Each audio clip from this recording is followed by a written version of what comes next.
Hello there. Today's gonna be super chill. We're not gonna do that much, we're just gonna react. And I got a couple of videos ready that we can react to. But first we're gonna do a little bit of yapping before we jump into...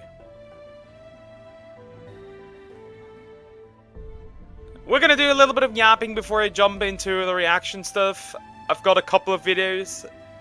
Some chill, some super disgusting. I love the drama. So yeah, that's what we're gonna do. Yeah, let's just yap a bit. Hello Toast. How you doing? Yeah, we'll jump into the deepest depths of hell when it comes to YouTube content, so grab your seatbelt and get ready for a clear dose of shit is weird. Because that's what we're gonna get. Shit is weird today.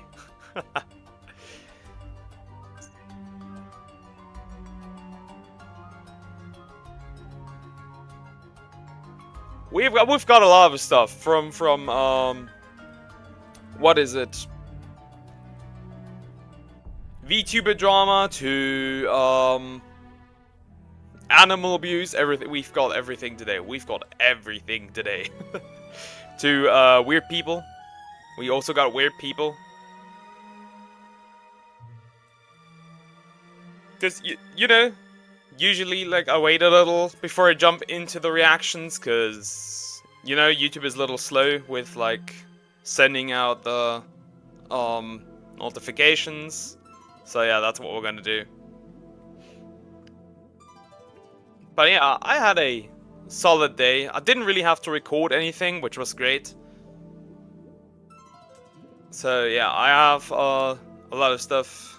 I had a lot of free time today, which is good. But yeah,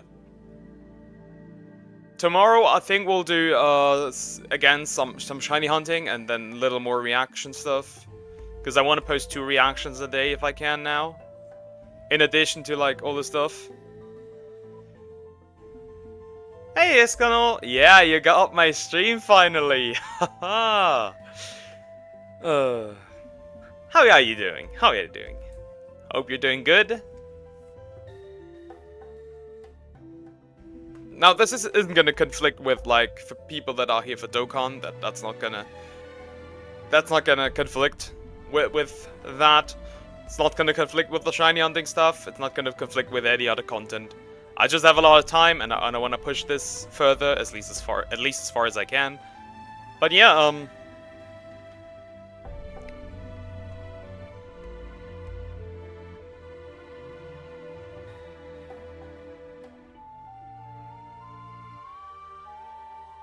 so yeah, we got a lot of stuff on our hands, and as usual, you are also allowed to like, yeah, just like, if there's something interesting to watch, I'll watch it. You are allowed to tell me if there's something interesting I should watch. But yeah, I really don't know what to talk about. I really didn't do that much all day. The weather sucks. I had to... It just sucks. It rains. It's like all grey and dark outside, and it's like, ugh. I don't know. It's like the weather is terrible lately. I mean, it's autumn, and the weather here in Germany gets pretty awful in autumn. Doing well, no complaints? Yeah, I'm doing pretty well myself.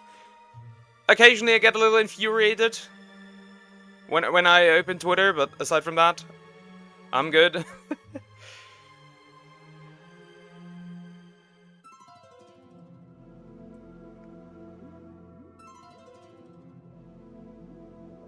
I'm probably gonna make myself a tea later on, because I have a lot of tea. Yeah, the mouth of the model is moving. I got a little tip to use VC face, and that actually does something. Yeah, that helped a lot. You know, it's not really like face tracking. It's mostly just like reacting to like the sound. But it is a step closer. It is a step closer.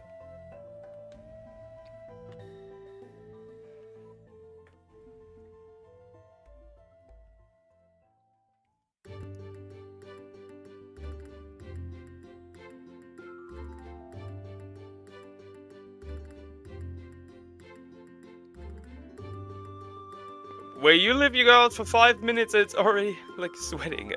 You're already sweating. Here it's pretty cold. It's super cold. It is, well, it's not super cold, it's just 10 degrees, but it's also raining, and that adds to it. But I'm happy that the weather stays consistent, because, like...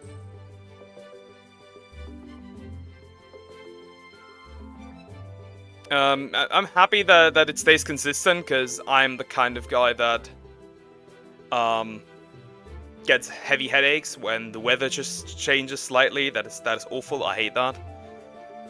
So I'm happy that it's staying consistent. I like that.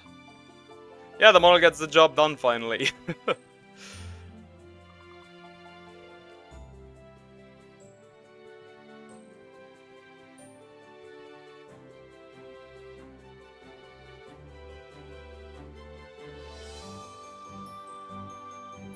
Also, like, the rain makes it horrible for the dogs, because, like... My dog has a very light fur, like cream colored, and like if she goes outside into the mud, she looks like I don't know, like a little pig, like rolling around in dirt. It is atrocious.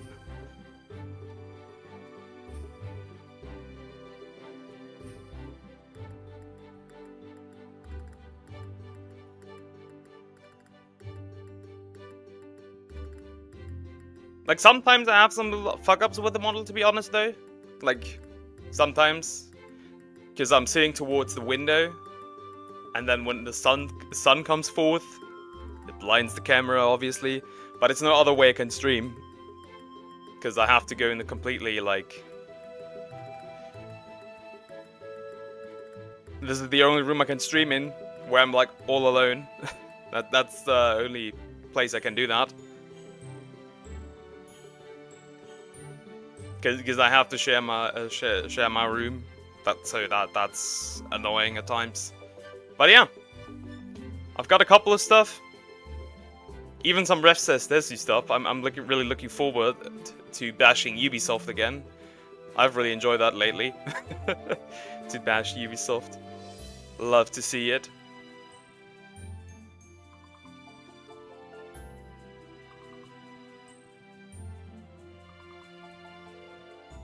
I even got some Rima Even Star videos because I want to watch them, because I want to expand my lore on, like, VTuber history. At this point, it's like more like an educational project than anything else. Ubislob, exactly. I said in my last reaction, that they would push back Assassin's Creed to 2025, and guess what they did shortly after? They pushed back Assassin's Creed back to 2025. Love to see it. Love to see it.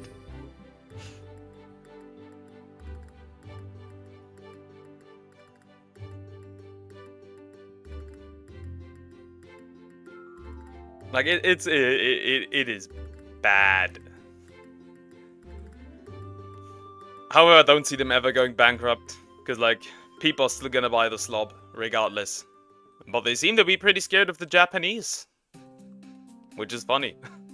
Love to see it. Okay, so let's... wait a minute. Okay, so tell me a number from 1 to 9. I'll choose a generation of Pokemon and then say...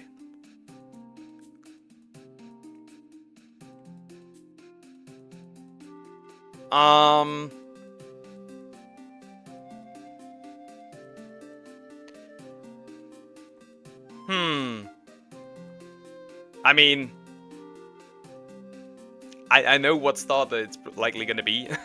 But I'd say, 7. And then 2. That's the starter you'll get.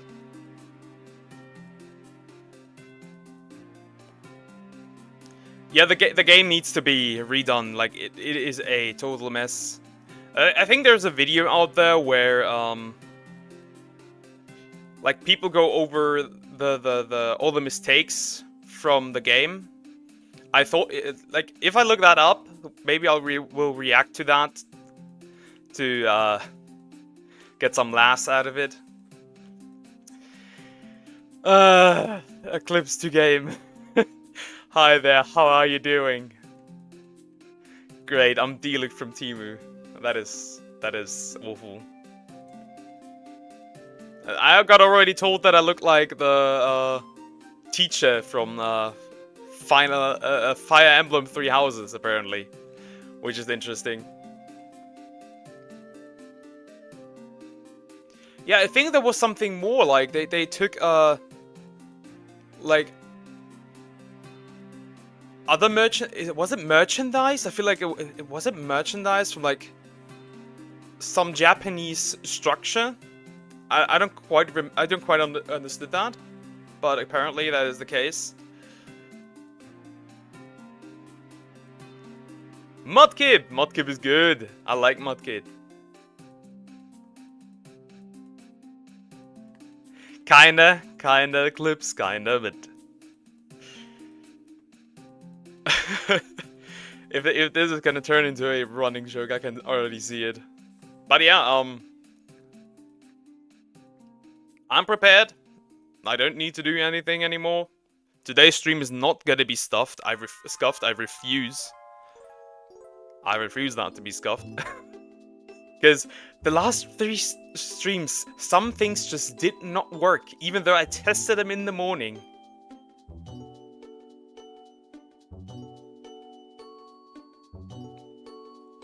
The gate that was bombed. Exactly. I think that was it.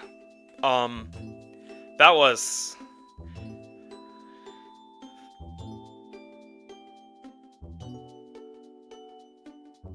It's just like, I don't know.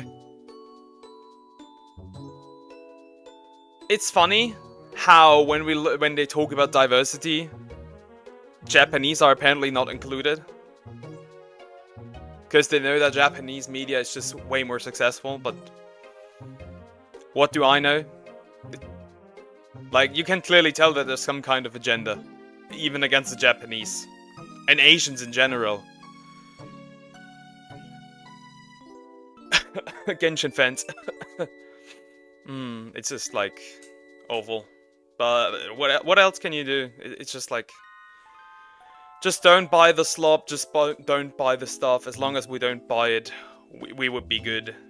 Yeah, Erica's gonna delete you. That's.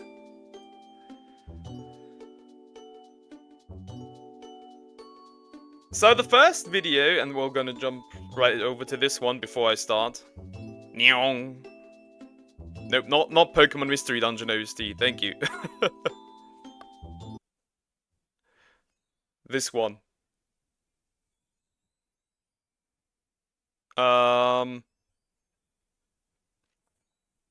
Animal abuse is taking over YouTube.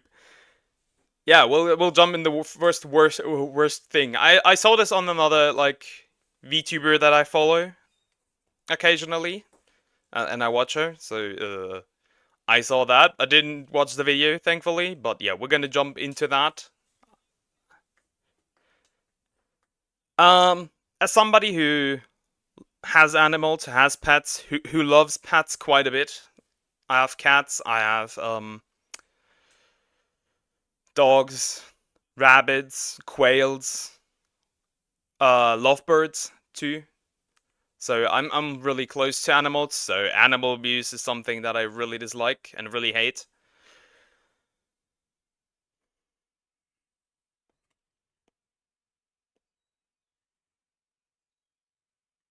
If you can get Ludicolo, yeah, true. That's not too bad.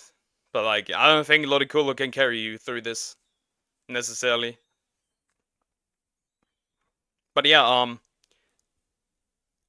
I say it quite a bit. I love pets. I love animals. I think they're great, and I hate when people hurt them. So yeah. let's just jump into it. I'm just like curious and how bad this is gonna be.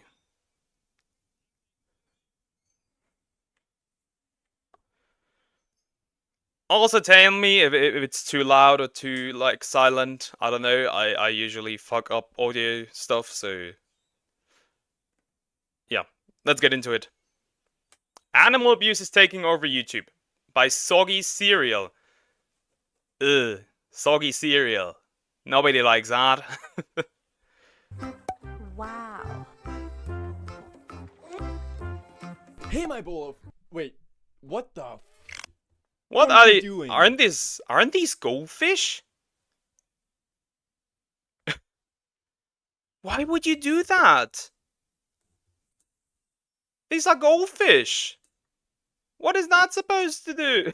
Here. And why is this on YouTube? Today we're going to talk about a topic which made me so angry that I'm not even gonna do an intro. Instead, Oh I'll god. have my cat P2 do it. Oh god. Alright, now that I've used the vulnerable cuteness of my pet cat to attract all of you guys' attention, there has always been something so sinister and inhumane about people nefariously using animals for personal gain, which we as a human species are...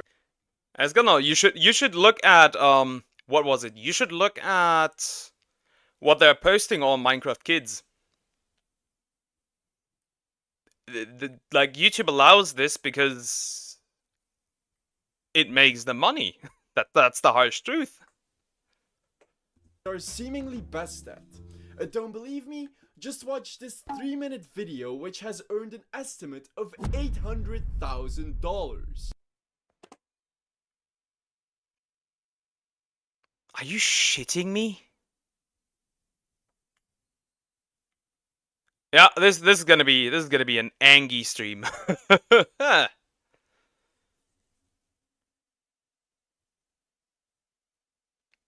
Yeah, you're gonna need all those Pokemon, dear god.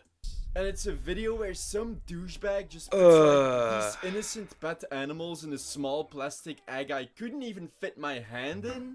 Wow. What is it? What are they doing?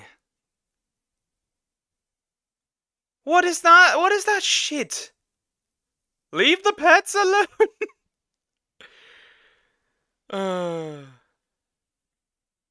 PETA doesn't care. They have never cared about animal abuse. They are basically just like virtue signaling but for animals. That's literally what they are.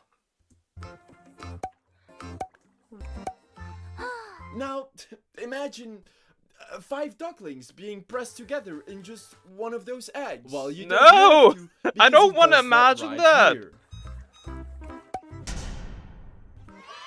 I don't want to imagine. He has... Nah! As somebody who has quails, this is frustrating. This is very much frustrating to watch already. Because I love my little quails. SeaWorld aquarium worth of fish smushed together in these eggs, but then drops them into a pool that is somehow even more shallow to swim in than the claustrophobic prison eggs he was first keeping them in.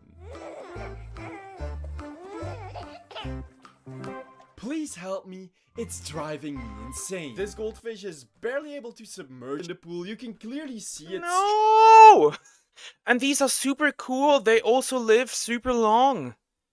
There's like a guy on TikTok that I occasionally watch that has like a lot of aquariums and he just breeds goldfish.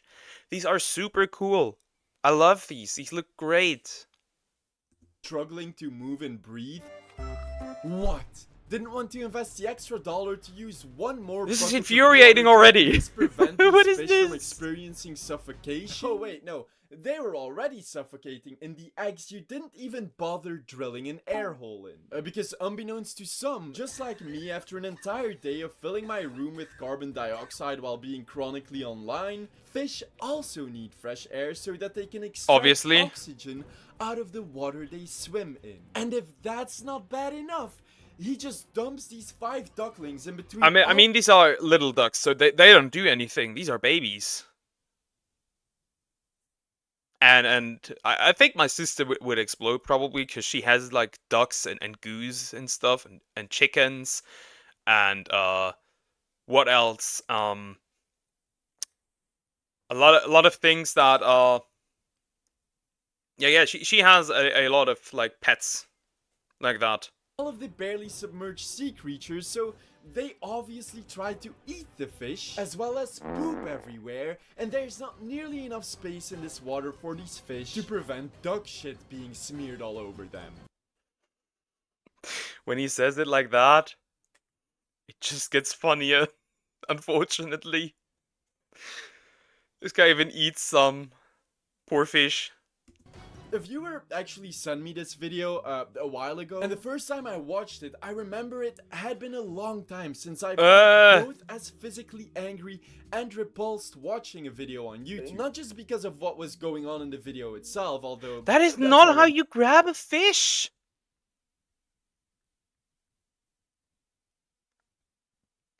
That is not how you grab... That's not how you grab a fish! You're gonna hurt them like that! What really tipped me over Though I don't really think the person cares that much.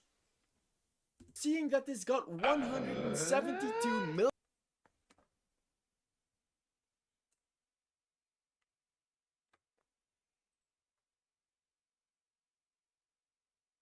You gotta be fucking kidding me.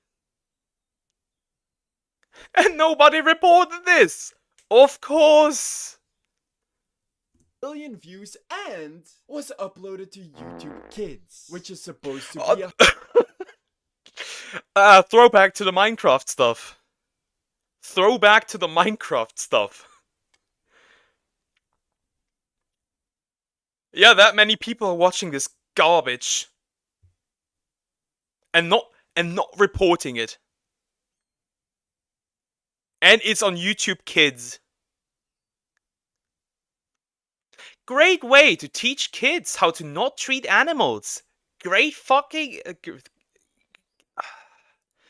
Thank you, you dumb bitch. a highly regulated version of YouTube with... Yeah, highly regulated my ass. Highly regulated my ass. I've seen the Minecraft stuff. I have seen the hypersexualized Minecraft content on YouTube Kids. And that they're not doing shit. Strong enforcement when it comes to content safety. I doubt that a close to 200 million viewed video with 455,000 dislikes. Why? Who are these people? I mean, it is kids, so they don't take that seriously because they don't understand it. Even though a lot of people have disliked it. But goddamn. Yeah, the Minecraft kid, the iPad kids watching this with a mushy brain, true and real. Has never been reported before. In fact, I reported the video on 5 separate accounts over the past month, yet it's still on YouTube Kids because nothing has happened. What? Why? Huh? But so knowing They are not removing it because it makes them money.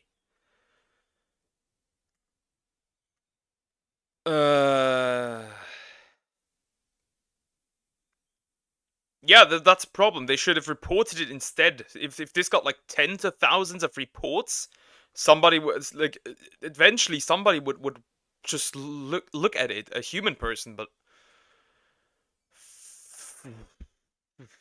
that the person behind this channel had generated the equivalent of a 1-bedroom apartment in the middle of Manhattan in ad revenue just from a 3-minute video of him suffocating some fish and ham-fisting 5 ducklings into black how many subscribers? Kinder Egg and got away with it on a more strict and regulated version of YouTube? I had a hunch that this was just the tip of an iceberg of animal abuse I didn't want to investigate, but had... There was a case once, and like, I don't know how far that went, or there was a dude on YouTube that abused his cat. Like, on the videos. Thankfully, that was not on YouTube Kids. However, goddamn. That was awful. Um, as far as I'm aware,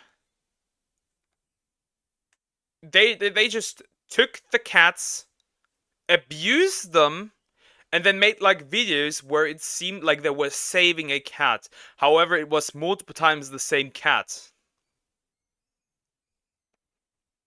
Since I have too much self-respect to see an animal be abused and look the other way. And after a month of research, I'm glad I didn't look the other way. Because I was right. That video was just the tip of the iceberg. The social media... If that is already like... If that is the tip of the iceberg, how deep does this go? Yeah, 455k reports instead of dislikes, that channel would be gone. Animal abuse iceberg. Yep. Social media animal abuse has gotten so bad that I've had to make an iceberg on it. If that surprises you, it also surprised me, yet here we are. Now, even though I think all forms of animal abuse are bad, I had to create this iceberg because there is a clear distinction in between every level, and the deeper we go, either the more extreme... Yeah, we're gonna see some disgusting shit today. We're gonna see some fucked up shit today. Great. I love to see it. Yeah, because they get the pets, they cannot take care of them, and then they just throw them away like garbage. You know how many people got a pet here in Germany during COVID, and then after COVID just took the pets and like either threw them, like cats threw them into the wilderness, or brought them back to brought them to an animal shelter because they couldn't take care of it, to the point the animal shelters were just full. Yeah, that's how far this goes. Oh, you got a Bidoof. Bibarrel is in water.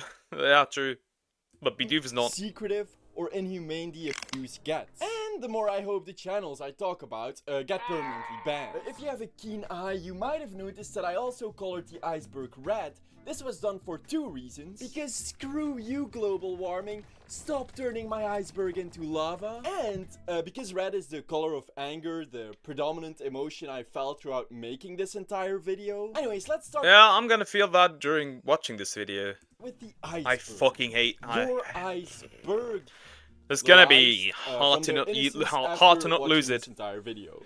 Level 1 of the iceberg is probably known to some of you because it's pretty popular these days and has been plaguing the surface of social media for years. And that is unusual, exotic and wild animal clout influencers. These are creators who use undomesticated, exotic or wild animals for views and in the process will often abuse them. Is that a monkey? Why do you own a little monkey? But Freddy really doesn't want me to hold him. Yeah, of course he doesn't. Either. I think it might be a little bit too cold for him. This is why we wanted to wear your coat. Hey, just relax. Because, well... Leave the monkey alone! How do you capitalize on your average cat and dog if there are already more silly cat and dog videos on the internet than... And it's not like... If you know how... If, like, you find like an exotic animal, just like any animal, and you can't take it anywhere. If you would leave it outside, it would not survive. Sure. Take care of it. No problem with that. But that monkey seems to be totally fine. If it is a monkey.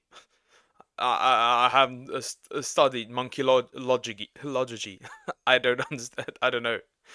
But like, man.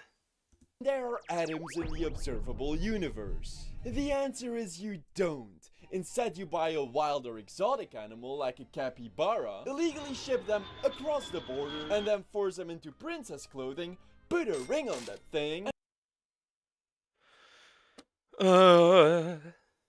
leave my big guinea pigs. What are you doing to my big guinea pigs? Leave them alone. Yes, some monkeys can be domesticated, true, but like you have to treat them a lot differently, and a lot of people do not know how to do that. Because they don't make, like, let's be real, most people cannot take care of like cats and dogs even, or like even like hamsters or guinea pigs or whatever.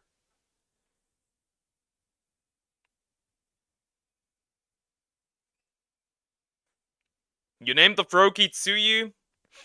Well,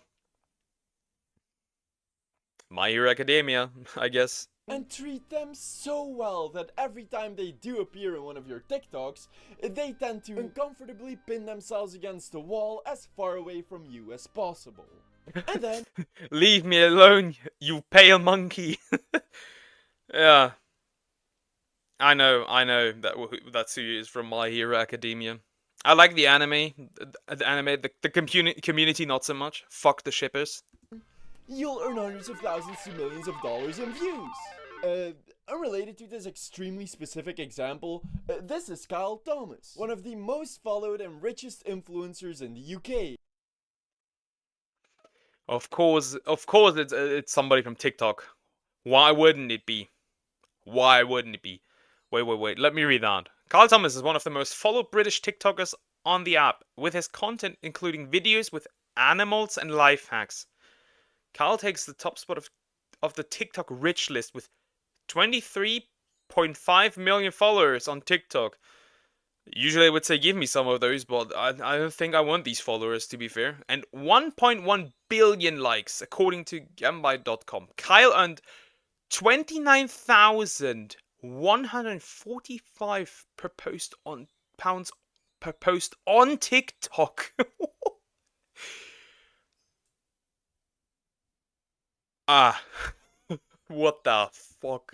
And he got Okay. that point through the constant uploading of wild and exotic animal TikToks. And right here we have my pet Brazilian striped knee tarantula. Right here we have my pet tree frog. His name is Pog. This is one of my two pet... You are not supposed to touch them with bare hands.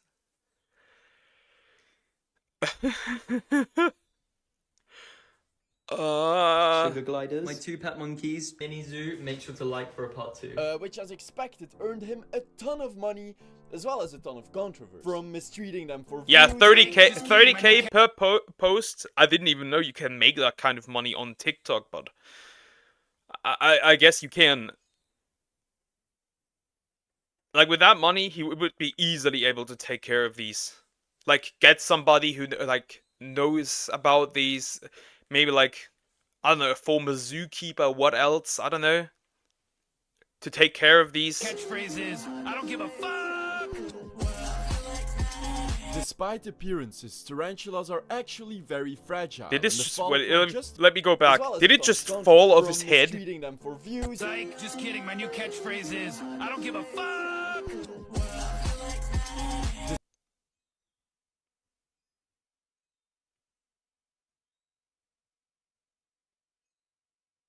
I mean, I don't like spiders. I think they're creepy.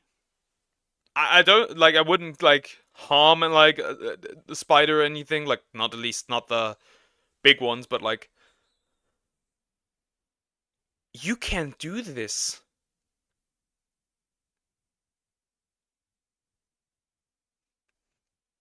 I don't like to use the word, but this is a fucking retard. Despite appearances, tarantulas are actually very fragile, and the fall from just a few inches could injure a tarantula's sensitive abdomen and even prove fatal, even when falling on top of a soft surface. To purchasing land to build an exotic... Yeah, the gentle instinct is like, don't let it fall. Let it fall, of course. sanctuary slash zoo, I'm building my very own zoo and I've just bought the land to put it on. just to end up selling the area again and then stuffing all of the animals he was gonna put there in his backyard shed. No! No! Controversy which infuriated me the most was with his capybara that I mentioned earlier, which he and his mom did illegally smuggle across the border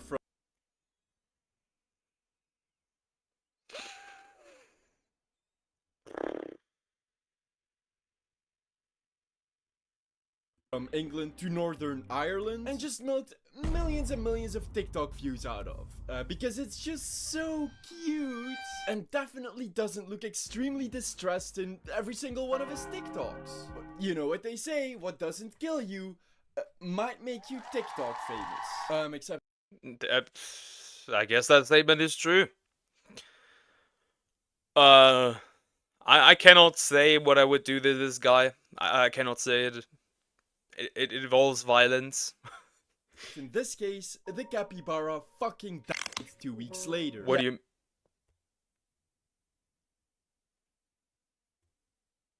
How old was that?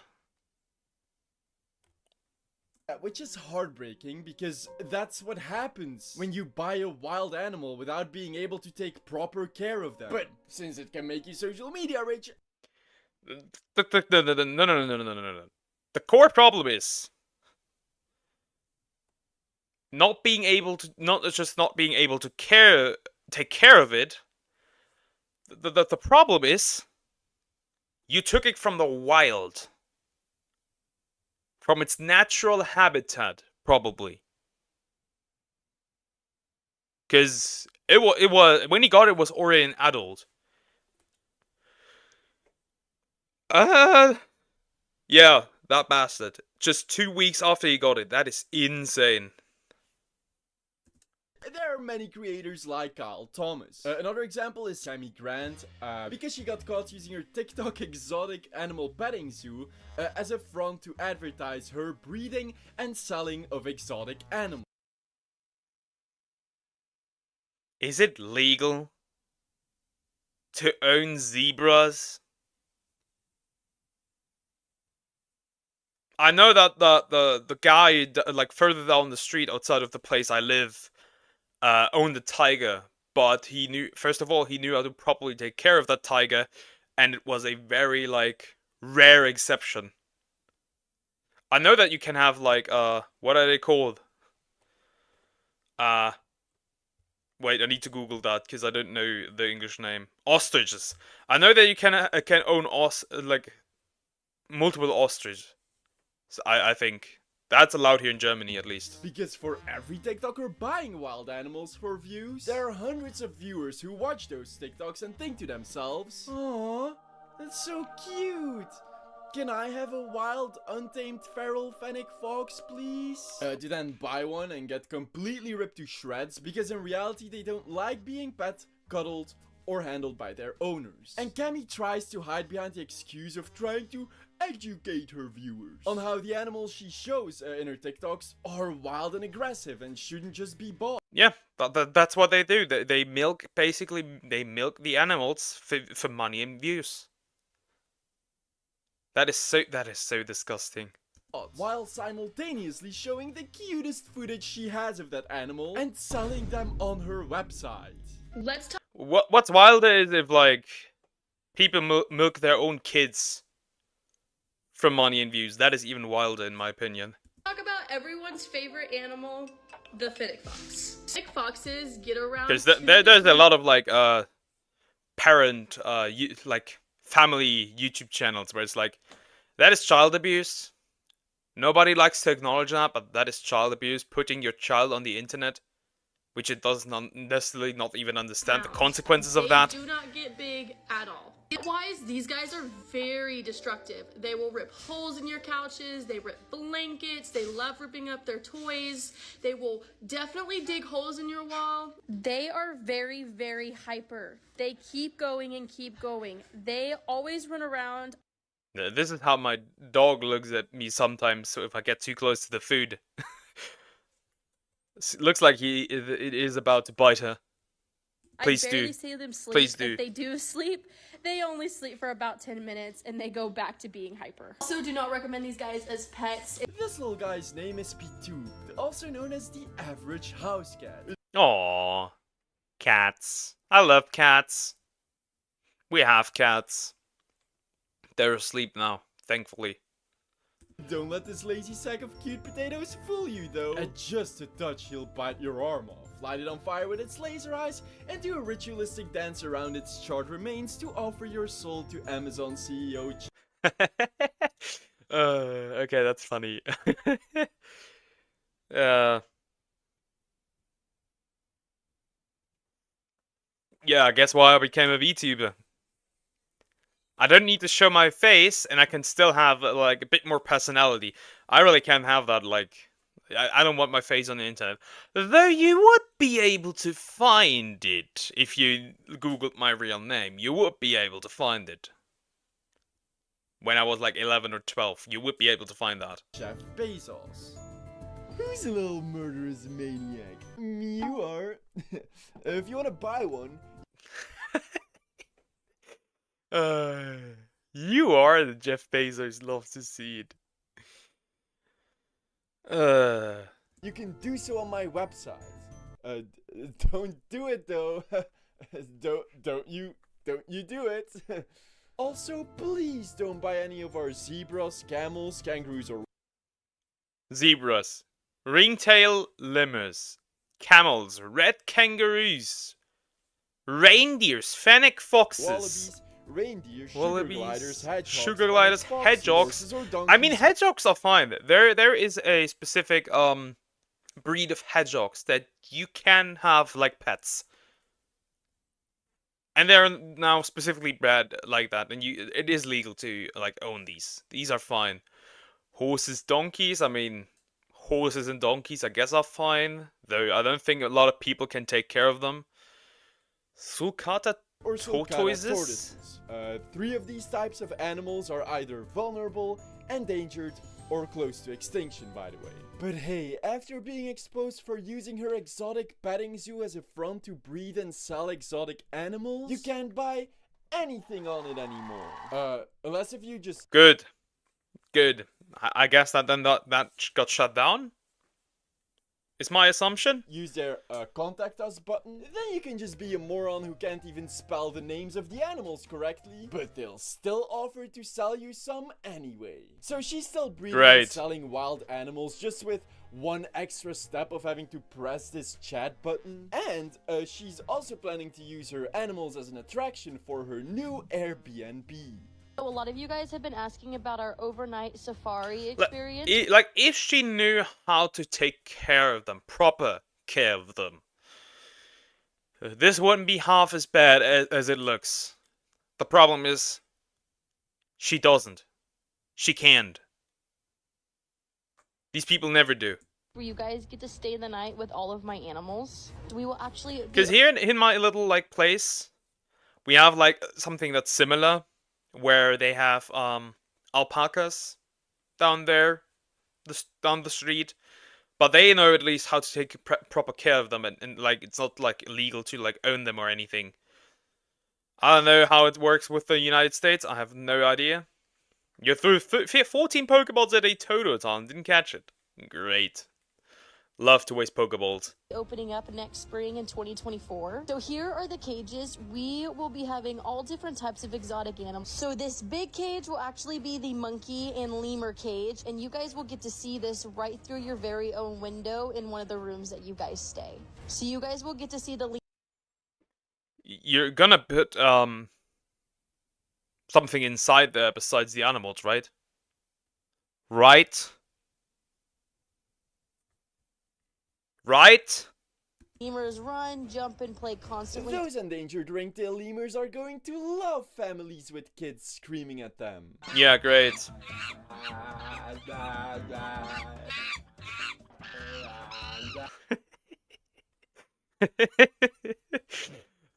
True and real kids in zoos. Great.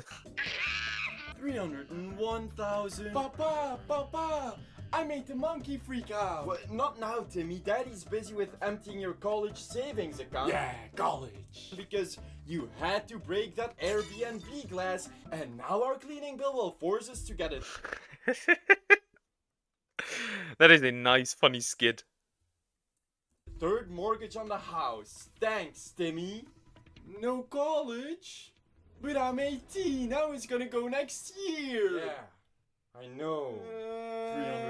2,300. So yeah, this entire TikTok trend is just popularizing owning wild and exotic animals as pets, which is boosting the demand of illegal wild and exotic animal trade. And I'm not saying that this is directly the influencer's fault. I mean, that would be insane. Because Cammy herself breeds and sells. Wait, let me read that. Hi, I actually have a female pregnant right now. I also have a baby, have baby lemurs for sale. And a 3-month-old capybara. Yeah, she's actually selling those herself. Fuck me, dude. Animals for profit. Yeah, they're clearly glorifying owning wild animals more so for views and personal gain than they do so to educate their audience. There are many more of these influencers. A friend of mine, Shira on the Wall, actually made a very in-depth video about these exotic animal TikTokers and in much more detail. Based that there's more people calling them out, I guess. Nah, this shit is awful. Who allows this? Highly recommend checking it out after first finishing my video. I'll leave a link in the It description. goes deeper, by the way. It It just goes deeper. Level of the iceberg in much more detail, since those haven't been addressed by other creators. Like from level 2 and onwards, the creators behind each channel are irredeemable pieces of shit. Should have their channels instantly banned, all of their possessions taken away, and put on an animal abuse registry. There's a registry for animal abuse?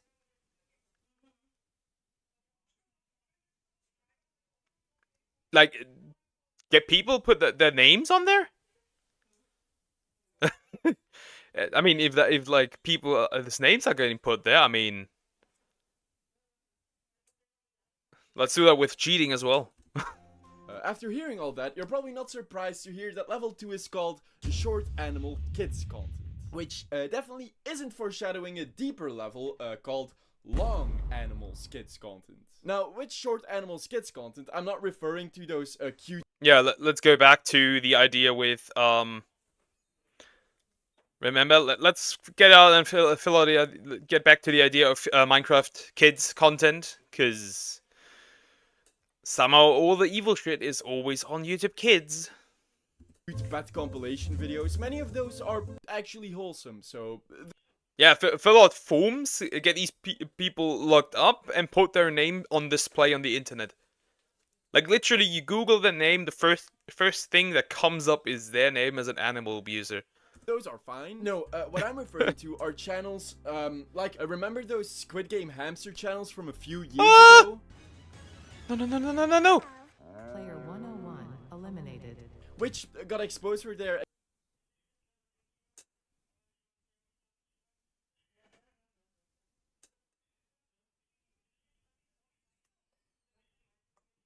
What the fuck am I looking at? What the fuck am I looking at? Nah.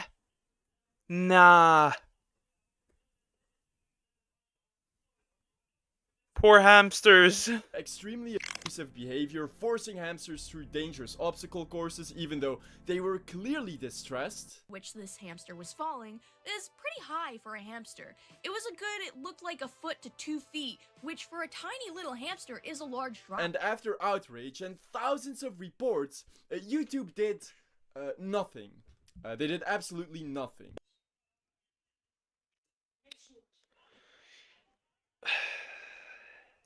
They say a space laser would be useless. I disagree with that, actually. Find their homes and just nuke them with the laser. I don't care. Bye-bye. Go to the afterlife. In fact, now, would you be shocked if I told you that this has gotten worse? Like, at least... What do you mean this got worse? What am I gonna see here? What do you mean this got worse? Yeah, hamster Squid Game. 100 times worse? Like, now we kill our animals and feed them poison on camera while what do you mean? All of this to kids. Worse? But yes? Well, don't be. Because that's exactly what Animal HT does. You might recognize the channel from the content that I showed at the start. The thing is 40.5 million subs.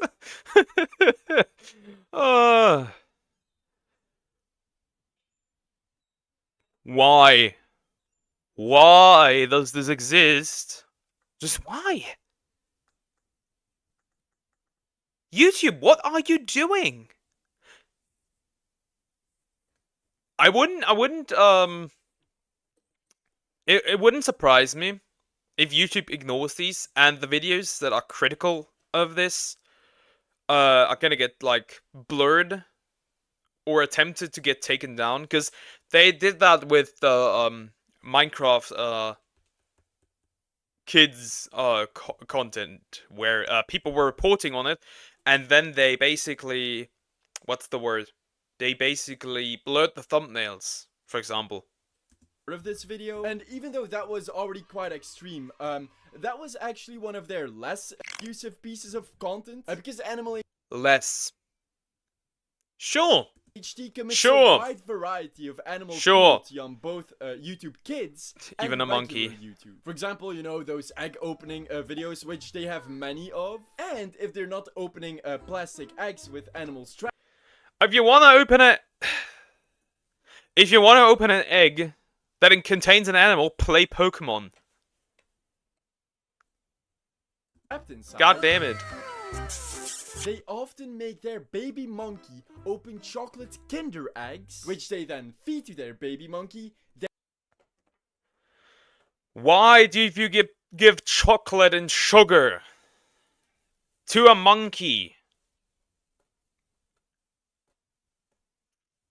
I mean, I don't know how monkeys would react to chocolate. I know that cats and dogs do not react well to chocolate at all. Even though my dog ate a Easter bunny and some Easter eggs. Because we didn't, like, watch her, and she has this weird behavior at times where she just, like, feeds on something. It doesn't matter what it is, clothes, packages, it doesn't matter. Their Wood. duckling and their puppy. You cannot give chocolate to a dog. Depending on how much it is. And depending on... God damn it, my voice is gone. I've been screaming too much. And depending on what kind it is, you cannot feed chocolate to your dog. You shouldn't. Sorry guys, I have to drink something.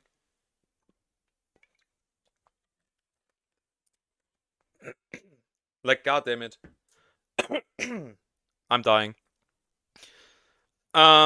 You can feed them technically. You would be able to feed them like white chocolate. That is fine, because that doesn't have any, like, of the things in there that are, like, super bad. Of course you shouldn't feed them chocolate technically, because, like, sugar and stuff. But that, if you wanted to give your dog or, like, your cat chocolate, that would be an option technically. You shouldn't do it though, because it's not healthy. Still not healthy for them. They're feeding chocolate to their baby monkey, duckling, and puppy. Yummy. Oh my god. Now I probably don't have to Fucking explain just retard. how lethal the theobromine and caffeine that's in chocolate is for dogs. But what you might not know is that that's also lethal for most other animals, including ducklings and baby monkeys. Yeah, you that still was have to be people expected. Defending them in the comments. How is this dog actually eating chocolate? Dogs are not allowed to eat chocolate. They might die. You must be careful. And someone responded with, "It could be a different breed. Oh, it could just be." That does not depend on the breed. It can depend on how big the dog is, cause, like, if my dog ate like 400 grams of, like, chocolate, she wouldn't feel anything, cause she's, like, super big and super heavy. If like a Chihuahua ate 400 grams of chocolate, that dog is dead.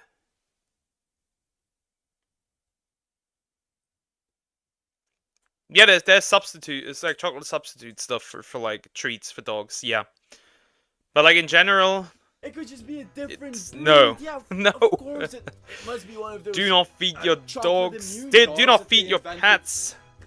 yesterday. And not only do they Chocolate. feed all of these animals literal poison on a weekly basis. Generally, don't feed your pets human food. This can there is a chance that this will end not well. I've talked with, like, I've seen a few things where because the dog's digestive system isn't like made for human food consumption, it may cause cancer. You do not want that. But they also feed Like a little bit is fine, but like don't feed your dog too much human food. sodas such as Coca-Cola, which I couldn't even get an official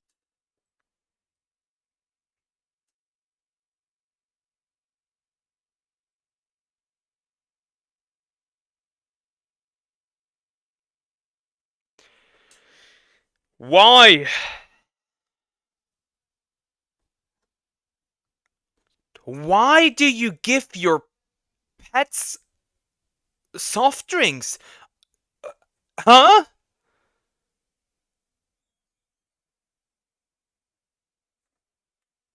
Yeah, brain rot excuse, true and real. results using Google, probably because no one alive is stupid enough to even contemplate giving their baby monkey a highly caffeinated sugared soda. Except for the creators behind this content, of course. As a last resort, I had to ask ChatGPT, which said the following. Coca-Cola contains ingredients that can be harmful to their health, including caffeine. This can cause restlessness, increased heart rate, and other health issues in baby monkeys. Sugar. High sugar content can lead to dental problems, obesity, and diabetes. Yeah, who would have guessed that human products are not fit for animal animal being able to consume them? Who would have guessed that? Acidic nature. The acidity of Coca-Cola can damage their stomach lining and overall digestive health. Baby monkeys require a diet appropriate for their species, which typically includes mother's milk or formulated milk. And as they grow, they can start to eat a variety of fruits, vegetables, and other foods suitable for their species. And I doubt that the other suitable foods include candy, candy, candy, ice cream, ice cream.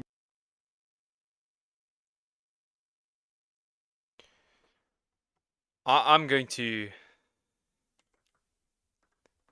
nuke the planet. I don't care. Bye bye. What are you doing? Popcorn, pizza, M&Ms, and hey, we might not be allowed to give them Coca-Cola, chocolate, or candy. So how about we do all three in the same video? This amount of sugar almost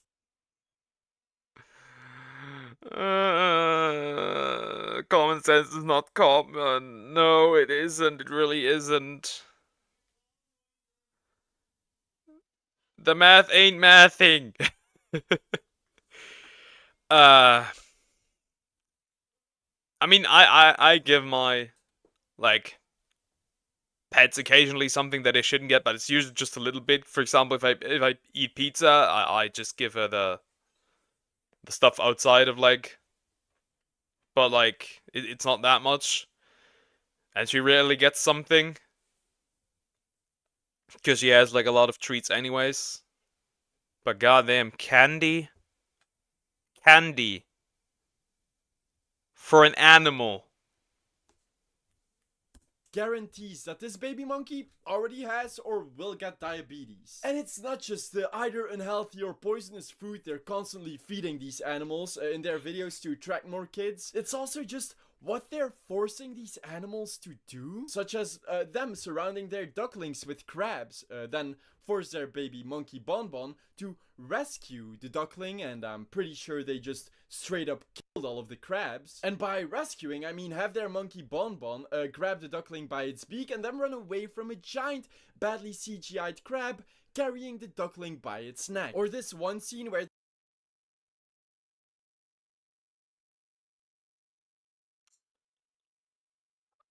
I don't really have any idea what to say.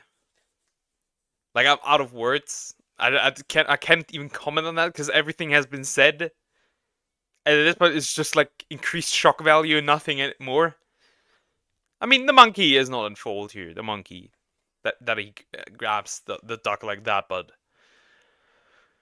man,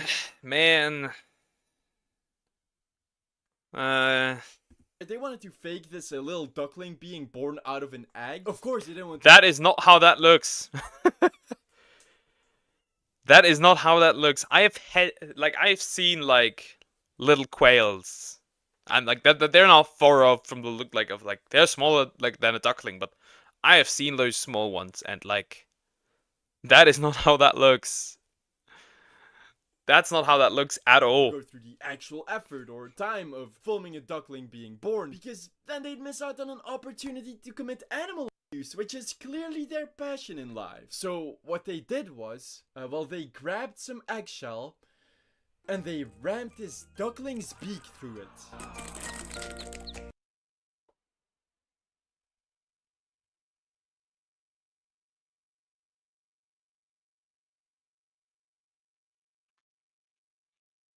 Yeah.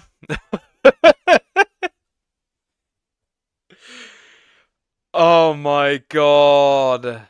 Yeah, if this is too much for you, you can leave. Like it's okay. You can come back when the video is over, of course. God damn.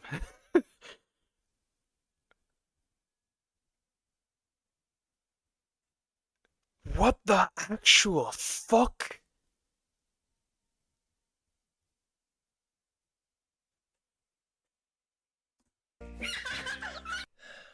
And there are so many more scenes like this that I just don't want to expose you guys to. Except Yeah, humanity cannot saved.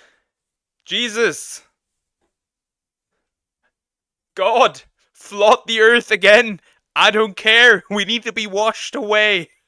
I don't care. Flood it again. for Put your sandals on. We got a problem.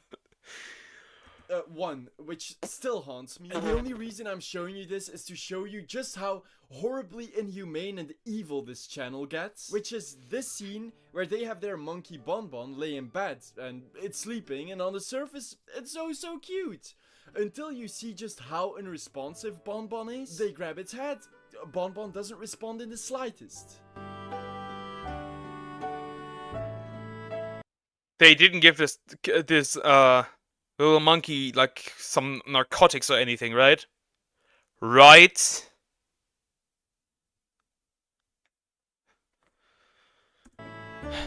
And eventually you see them do a close-up of Bonbon's eyes drifting hazily away, and suddenly you realize, oh my god, they completely drugged this monkey.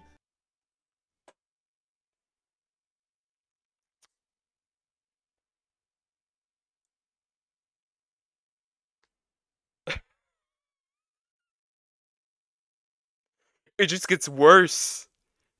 It just gets worse. It just gets...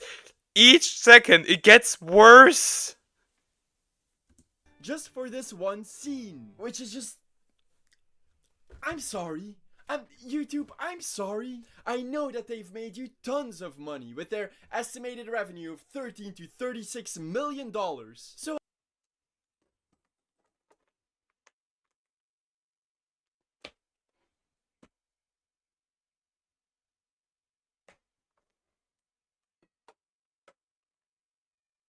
$36 million.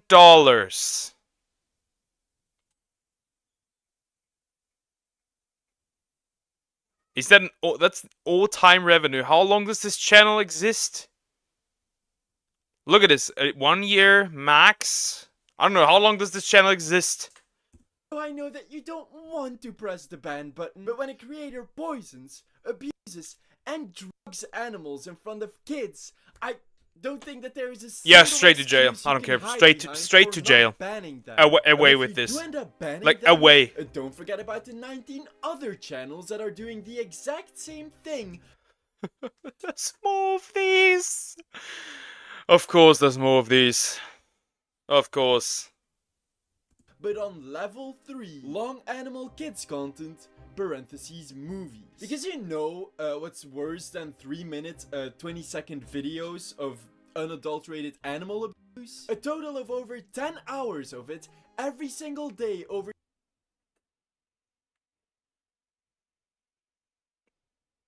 Goddamn.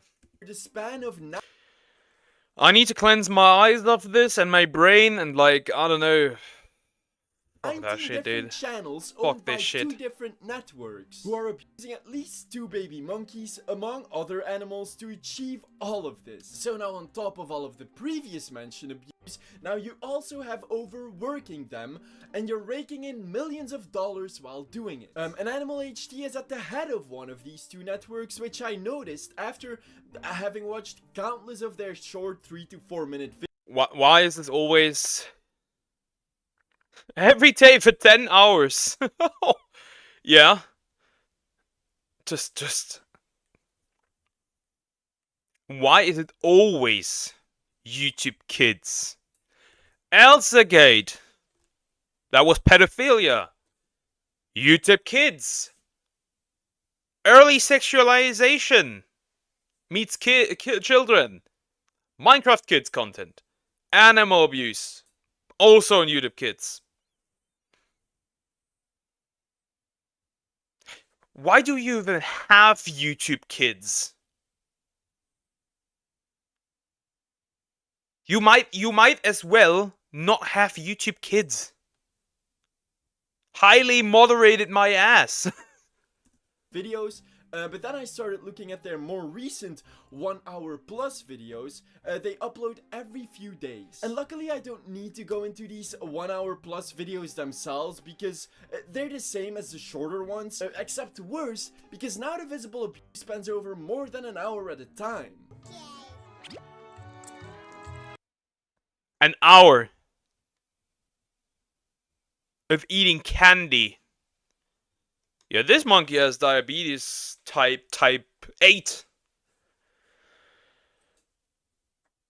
Ugh.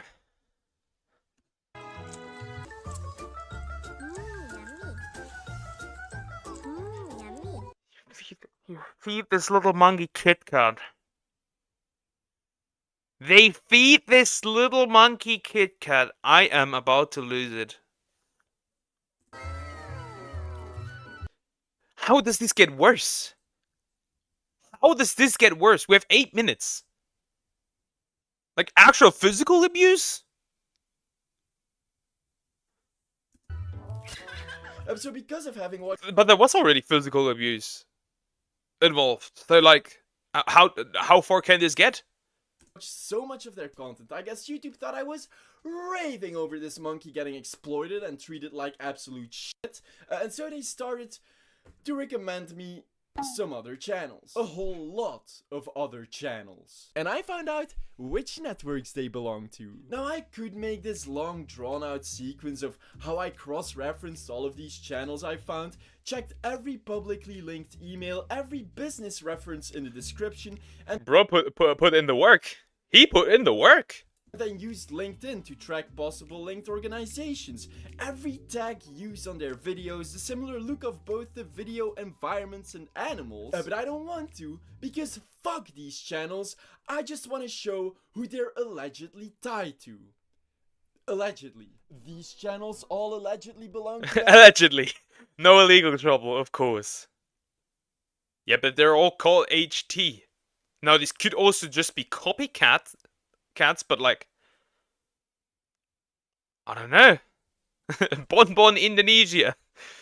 Okay. Look at all those subs, dude. Look at all those subs.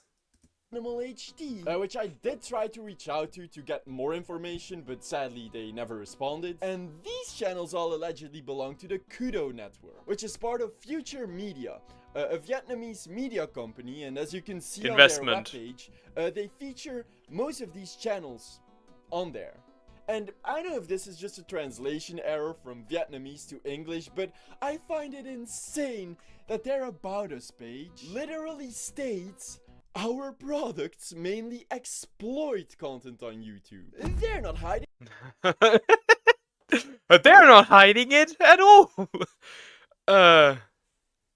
Do they exploit? Yeah. Do they? Yeah, they do exploit content. They're not exploiting content, they're doing exploit content. Anything. I can't imagine the horrific torture every single one of these animals had to go through to Yeah, even remember, animal abuse is fine.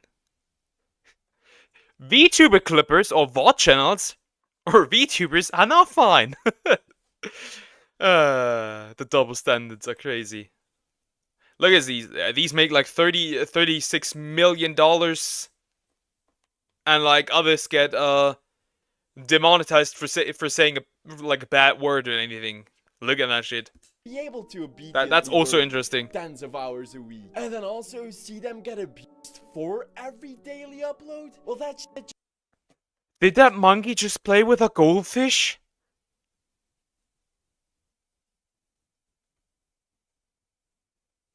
Yeah. Just makes me fucking angry. Flood the earth, I don't care. Do something about this because right Send the now, mech on, I'm I don't almost care. ashamed of the fact that I work for you. Anyway, fuck every single one of these channels. I hope the people that are knowingly abusing these animals never find happiness in life. If I could, I'd lock them up for the rest of their pitiful lives. But if I were you, Just locking them up? I take it a step further. I take it a step further, but I can't say that how far I would go. YouTube, I'd give them $1 million. Nah, I'm just kidding. I'd give them $5 million. You've probably noticed that I am pretty worked up right now, and, you know, I gotta continue this video. So, to calm down, I've heard... How does this get worse? There's like 2 more levels or something. How does this get worse? that the best way is to watch cute kitten videos. So let's check out this one. Aww. Huh. Okay. What? What are you doing?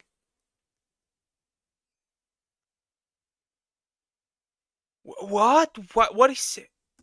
Yeah. Biting the cat's ear again. Okay, I think you're... And it hurts! Why do you bite in a kitten's ear?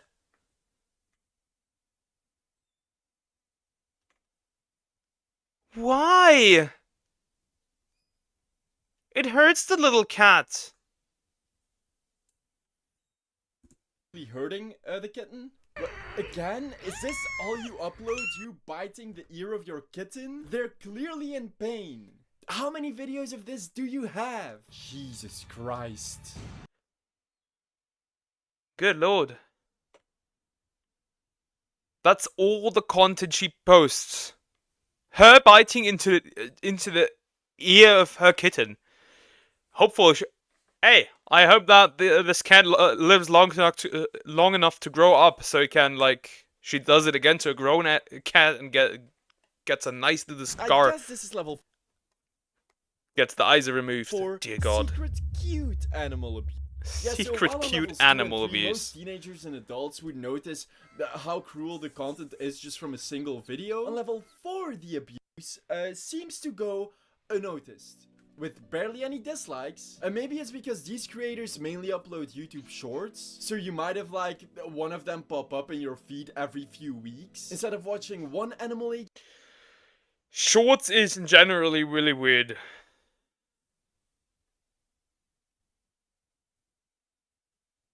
$32 muscles in one ear for cat? Ugh. YouTube Shorts is really weird, cause unlike TikTok, there's no algorithm that's tailored to you specifically, which is why nobody really notices it. They just randomly pop up. For example, my shorts, they pop up with Marvel content. I don't know what Xenoblade Chronicles or stream clips have with Marvel in common, but I guess. HD video and have YouTube instantly think that you're some sociopath who now wants to watch nothing else. I mean, with such little exposure... Oh, this is why I stick with my content that I watch, with the content that I watch, because I don't want any weird shit in there. 10-second short where a silly lady nibbles the ear of a kitten might seem cute.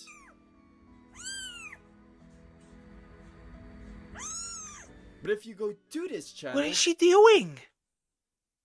So the first time she puts her mouth on the cat is to bite in the ear of the cat. But the second time, she's like, what is she attempting to do? Just looks weird. Yeah, YouTube Shorts is like it's worse than TikTok, content-wise. Called Meow and Sunny and scroll through all of their 355 shorts. Statistically, 80% is not her softly nibbling the kitten's ear, but painfully biting it. And once Why you do you notice do that? you also realize just how uncomfortable the kitten gets with every single upload. And 206 more shorts if you count her second channel, the Old Man. This is together. First of all, this is over 1 million subs. Over 1 million people subscribe to this channel. Did not report the videos. Did not do anything because they don't see it as abuse. 442. But once the bubble is burst, do you see just how miserable this cute and innocent kitten is? This looks like a well-nurtured and joyful kitten. This, however, looks like my parents when they first found out that their son is now a full-time YouTuber. I'm pretty sure that's like a literal form of I wonder how my parents would react if I ever achieved that, to be fair. And I don't think content like that is acceptable. Neither is this guy who uploads cute rabbit videos where every few days he'll upload one of, I don't know, him breaking off overgrown rabbit teeth with pliers. Or him luring rabbits into a scary trap for views. I want to state that I don't think that level 4 is necessarily worse than 2 and 3. They're all awful in their own way. I would say that I think sometimes you have to cut the teeth of rabbits. That can happen, but I don't think you do it with pliers. I don't think that's the way to do it, if I remember correctly. The reason that one is lower than the other in the iceberg is because But it's also very rare that that even happens. level 4 is more obscure and because it seems as if very few people actually notice the abuse here, although I think everyone would notice it in level 5. The X/Instagram gutter. This level Oh, now we're gonna get into the interesting stuff. is so foul, so horrific and disgusting that I'm literally not allowed nor want to show you any footage of it. This will also be the only time that I call Twitter X, just because it has unsurprisingly gotten way worse after Elon took over. This is Elon, very graphic. do your job. That just isn't allowed on YouTube. Some might know what I'm talking about just by me saying the word Blender. If you do, then I haven't seen this.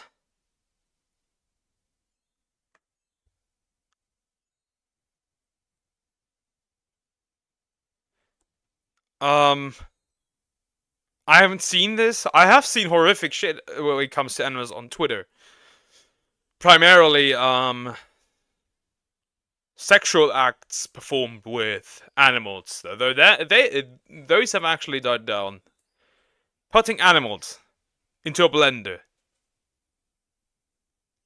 You gotta be fucking kidding me. I'm sorry that you had to witness that. I really don't want to go deeper into this. The only reason that I bring up this level is 1, to finish the iceberg, and 2... I also received like gore on Twitter before, like of humans, things happening. To prove a point, just how disturbing. Since then, my DMs for aren't really animal open. abuse to be banned on YouTube, your content has to be at least the animal equivalent of a Saw movie. That's a... Wait, let me go back. Just how disturbing it is that for animal abuse to be banned on YouTube, your content has to be at least the animal equivalent of a Saw.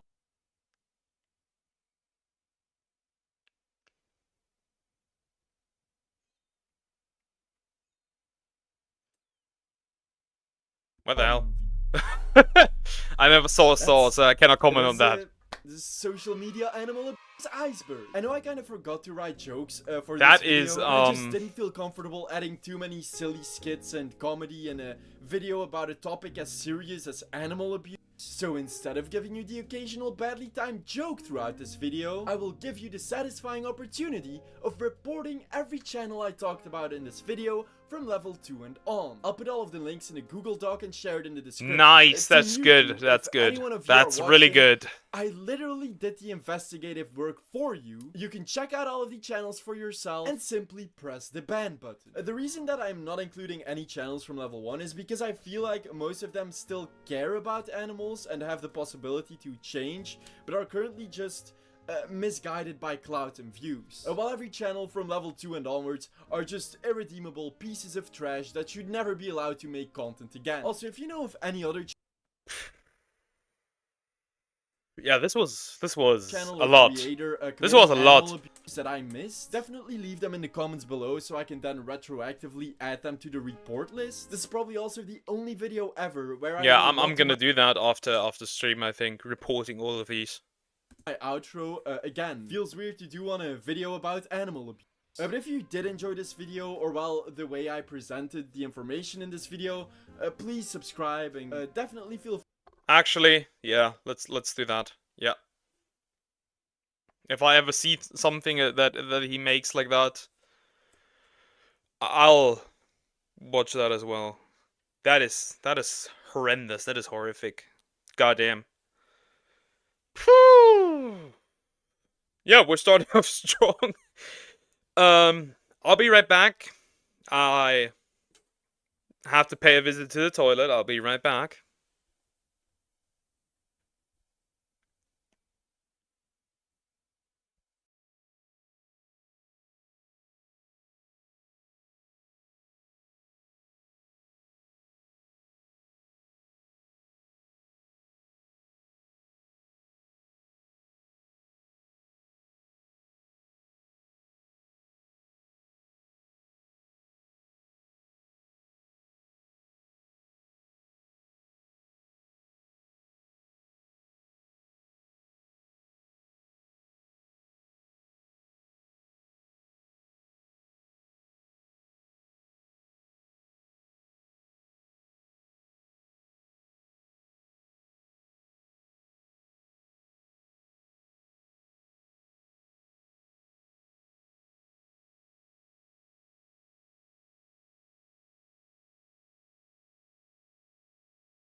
Yeah, I'm back. But that shit was atrocious. That was horrendous.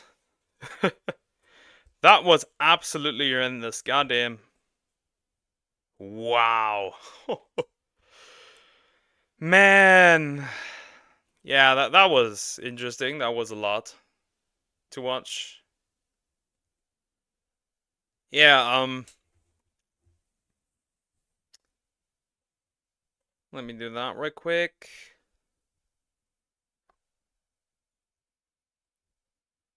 Let me do this. That'll do. Yeah, yeah, this guy is actually, yeah, having, like, keeping that composure is wild, that he is able to do that. Okay, I'll be real. I'll jump into a ref says Decivi. Yeah, I need to cleanse my brain, my eyes. Let's just say that. We'll jump into. Let's see what Sweet Baby has done again. Sure, why not? You guys are here. So today we once again. Sure. Sweet Baby got what it deserved. That's interesting. What? I don't keep up with Sweet Baby Inc. I don't know exactly what they do all the time. But yeah, let's jump into it. Like the video first. That's important. And talking about the ongoing downfall of Sweet Baby. Now, we know gamers have rejected this company in any game that they have collaborated with, but it seems clear now that the industry itself is starting to reject Sweet Baby. Yeah, now it's basically, hey Robot Pyro, how are you doing? Hope you're doing good. At this point, if you are in some way or shape connected to Sweet Baby Inc.,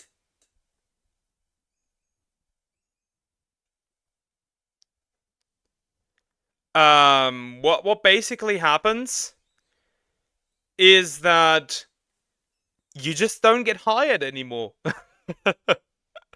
You just don't get hired.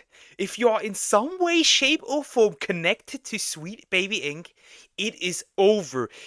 If you've been with Sweet Baby Inc., if you are with Sweet Baby Inc., if you have, like, any connection with them, it's just over. Like, I think Square Enix, they took Sweet Baby Inc. of, like, their partnered stuff. So, like, yeah, they are dead.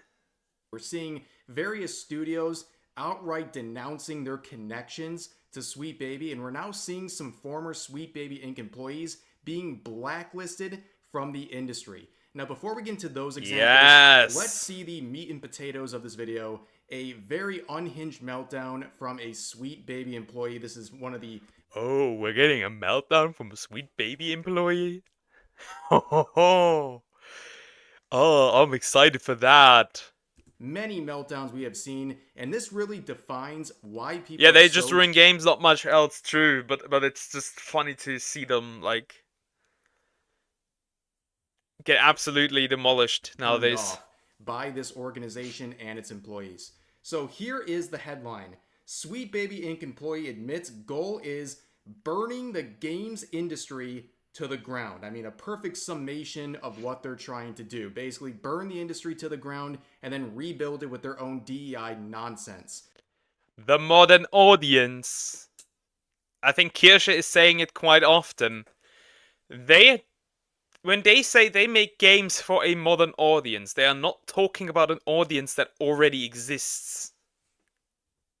They want to destroy everything so they can create that modern audience. This is why they're doing remakes, by the way. I think Kirsche brought this up in one of her streams. They are making remakes so you just gobble up the new, like, remade garbage because it's easier accessible than, like, the originals, which I haven't bought a remake in years. Because I don't buy remakes. I have the old stuff. I don't need the new stuff. The old stuff has more charm, so I don't care. So let's take a look into this whole thing. So I'm sure you already saw this upload from about a year ago because it comes from your favorite YouTube channel, Game Devs of Color Expo. And here's this absolute banger that was dropped by this Sweet Baby Inc. employee titled, How to Get Away with Murder, Subverting Genre Expectations. I can't think of a... Yeah, the problem is eventually it is everywhere. To the point you cannot avoid it anymore. Like the modern audience stuff.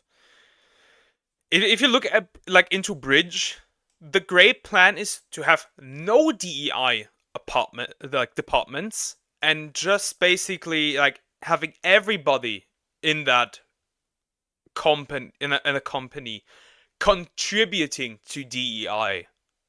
And the problem is, eventually, even if you disagree with it, you can no longer avoid it, because eventually you're gonna need a job. So you play along to survive, basically. More proper title where the attitude is, let's burn the industry to the ground, than a title of How to Get Away with Murder. And as you can see from the like-dislike ratio, it's going over really well with people. And it's not lost on me, too, that when I took this screenshot, the view count was at 666. Very foreboding number right there. That's that is Very, very, like, that's a little demonic, to be fair. Yeah, I love old games as well. I don't mind, like, remasters and, like, just upping the quality of, like, the older games. But there is something with older styles that just, not just is it just is, like, nostalgia. It's just, like, it feels different. It feels, for example, I play Xenoblade. I stream Xenoblade occasionally. And even if I had the option to pick, like, the remaster on the Switch, I would have still preferred to play the original because the style is so much better. I don't know. It's also like, look at Nintendo. They use older hardware, and they still make good games because they have to. They don't make, like, high quality, high graphical, like, games. They just they even if, like, they have shitty practices with, like, the suing and stuff, they make it so that they build their games around the limited hardware and get creative with it. The others do not do that. That is therapy. Listen, you're good to go again. Yeah, it can be hard sometimes, yeah. But it's good that it's like some awareness gets spread. I do not play, I think you mean Team Fortress 2? I do not play that. I do not play that. But who is this person making this TED Talk here? Well, their name is Cameron Wild, and as you can see, they have worked on many Sweet Baby titles, including Tales of Kenzera, as well Okay, Tales of Kenzera, I cannot read that. Suicide Squad Kill the Justice League, and Suicide killed the Justice League. The Justice League got killed. The Justice League got killed here. And like the Suicide Squad as well. This is such a shitty ass game. It is. At least it made some kind of money still, but man, is that a dog shit game. Alan Woke 2. Great. Wake 2, and God of War Ragnarok, which we'll talk about later in this video. Now for the... I haven't seen any DI stuff for God of War Ragnarok. Me personally, I don't like the new style of God of War. I like the hack and slash stuff of, like, the older games. That's just I don't know. I just like the hack and slash style of, like, the older God of War. Just me though. The PowerPoint presentation itself, I will just describe the beginning of this video just to give you a sense of what we're dealing with, and then we'll watch some clips from it. So we begin with this slide right here saying, cool, so why am I here? And here's the goals. We want a cooler set of stories. I think this is a woman. I think it could be a guy. I could be wrong. Safer world, and we want to burn the games industry to the ground. Yes, they want to burn it to the ground and then rebuild it with their own DI-infected nonsense. That is the entire goal of Sweet Baby from the start, and they're not even subtle about it. Here's another slide talking about really what's appropriate and what they're trying to do with their various stories. And you can see right here, some of their goals is to stop people who are uncomfortable hearing that not every story is theirs to own. And when they're talking about everyone, they're talking about white people. I think that's... I don't think, like, the problem is, like, with, like, Kratos is that, like, that they edged him up necessarily. For me, it's more so the gameplay style that I don't really like that much. But, well, wait, I missed that part. Let me go back. Hearing that not every story is theirs to own. And when they're talking about everyone, they're talking about white people. I think that's not too surprising. Oh, yeah. White people don't own their stories. It's a he-they game destroyer. Game destroyer. True and real. They go on to say that basically, when you do a genre role, it's going to go deep into that and make people uncomfortable. And also that you have to prove that spaces where whiteness doesn't have to live is where some of the best stories are told. So basically, they're outright saying that they don't want any sort of whiteness in their stories. Occasional racism. Love to see it. I mean, you like to go off the Asians as well, so it doesn't matter.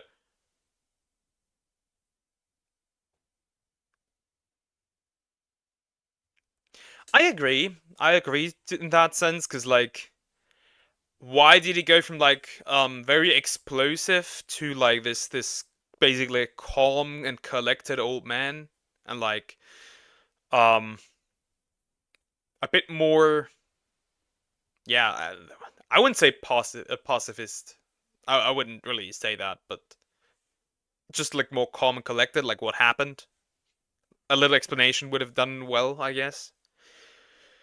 Racism. Good story can't be told if there's a significant amount of whiteness, and that would be a yeah, or if it comes from Asia, then it's also a problem.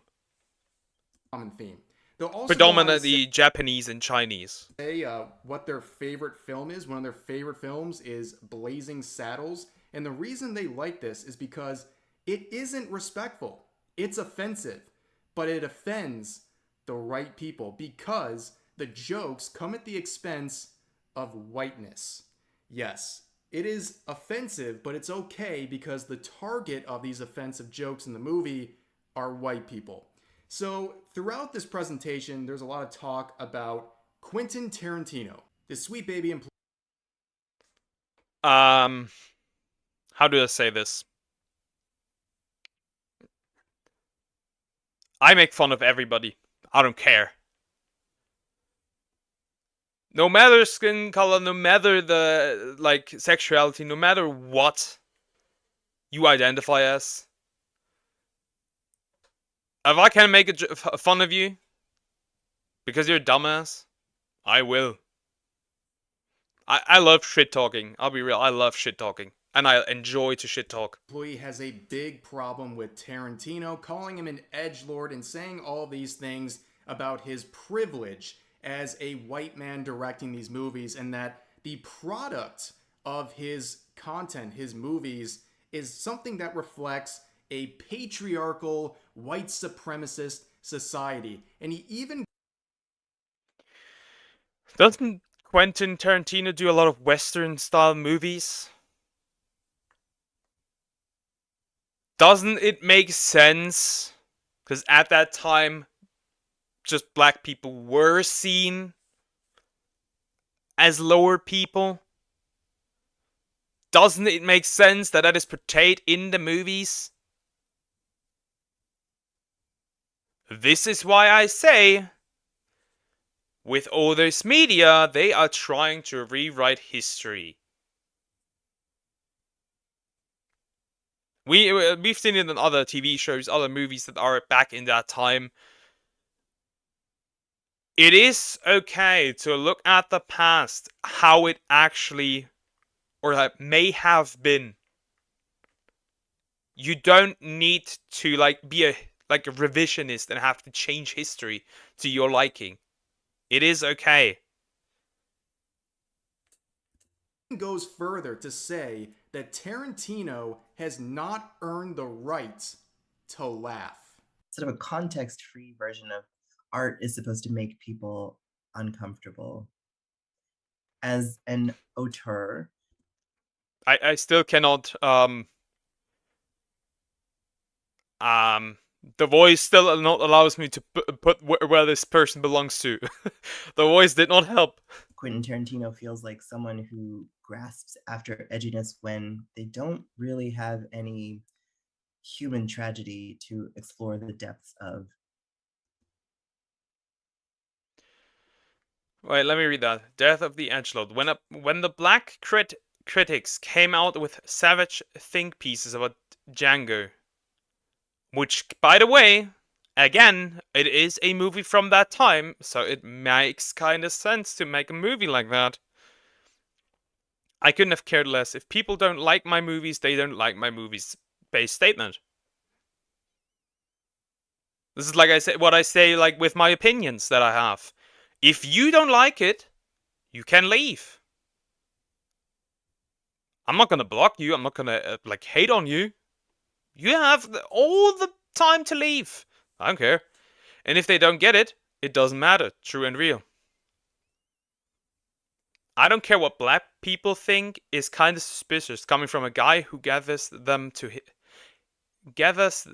him all the time. I think that statement could be overall just like, doesn't matter what everybody thinks, not just black. Yeah.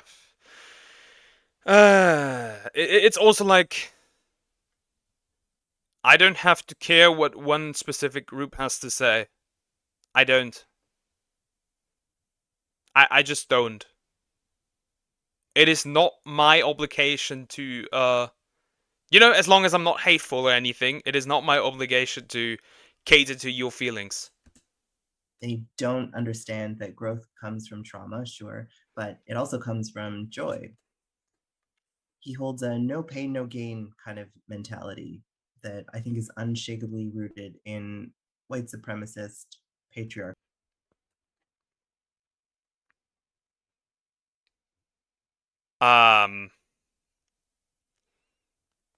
Great things can come from joy, but it's much more the case that great things also come from a lot of pain.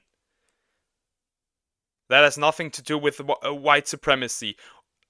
I wonder what a person like that would say about somebody like Muhammad Ali or Mike Tyson or like David Goggins, who are all black. I wonder what a person like that would say about them. Are they white supremacists? Because all of them went through a lot of pain. Or is that different because they don't have because they're not white? In a scene where the KKK are shown to be a crew of bumbling idiots, we get a feeling that Tarantino is almost there and capable of some genuinely good comedy. But even in reducing such an iconic avatar of racism to a bunch of fools, we're made to feel that racism itself feels silly to Tarantino. But he hasn't earned the right to laugh. Yes, ladies and gentlemen, this Sweet Baby employee tells Quentin Tarantino that he has not earned the right to laugh. That is something that is quite unhinged, but not too unsurprising for a Sweet Baby employee. Now we continue on. They'll have some more. Yeah, take it away. Tarantino, and no more PowerPoints for Sweet Baby. So on the one hand, they're going to say that, hey, look, I don't hate Quentin Tarantino. I don't have this big issue with Tarantino, but I hope that one day all of their works are criticized out of existence.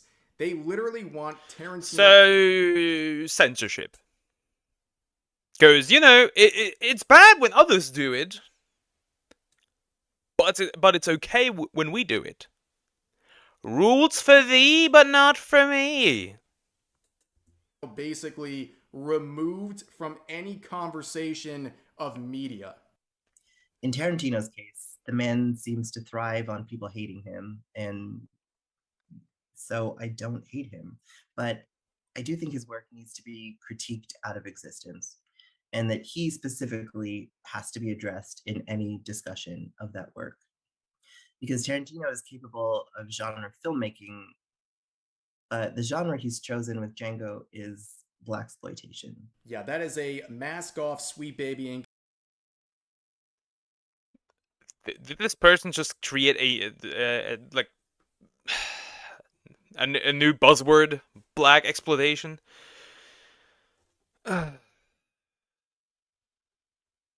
I wonder what it would say about German movies, because a lot of German movies are based on like World War II and like what that happened, like showing what happened, like what could have been like during that time. For example, especially from the point of view of like Jews or someone, would they act the same way? I don't feel like they would act the same way, because that would also be exploitation. Like, in their terms. It's a movie. It ain't that serious, bro. Employee, or really just a regular Sweet Baby Inc. employee at this point.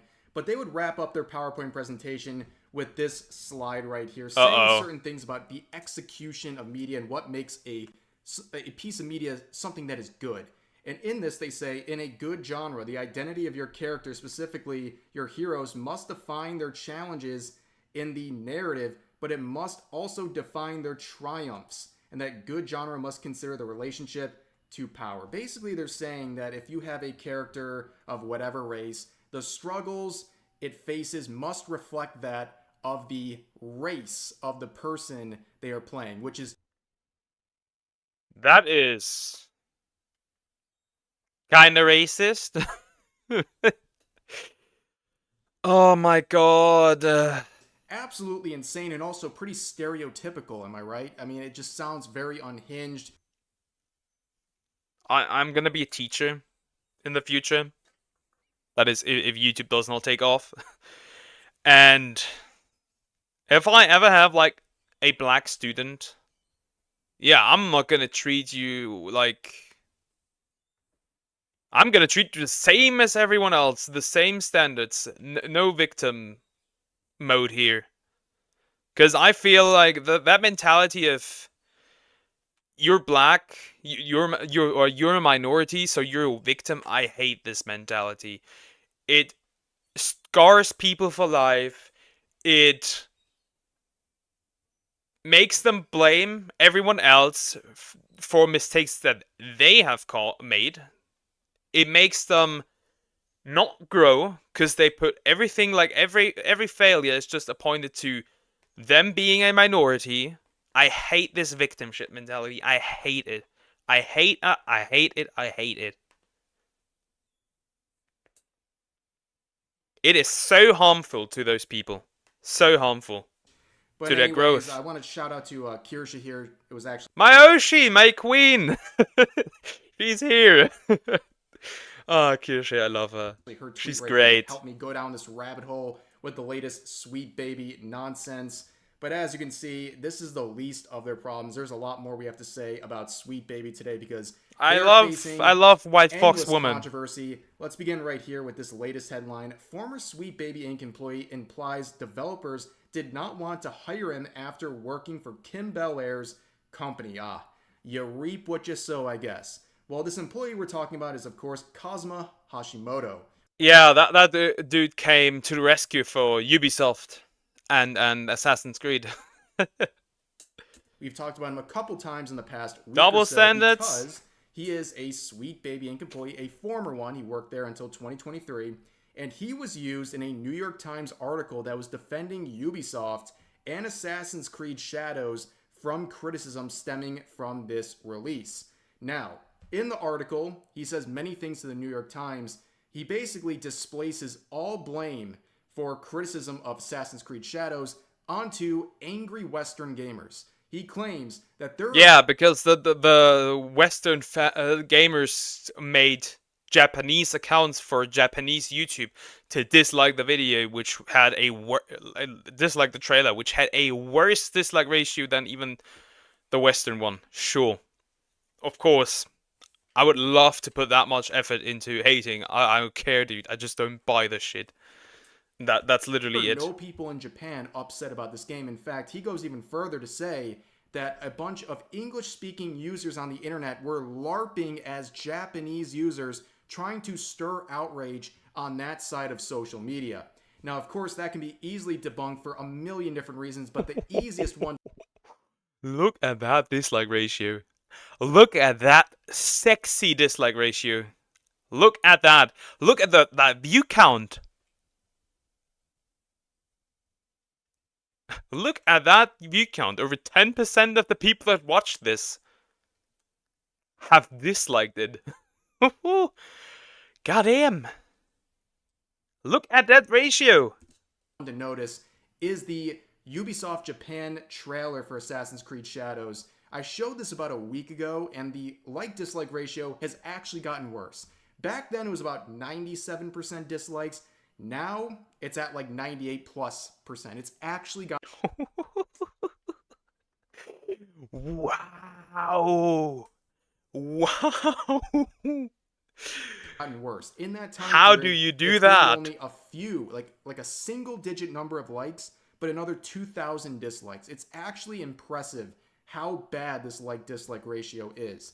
Now, what's interesting here is that Cosma would actually go onto Twitch and do a live stream where he would talk about this whole situation with Sweet Baby, and this was captured by Smash JT here in a now deleted VOD from Twitch, where he would go on, Hashimoto would talk about how basically his couple of years working at Sweet Baby has caused him actual trouble in the hiring process currently, where he yeah, don't associate with people that nobody likes, I guess. God damn. Yeah, you struggle. He is having a hard time finding jobs because of his connection to Sweet Baby. It's literally like a scarlet letter A in the industry because nobody wants to work with anyone connected with Sweet Baby. You guys do know, like, there are definitely jobs that I've had where, like, people have seen, like, the fact that I've worked for Sweet Baby, and it's been, like, a year since I've even worked with them. And it's just on, like, a contractual basis when I was, so, like, just periodically for, like, a couple of years. People will literally be like, hey, are we... Is bro a VTuber? Nah! Get this man out of here! Get this man out of the space! I don't care! This is a personal problem now. It really sucks that instead of being like, we'll protect our employee, the employer or potential person giving you the contract will be more concerned about that than protecting their employees.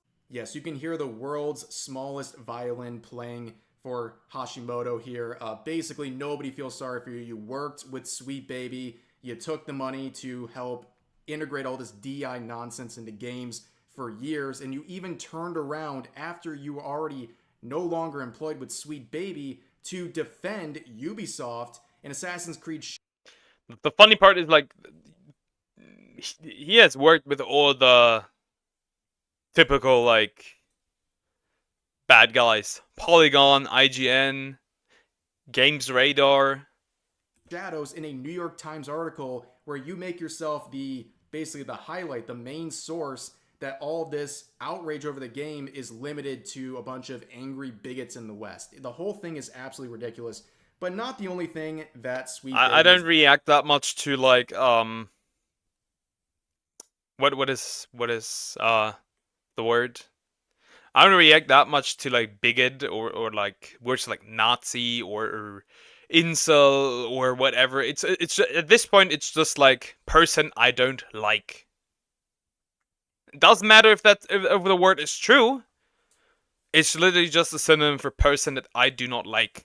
That's what it is. Dealing with right now. So as you can see by the headline here, the Sweet Baby effect. God of War Ragnarok peak player count less than half of God of War. Now looking at the situation, you can see that God of War Ragnarok is a Sweet Baby product. And another one, kind of like Alan Wake 2, where people who defend Sweet Baby always point to these games saying, wow, what a success. Well, as it turns out... As far as I'm aware, Alan Wake 2 has not even broken broken even. They didn't make the money back that the game took to make. So, like, it is mid at best. Mid. And with God of War, of course it's a success, because it's part of a very successful, like series, so it makes sense. However, it's funny that I think the reason why the Ragnarok really hasn't done that well is also because it's like more of the same. It literally is it's just like more of the same. Out since the recent Steam release of Ragnarok. And there's also a couple of other things wrong with Ragnarok. There's too many tutorials as far as I'm aware. Too much explaining and stuff. Peak concurrent player count of 30. Of course, the Sweet Baby in connection also harms of what the Steam peak concurrent player count was for God of War. So less than half is their peak now for this new one. So you have the original one, God of War, with no Sweet Baby involvement, and then God of War Ragnarok with Sweet Baby involvement, and they get less than half of the peak player count. That is the Sweet Baby effect. And things are getting even worse because, like I said earlier in the video at the start, The moment I saw this Final Fantasy, my body just acted up. Isn't that Final Fantasy 11? If I remember correctly, that had me react right now. I think that's 11. Yeah, Square Enix removed them from the client list. The problem is that Square Enix has their own like DEI department, so I don't know. Gamers have rejected Sweet Baby for a long time, but now the industry is starting to reject Sweet Baby, and whether that is fully within their desires, I don't know. Maybe they've been forced to do it at this point because they know as a business it's a bad thing to be associated with them. But things have gotten to a boiling point where you see this this headline: Sweet Baby Inc. removes Square Enix from its client list on its website. And as you can see, a long time ago, they were planted right there. You can see them between Ubisoft and Warner Bros., which is a terrible spot to be in. I would not want to be between those two companies. Ubisoft facing a million flops right now. And on top of that, Warner Bros. Responsible for the Suicide Squad Kill the Justice League flop that cost them $200 million. But now you see the client list, they have been removed. And whether that is something that is definitive, where they're no longer working at all, or they're just doing this as a kind of publicity thing where they don't want to be... Do it with Ubisoft as well. Remove them. Just remove them. Publicly not much to say here. With Sweet Baby, we don't know, but it's very clear that these studios are very, very nervous about being connected to Sweet Baby in any sort of a meaningful way. And on top of that, I want to point out here one more thing. Whenever I see this, I think it's important to include people on the Japanese side of Twitter are also noticing this stuff involving Sweet Baby, which I think is very important because the same thing happened with anime and manga localizers when there was a lot of drama involving that about a year ago, where Japanese users were completely unaware that all this nonsense was happening in localizations of Japanese products. Yeah. And then people cried about it once they got replaced by AI. Now, I don't want localizers to be replaced by AI. I don't want that. I would love for them to keep their job and do their job and put out accurate translations. They just won't do that. And then they cry about it that they got replaced. That is your own fault. Also, because you would have a lot more people on your side if you actually delivered the product that people were asking for. But you don't. And the same thing and that is why you will get annihilated.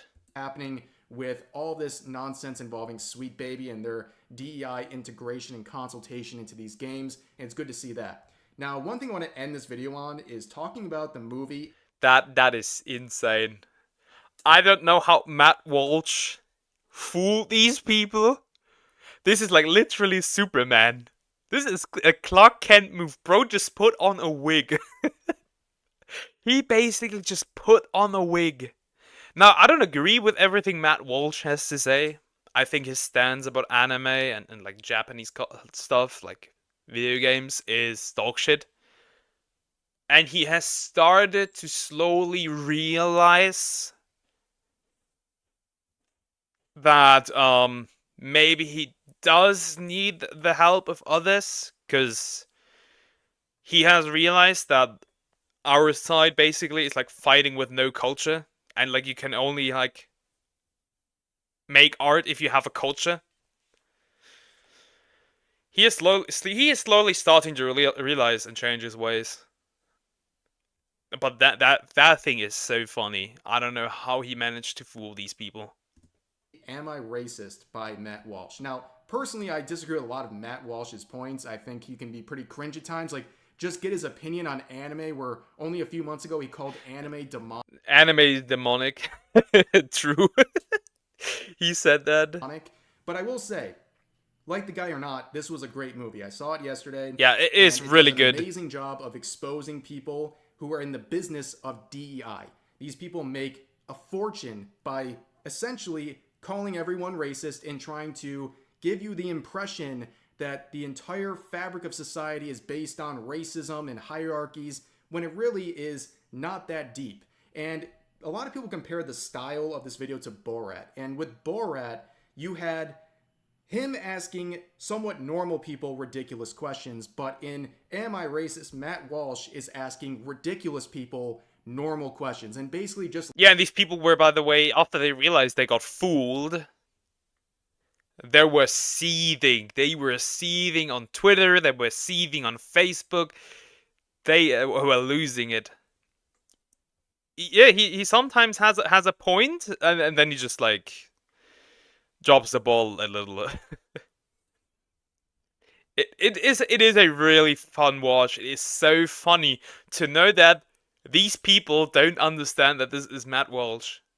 Again, I don't know. It's basically a Superman Clark Kent situation where bro just put on a wig, and Clark Kent just put on his glasses. It's literally that. Letting these people from the DEI industry just speak themselves into a hole. We saw so many ridiculous parts of the movie where you have people spending thousands of dollars to attend seminars with these DEI specialists who do nothing more than call them racist and tell them you got to stop being so racist and bigoted and filled with prejudice. And then on the next hand say, you know, despite even doing the work, you'll still be racist at your core. And then the next second they tell you, you know, treat your fellow coworkers like they're regular people, regardless of the race. But then they tell you don't smile at your black coworkers because that's a microaggression that reminds them. Remember when they consider when people, especially us Zoomers, there's people out there that consider the thumbs up emoji a microaggression. I don't know. Of the societal power you have over them as a white person. And then in the next second, there was a dinner hosted with a bunch of white Karens who were paying thousands of dollars to have these two DEI specialists call. He doesn't like to say it, but I will say it. Society's biggest enemy is white liberal women. Them racist, and then tell them they should be ashamed of themselves and their ancestors, and they should feel guilt. And then they say, if you feel compelled to cry, you should leave the room because your tears as a white person are racist and are attacking and trying.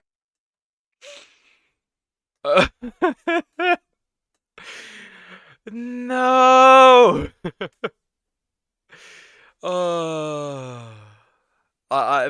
It is. I don't even remember that part. Trying to take the spotlight away from my. Careful! I'm crying tears. I might just be racist. And the real pinnacle of the movie is they have this author of this DEI classic that sold over 5 million copies called White Fragility. They get the author, of course, with the coaxing of $15,000 to show up for an interview where Matt Walsh gives a $20 bill to his black producer, saying it's basically a form of reparations and a step in the right direction. And using her own logic, he basically guilt trips her into going across the room, reaching into her purse, and giving this guy $30 as a form of reparation. I love that part. I love that part so much. It was so good. That was so good. And again, nobody knew that it was actually Matt Walsh under this wig. It is that insane. Yeah, they are losing their minds out here. They are completely, like, they lost the plot completely. It's the most insane, ridiculous thing, and people made themselves look stupid by basically just speaking their mind. All these DEI specialists, they're a bunch of grifters. It's an absolute scam. They thrive on making you feel guilty for who you are. They thrive on... It's not just what they say that makes them seem stupid. It's also the fact that they didn't realize it was Matt Walsh. They thrive on making a picture of society that deems everyone the victim of either racism or the perpetuators of racism, and that is their grift. And you know how you defeat all of this stuff? You simply say no. Whether it's the people in the Matt Walsh film or Sweet Baby, they're all the same business. That's DEI. And the way you defeat these people is by saying... And Bridge. Do not forget Bridge. No. That name gets said not enough. It is, in its core, it's not VI, it is Bridge. That's enough. You've gone too far. We're not going to pay you to call us racist. We're not going to pay you to hustle racism. Enough is enough. And that's how you defeat this stuff. And finally, some people are getting on to Sweet Baby in the industry. We know gamers have already dismissed them a long time ago, but now the industry is noticing they are connected to nothing but losses, and they're acting appropriately. But for now, that's going to do it for this video. Obviously, a lot of topics today, so feel free to share your thoughts about them. I think I have shared my thoughts enough. Yeah, I hope these companies and these people, like, financially fail and never recover. That's just my opinion, though. Man, there is a lot of stuff that is just it is ridiculous. It is absolutely ridiculous. Man. That PowerPoint was different.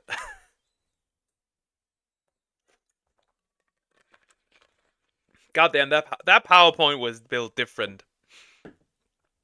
I got a couple of videos that I want to go through still today. These were the first two, but it's just absurd that this is even like somewhat successful. That these people are able to make even money, it is just absurd. Now this one is a royalties here video, and I like to watch his videos quite a bit here and there. They are fairly enjoyable, I feel like, the royalties here videos. This was just posted one day. The YouTuber that hated everything. What is he? Sasuke Uchiha? Is that what it is? Let's just get into it. The YouTuber that hated everything. So on the internet, we love negativity. Whether it's a long time and beloved YouTuber being exposed, situations... Yeah, the year that Mr. Beast became Mr. Least. that are unfortunate. That is 2024. Individuals, or just genuinely watching people make the worst decisions possible. We saw this with the... I still don't know how to understand how this guy just like lost all that weight and like fooled people. He pre-recorded shit for like for a long period of time, and it just, I don't know. It is insane. Yeah, Sasuke being a hater. I think in like the beginning of Naruto, he says like there's not a lot of things that he likes and he dislikes a lot. Mr. Beast drama, where any video exposing Mr. Beast got millions of views, and he was rightfully exposed, but compared to the videos supporting Mr. Beast previously, like with the whole eye operation situation, the views pale in comparison to the more negative video, or at least the more negative thumbnail. Yeah, I mean, that kind of makes sense. We love negativity. I love drama. I'll be real. I'm not gonna hide it. I love drama. As long as I'm not involved, I don't care. I enjoy it. Because I don't do stupid shit. And title. Take a look at Lost Pegasus. He discovered a money glitch. Yeah, Lost Pegasus. Literally like infinite money glitch. Mr. Beast negativity videos. Bro was on a different level. Bro was on a mission. Of which he probably could pay the mortgage on his house, and milked the situation to the bone, to where his next target was probably the cartilage. But fair play, I'd probably do the same. Another example is we watched Nico Cardo Avocado destroy his life slowly for absolute years.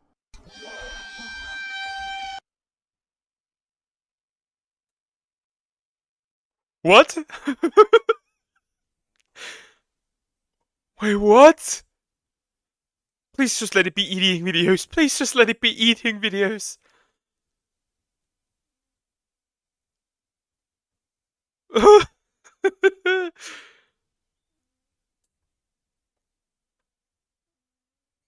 Please, please, please. We were along for that ride. Some encouraged it and some made fun of him, only to see that we were the laughing stocks all along. And many people after his latest video probably way more than him now. This is a... True. That is true. That is so true. Time for you to get in the gym, you tub of lard. But negativity on the internet is rampant, and when it comes to videos like exposed YouTubers, for many it is a state of euphoria, more Pegasus was equivalent grinding. to edging yourself for 20 hours and then finally busting. Because for some people, those videos release sweet, sweet dopamine. And to be honest, I don't know why that happens. Maybe it's because on social media platforms we're surrounded with positivity, and seeing an ounce of negativity, it kind of stands out from the... Does it really stand out? I'm a VTuber, and VTuber Twitter is just like either graduations, drama, or what else? Jealousy. That is. There's a lot of things there. This is innate to us. I don't think this is natural, but we are drawn to negative subjects, especially every video. Is this a confession?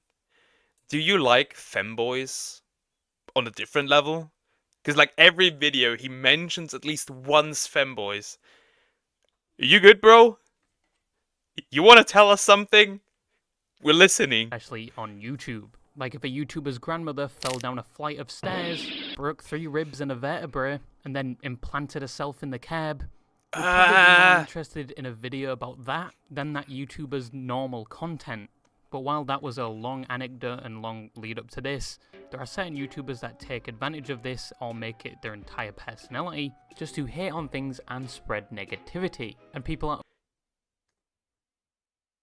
This is bro's, like, hosting?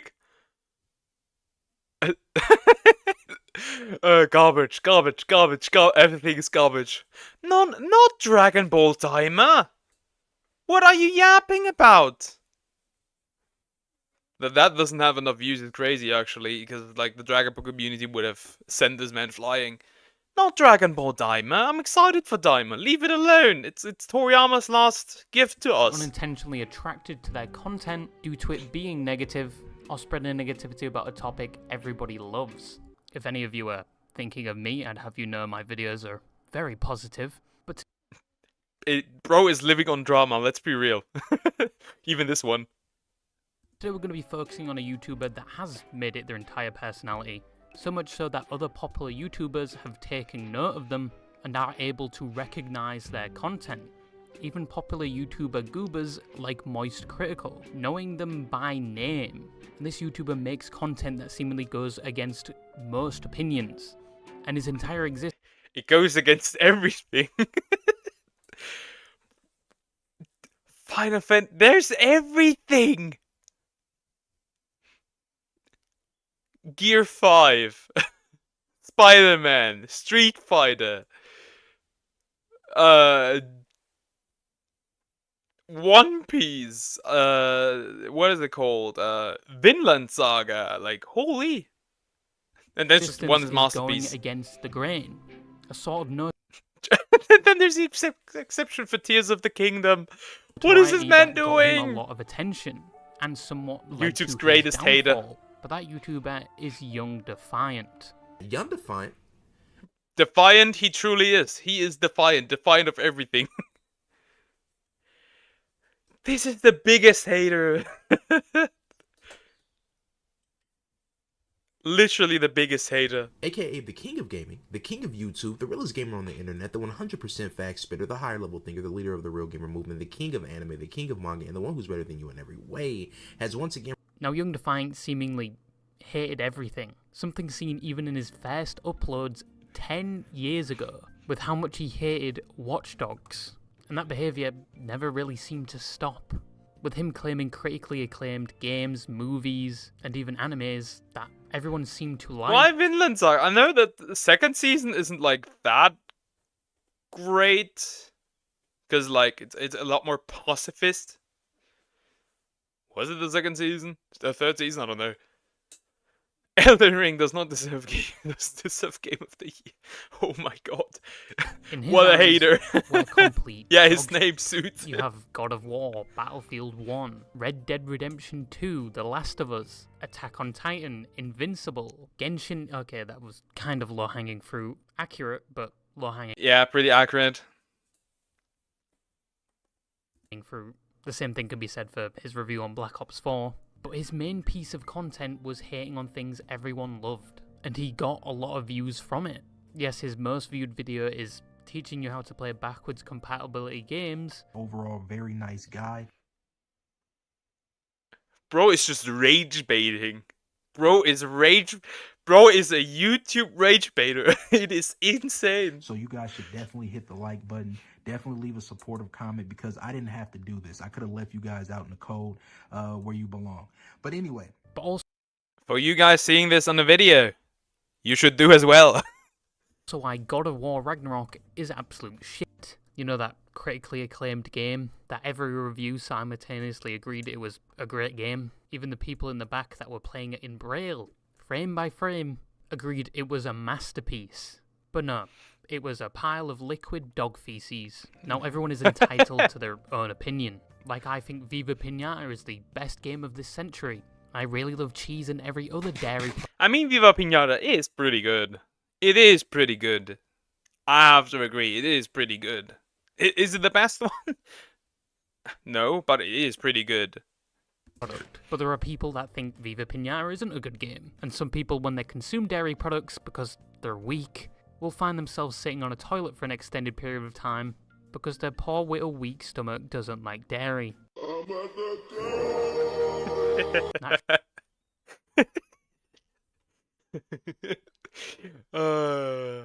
Imagine when your biggest up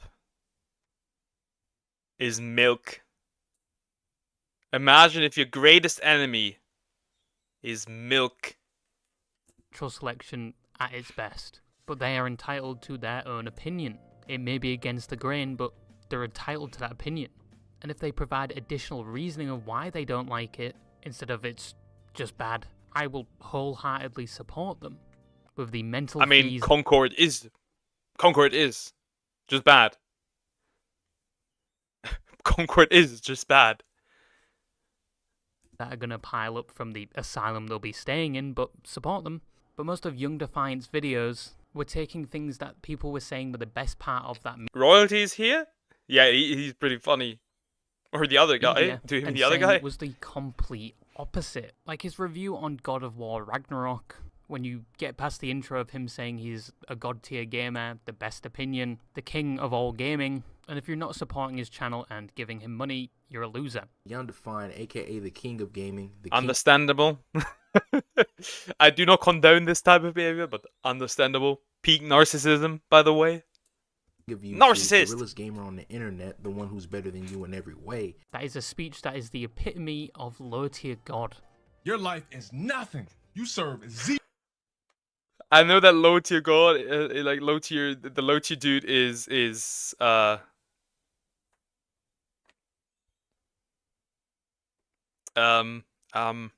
I know that there's a lot of controversy on this guy. I don't know what exactly happened, but I love this clip. I love this clip. It's insane. Yeah, but doesn't that mean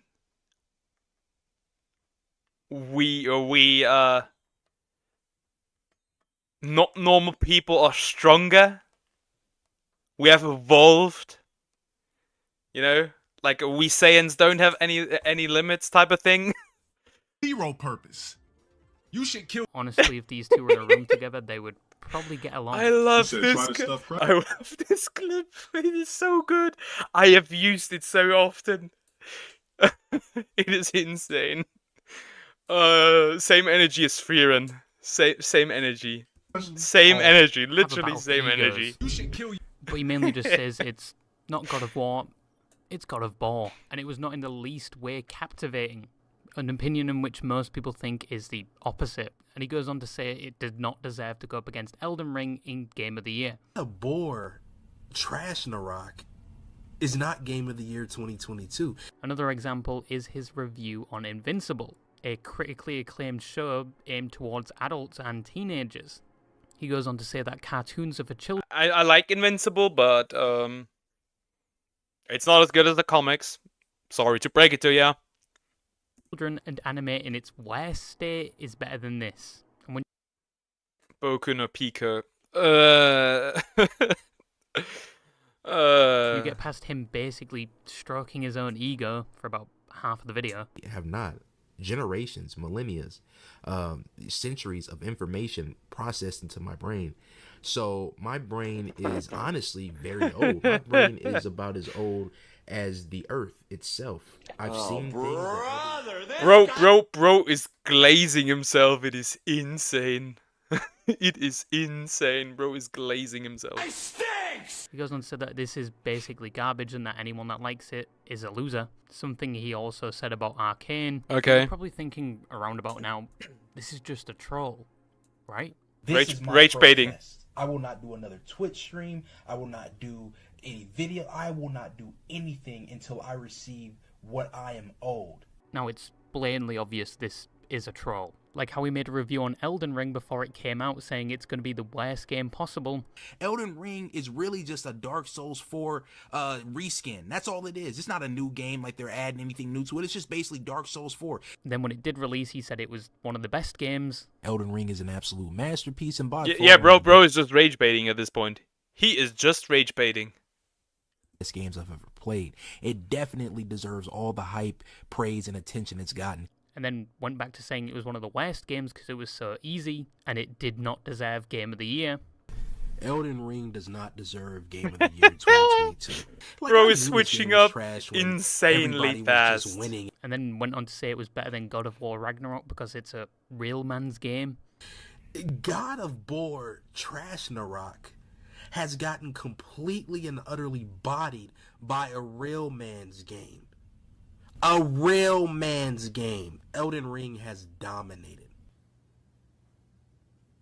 Are you schizophrenic, Louis? Bro is listening to the voices. And then concluded by saying the latest DLC is complete trash. Now either he's schizophrenic, delusional, or just can't keep track of what he said, but it is very obvious it is a troll. Like a blind and deaf person could probably see and hear this coming, and the fact I'm making this video means it worked. But the reason I'm actually making this video is because it's interesting to see how long it worked, and how much of a reaction his videos garnered from just hating on beloved topics, even to the point where he's gathered thousands of views, and has made an impression on people from Reddit goers. Like I said, an absolute hater. Imagine having hating as your job. Of posts about him hating on him, and there's even posts on kiwi farms about him to popular content creators like Moist Critical. Oh, this guy. I do know this guy. Well, his whole shtick is literally just being edgy. I've seen that. Yeah, so he'll take like things that are popular, like Spider-Man, and be like, it's the worst movie I've ever seen in my fucking life. Yeah, no, I know this guy. Sorry, the video looks like it was taken in someone's living room in a country that doesn't know what screen recorders are, but it's the only archive I could find. But you also had commentary YouTubers making videos about it. What do you mean? OBS is hard. It sometimes barely functions. Him and taking a stab at him as well, and some not even realizing he's trolling. It's when you don't have an argument, so you just attack. But all of this combined together, it worked. From his ego-inflated persona to his critical opinions with no backing or support. It just worked for the longest time. And the more people that hated him and talked about him, the more he prospered as a whole. Some of you may have looked at his videos before. Some of you may know about him. Some of you may have instinctively... I mean, if it works, it works. Whether it's cloud chasing or not. Unlike other people. Clicked on one of his videos when it was in your feed. And the fact that popular YouTubers know who he is just a testament to how much it worked. But why did it work so well? Wait. Well, we actually all know why this worked. And I've been saying it throughout this video. So if you don't know why it worked, either your IQ is the equivalent of room temperature, or you haven't been listening, as I've learned some of you like to put me on in the background, either playing games or doing That happens with Rima Even Star videos occasionally, where I put them on the background and then I have to rewatch them again because I didn't understand the gist of it. Yep. mundane activities. So if you are listening, cover your ears. Did that wake you up? You piece You of shit! listening now? Not playing runes? You suck! You piece of shit! I will be in your walls. I'll say it. I'll be in your walls, royalty. I'll hide in your walls. I don't care. I will hide in your walls. I don't care. I will find you. Gabe or Valorant or, God forbid, Genshin. Well, it worked so well because, once again, it's negative, and he's only criticising things everyone says positive things about. Like Arcane, for example. There are so many positive reviews on it, almost too many, to a point where a negative video like his would probably stick out from the rest. A negative video where he says it's the equivalent of feces with a layer of Professional hater. That's all I can say, professional hater. Premature ejaculation. And 2, Arcane has a strong fanbase, so chances are some of them, for whatever reason, will want to know why someone on the internet has a negative opinion about something they love. But he keeps you watching the video through this character, at least I hope it's a character, but all of which are playing to his advantage, as you're giving him more attention and an extra view. Just like with one of his more popular Reddit threads, that had the people of Reddit foaming at the mouth with anger. As with his usual character. Oh, he's even angering Reddit. That is wild. Once again, I hope it is a character, and he's not actually like schizophrenic or something. But he angered people by acting entitled, and basically saying he deserves their money, or he's just gonna stop making content.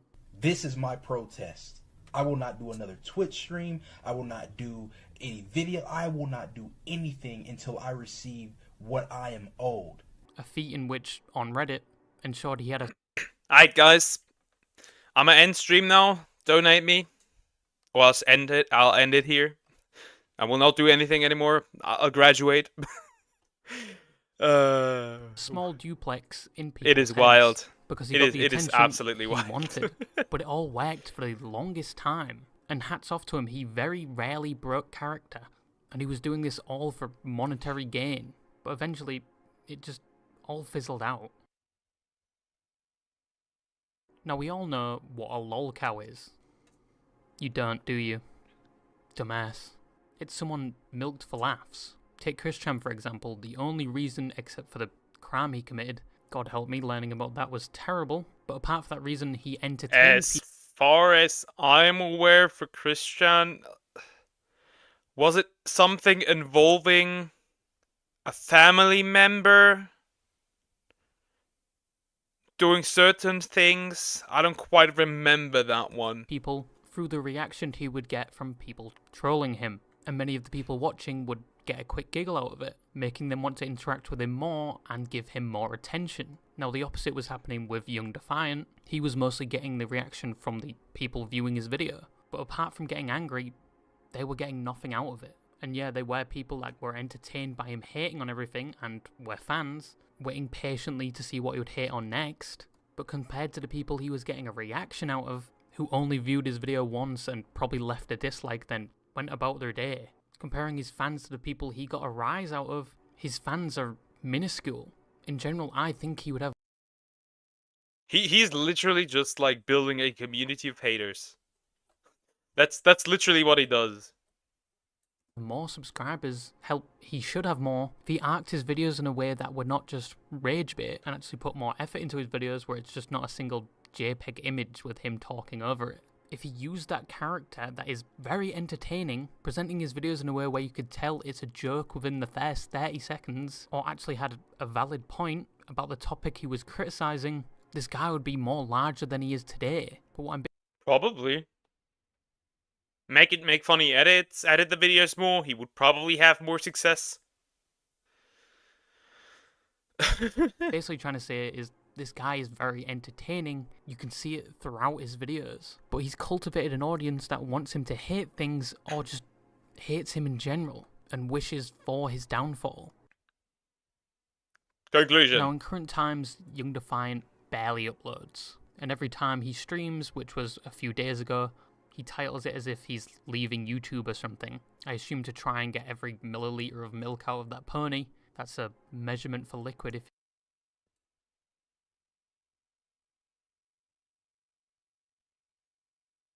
Well, in the context of My Little Pony, that sounds awful. You're American and brain dead, but he doesn't garner as much attention as he did before. People are actually clowning on him now because of this. Young Deviant has been streaming for 5 hours, and there's only 15 people watching, and nobody's donating.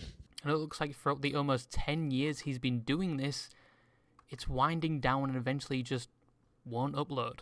But once again, he is very entertaining. Hell, a year ago I was baited by the same Reddit clip and made a video on it. A terrible video, but a video. But he's someone most of the internet has experienced before, we just can't remember who he was.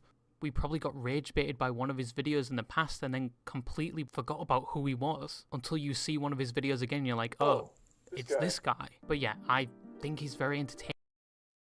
It is interesting in how you mess up such a great opportunity. As a content creator, that hurts me.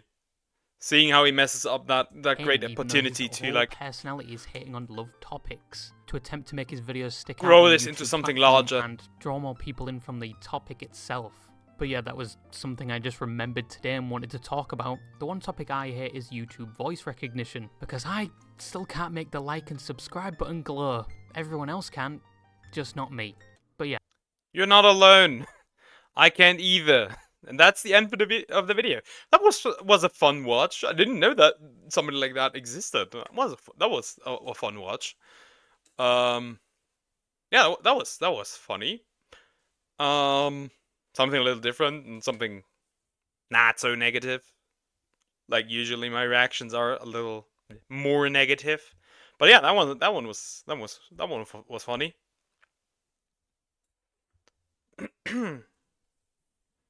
Hey Shonol, how are you doing? Hey Aitsu, how are you doing? Skill issue. He R-worded his mom. Okay, I'm interested in some. Well, we're getting hated on again. I don't know, in my opinion. Oh. Incest, stalking. What the hell? Nope, I didn't want to click that. That one. I want that one. Star Wars is very like patriotic. No, that one I don't want either. Leave me alone. Why did it scroll up? This one I want. Just, I don't know, in my Hey, opinion, Sydney Watson video. We got one. Little IR video to brighten the day, exactly. We got this one by Sydney Watson. I occasionally watch a Sydney video. They are solid. The attack on male gamers continues. Okay. We'll see what that is about. I think that, I don't know, there's something a little bit childlike about it, a grown man to be playing games, and it is a huge... What did you say? What did you say? I am starting to take that personally.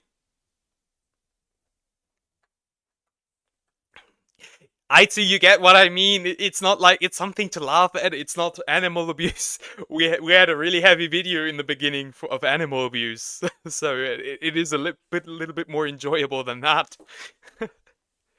You know exactly what I mean by that. Remember the list on Twitter? That was basically just like hobbies that nobody likes, that the women don't find attractive. Remember that list? Reminds me of that. Huge turn off for me, and I'm bloody glad my man doesn't play video games. I don't have anything meaningful to say about this. I just want to tell her to shut up. Hi, my name is Sydney. Welcome back to hell. And as per usual, before we launch in, today's video is sponsored by Menukora. And of course, by my company, Lions Tea Exchange. We'll let her have her little, what is the word? Her little sponsor. Why not? In addition to my regular wonderful flavors, I now have 3 new limited edition flavors that are now available on the site for pre-sale. I think they're all really Hey, at least it's not the cereal. good, but I am a huge fan of the peppermint white chocolate, but you guys seem to be really excited about the bourbon barrel chai. No surprises there. I also have these beautiful wooden gift boxes that are available too for pre-sale for the... You know for a fact that her audience is predominantly male? And there's dudes out there that love this tea, basically. Nothing against tea enjoyers. Tea is great. I prefer coffee, but tea is great. holiday season, or just generally if you want a beautiful box. And as you guys know, these are made here in the US of A, and the company that I work with plants a tree for every order placed, which honestly I think is pretty cool. I will link all of this in the description box if you would like to support my channel and my tea company. It all means a lot, and I love you guys very much. Okay, back to the video. Now, I know I'm slightly late to this conversation because it took place a couple weeks ago, but a lot of things were also happening during that time. Like the mystery of who is eating the cats. They're eating the dogs. Oh, this is so sad. They're eating the pets in the United States. What is it? Refugees, immigrants, whatever. It is wild. The people that came in, they're eating the cats. And I needed to show you all my breakdancing prowess, okay? There's Wukong in the background. That is based. What am I watching already? Now, like I said, a few weeks ago, the conversation, or the debate, if you will, around men playing video games being unattractive was once again resurrected. This has been going on for quite some time, but periodically, someone, somewhere, for some reason, brings it back up. And every time this happens, it seems that people want to congregate around the idea that men playing video games is bad, and gaming is bad overall. Say the people who probably like crocheting. Here's my 2 cents. Here's my 2 cents. If the person that you are dating has a problem with your hobbies, they are not the one. They are not the one. They're eating the dogs. That's a new one. Back then it was, they're taking our jobs. Now it's, they're eating our dogs. I'm just saying. They are not the one. Or something. Depressingly, when I started looking for videos on this issue, New ick unlocked. Watching my boyfriend play games. Yeah, I'm out of here.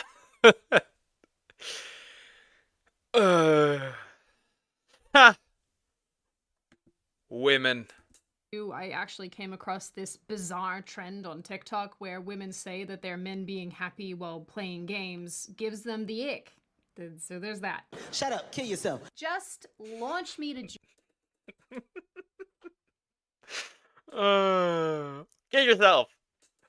Jupiter at this point. Anyway, this time the conversation started when conservative commentator Liz Wheeler posted a graph of the hobbies women reportedly find the least attractive. At the top of the So let's list, get over that. Video games on number 1. Collecting figurines on number 2. Magic tricks on 3. Online trolling at 4. Gambling at 5.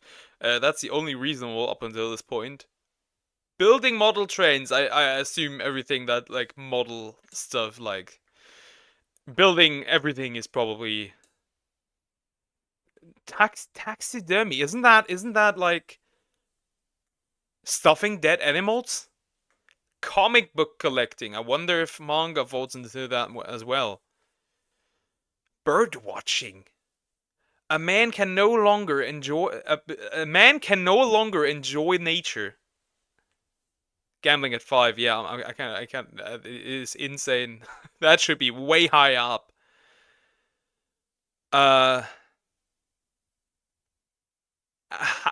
Okay, let's look at these. I have the first one, the second one.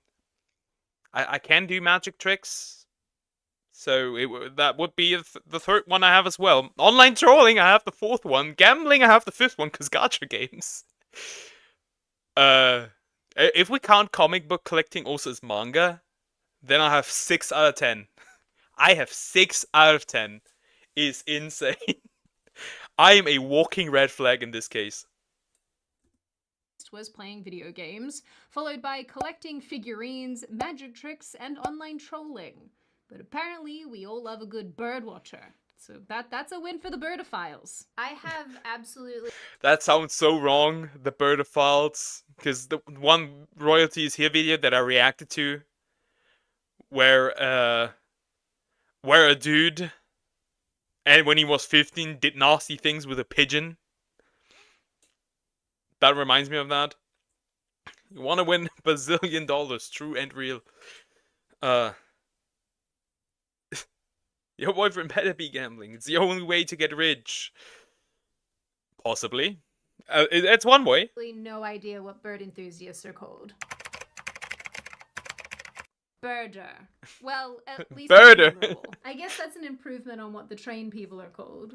Hootie tooters? Hooter tooters? This graph, the which fuck? obviously is not based on real evidence, was posted along with Wheeler's commentary, which read, "This is Source. I made it the fuck up.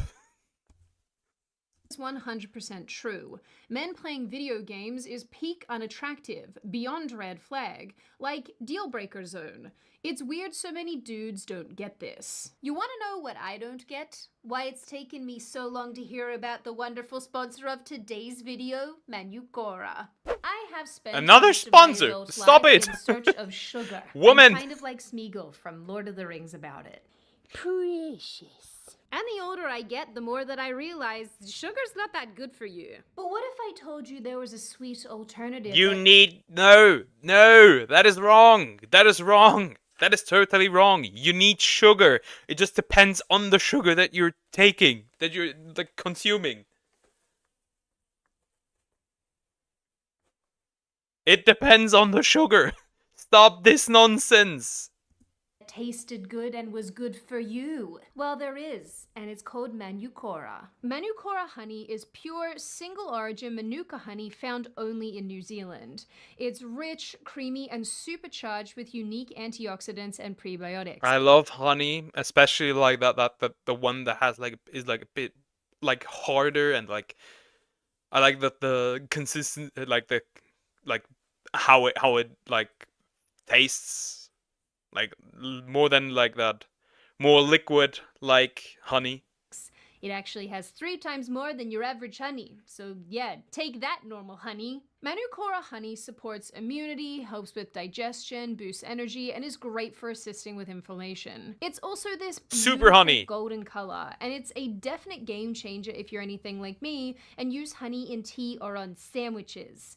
I also like how my little starter pack has this cute little spoon and life hack when you're sick. Hot milk with honey. Thank me later.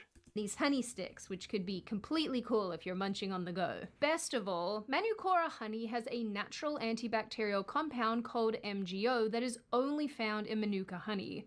The higher the MgO count, the higher the levels of nutrients and antioxidants. And Manukora has some of the highest MgO honey on the market. And if you don't believe me, your Manukora lid has this little QR code that you can scan to trace your honey and all its unique information, which I think is pretty cool. This is the second so ad. If you too want to embrace a good sweet This thing, is the then second click ad. the link in the description or head over to manukora.com/Sydney. First her own company stuff and now a sponsor. Now, I don't know.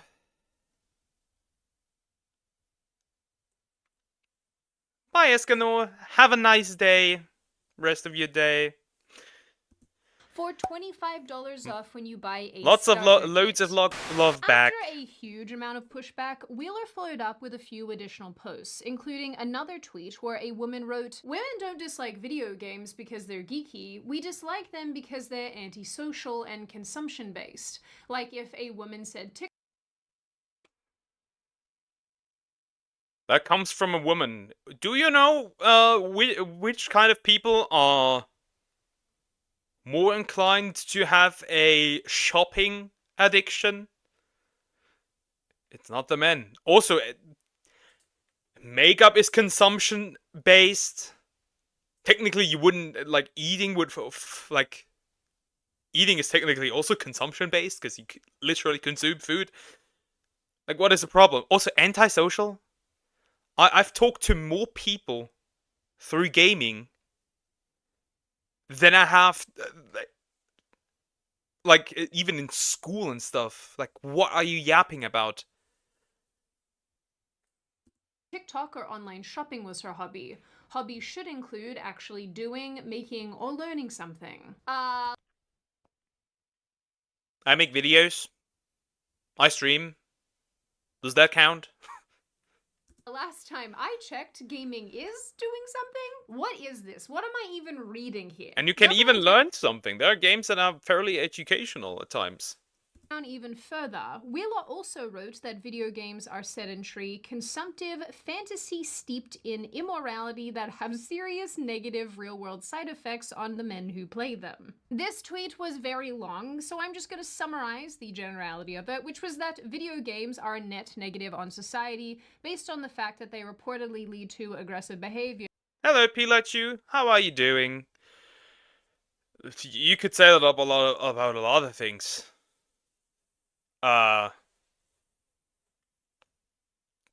Funny how she takes video games, but junk food is a net negative on society. Adult content is a net negative on society. It's even worse. Why do you pick a bone with video games exactly? Here, desensitization to violence, anxiety, mood disorders, and so on and so forth. She also asserts that women are attracted to men based on a man's ability to protect, provide, produce, and procreate. Hobbies that illustrate that ability are attractive to women. There's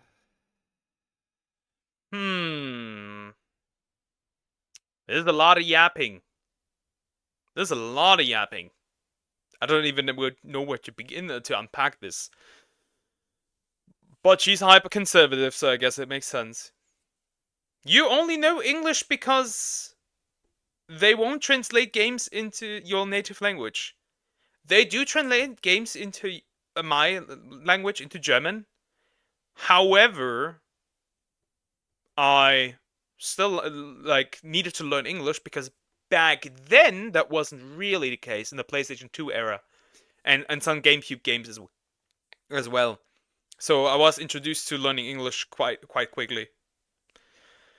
It breaks human brains. It is literally. I have a story with it. I won't talk about it yet. I don't feel comfortable about it yet. I have a story with it. Let's just say that I do not watch it anymore. And if you do, please stop. I know there's not a lot of help because it's not really recognized as a real addiction. That's all I'm gonna say. Hobbies that do not are not. Not to be a jerk, at least not intentionally, but isn't reading sedentary? And isn't buying random female crap for your house consumptive? Do you want to go and have a conversation with the immoral smut-reading ladies over on Book Talk? Of course not, because it's... If you read, like, some women romance books... This is pornography for women. It is literally pornography for women. And Nintendo's gonna start translating games to Polish. Good, that is good for the Polish people.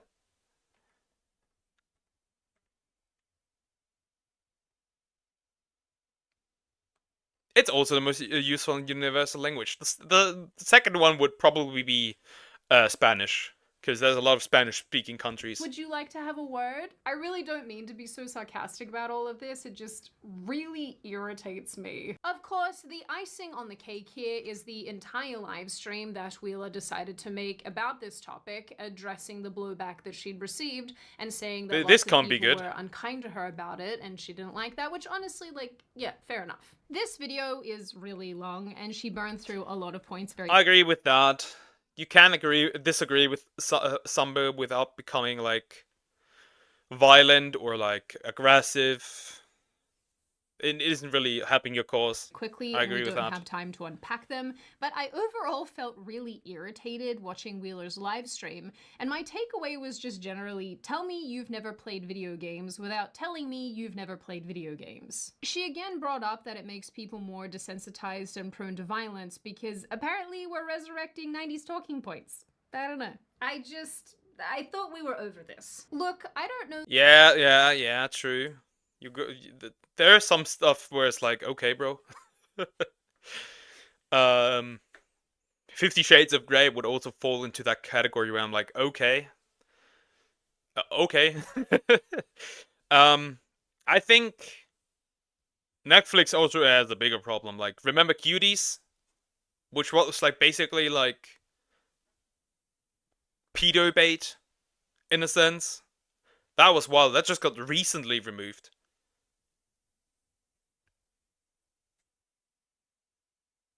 In the early 2000s, nothing was being localized. One of the reasons you needed to learn English. Understandable. Liz personally, and so I don't want anyone to perceive this as me attacking her because she seems like a nice lady, but I do find her opinion and this extended opinion really frustrating. I think there's a trend on the right side of politics where some conservatives in particular like to fully reject and stomp on really important cultural and entertainment-based mediums. Yeah, Cuties was borderline softcore CP, absolutely, and it just got recently removed. It is insane how long that existed there. To what she was saying, with conservative spaces rejecting certain important parts of culture, this is why we are in the weird spot that we are in, with like all this woke stuff happening around us. This is the reason. This is the reason why Matt Walsh gets clowned on, for example, because he rejects anime and he rejects video games and stuff. Video games not so much, but he rejects anime. You need certain aspects of culture to win this, to return this. And even if the intention behind that is a noble one, I still think it comes across as really controlling and fun policing. Listen, even people with daddy issues don't want to be parented this hard. I mean, they do want True. something hard, but it's not parenting. All of this to say, in the long run, I don't think it's very helpful. I have to say, I just love Sydney's weird faces at times. Her faces at times are so enjoyable. It could make memes out of it. And I'm sure some of you will disagree with that, and that's okay. Feel free to scream at me in the comments. No! No! Anyway, about a week later, another video popped up where a woman called Bex from the radio show 102 Philly was similarly articulating why she doesn't like men playing video games. She said that it was lazy and generally unproductive. But the whole gaming thing... I mean... Is it unproductive? Sure. Can it be not unproductive? Also sure. Like, there is men that make content like around video games and make a buttload of money. Where's the problem with that? What's the problem? Jacqueline has this big problem too. Because it's just lazy. It feels like unless you're getting paid, and there's a line, right? Like, it's cool if you want to do it every so often, but to me, I'm like, go educate. Like, go do something productive. But what is the problem? Like, you know, Jacqueline has a big problem with it too. Whenever she hears the PlayStation start up, like, I gotta hear the huffing and puffing. Yeah. But if I were to just have TV on, you'd be on TikTok as it is, not paying attention. So why does it bother you? Because it's not the distraction of me being on TikTok and us watching TV. It's what you could be doing with that time. There it is, and that's it. I knew it. What is that kind of argument? What the fuck is that kind of argument? You can do that with everything. You can literally do that. Does she want men to be hyper productive and just do something every day? Like every time, all the time? What is this argument?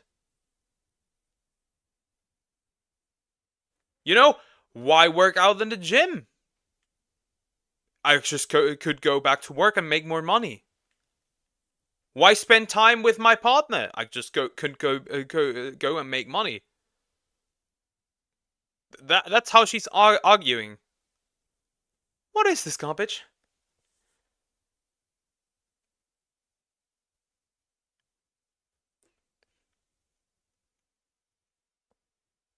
Yeah, basically.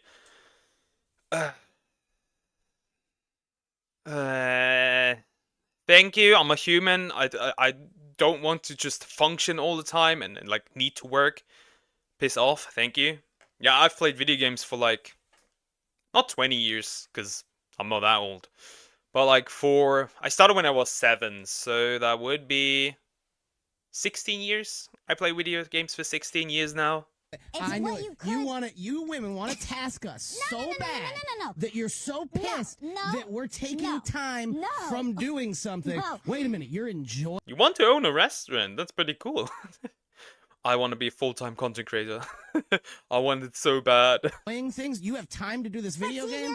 Here's all the things you could be doing. Here's the thing, you're enjoying it, but you could also be planning something nice for us. You know, like... Like I mentioned, this is not the first time that this type of criticism has come up. A couple years ago, 3 more women got a lot of heat online for making fun of men who game, with one of the women even suggesting there's a correlation between gaming and being bad in the bedroom or having small male genitalia. I'll be honest with you.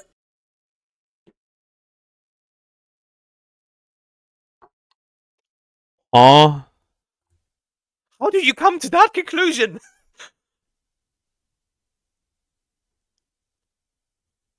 Connection not found? What the fuck? How do you come to that conclusion?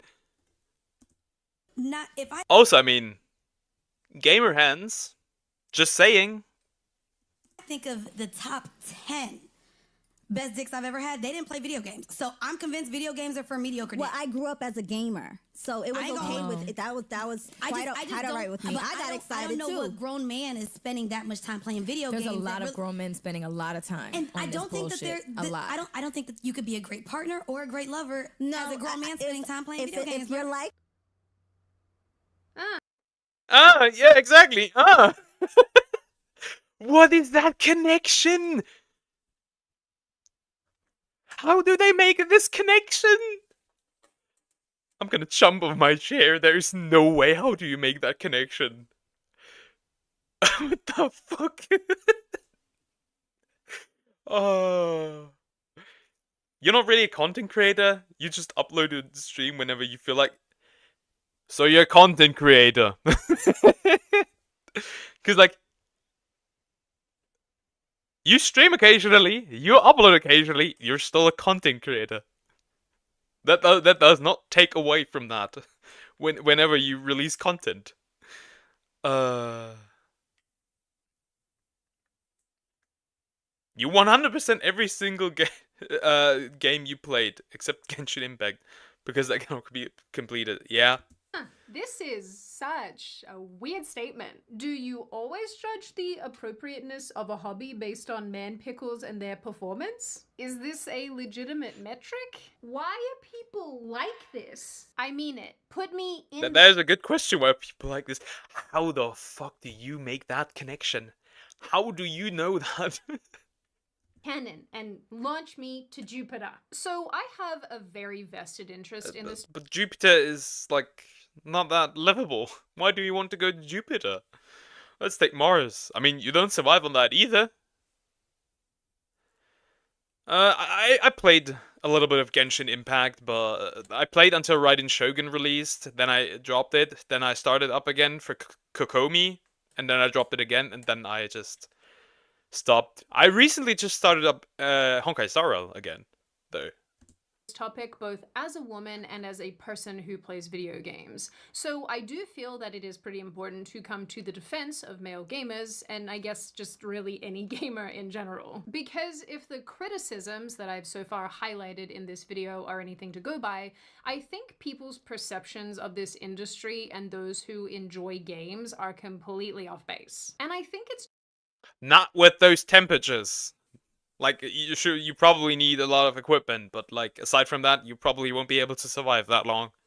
Generally wild to say that gaming is not a hobby, and if it is, it's one that's overall unattractive to women. Because I would argue, in many cases, that is not true. I mean, first and foremost, the gaming industry as a whole has changed dramatically over the last few decades, and And right now, we are in the worst part of video game history. I haven't tried ZZZ yet. If it runs on my laptop, I would attempt to play it. Like, I've seen a lot of, like, it looks interesting. I feel like the enemies, from what I've watched, are a bit like damage sponges. Just like in Genshin.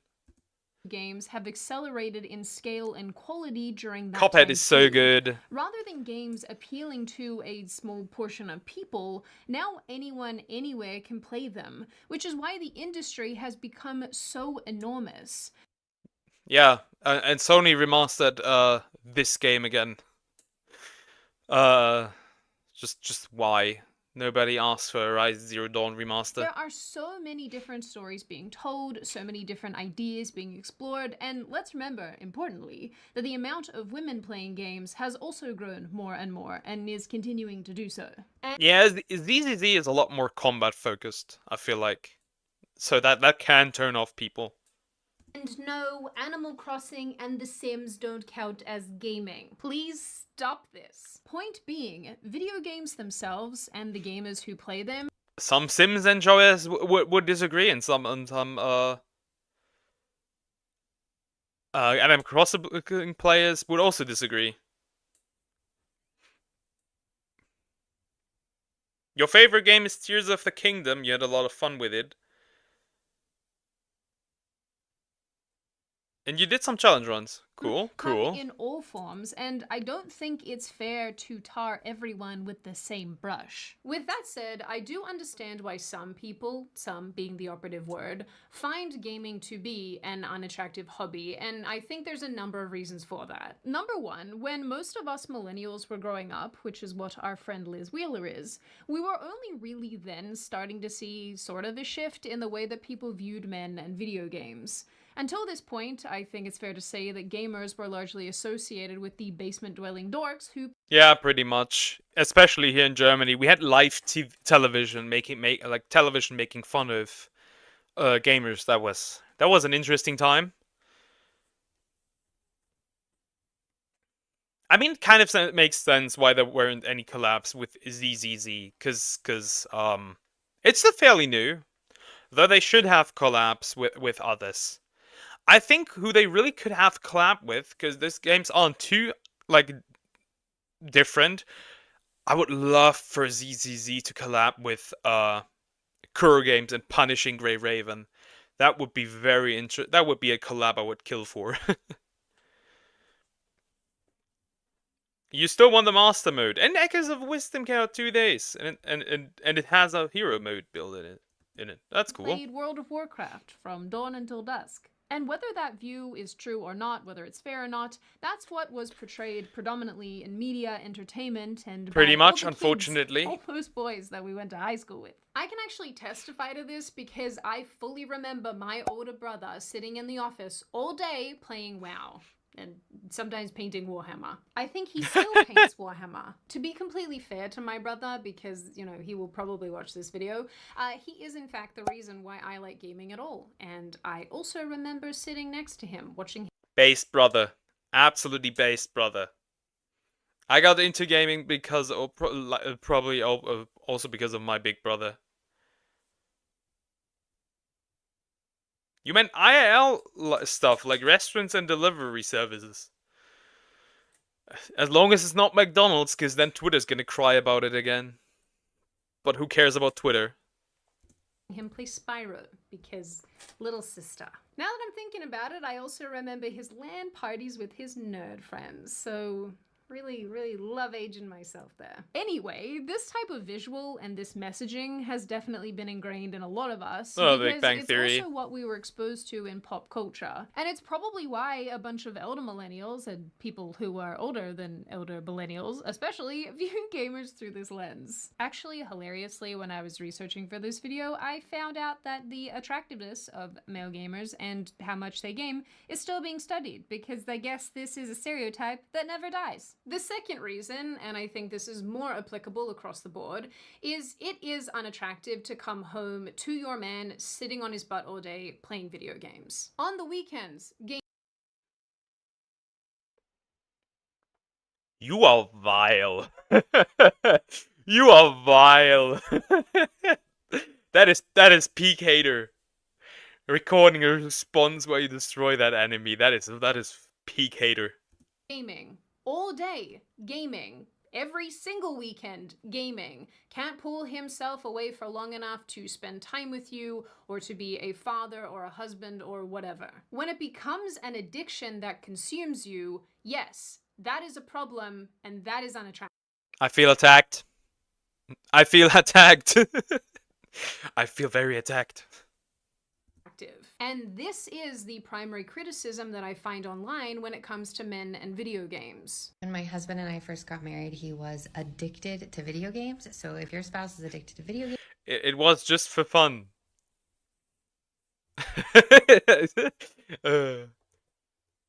If you say so.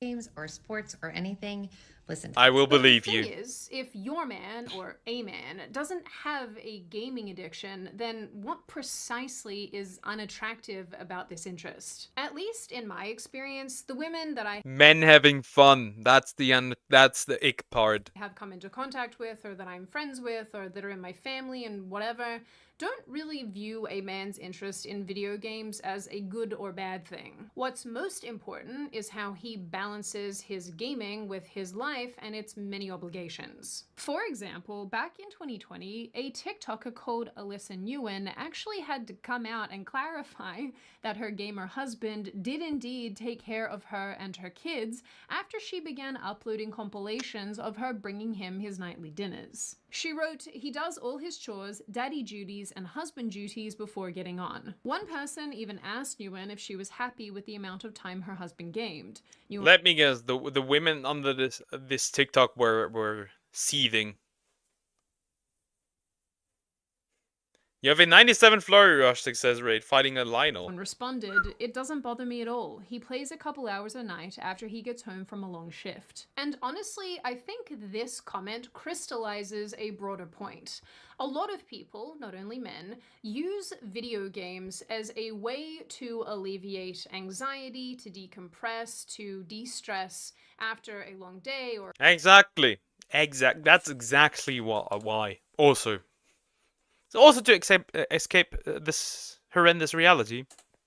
For a long week or whatever the case may be. And I can actually personally relate to this, and I've actually said this in other videos, where I find nothing more enjoyable after a particularly stressful day than jumping into whatever game I'm playing and just like hacking monsters to death. Because it's cathartic. And it stops me from committing murder. That is a joke, Mr. FBI man. I am making a joke. Jokes aside, in addition to being cathartic, it is a good form of escapism. I watched one particular TikTok where a guy was describing escapism in video games as a bad thing, using it as an indicator of depression or a person who hates their life. And that very well might be the case sometimes. I mean,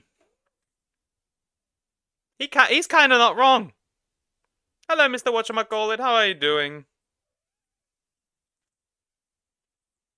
Yeah, I have 2,090 videos. That is true. This just reiterates I'm doing pretty good. How are you doing, minds. actually? But again, why do people frown on this type of escapism, but not when it comes in the form of books or films or television shows? Or sports. Like, a lot of men go to gym as a form of escapism, not only to like build their like, what is it?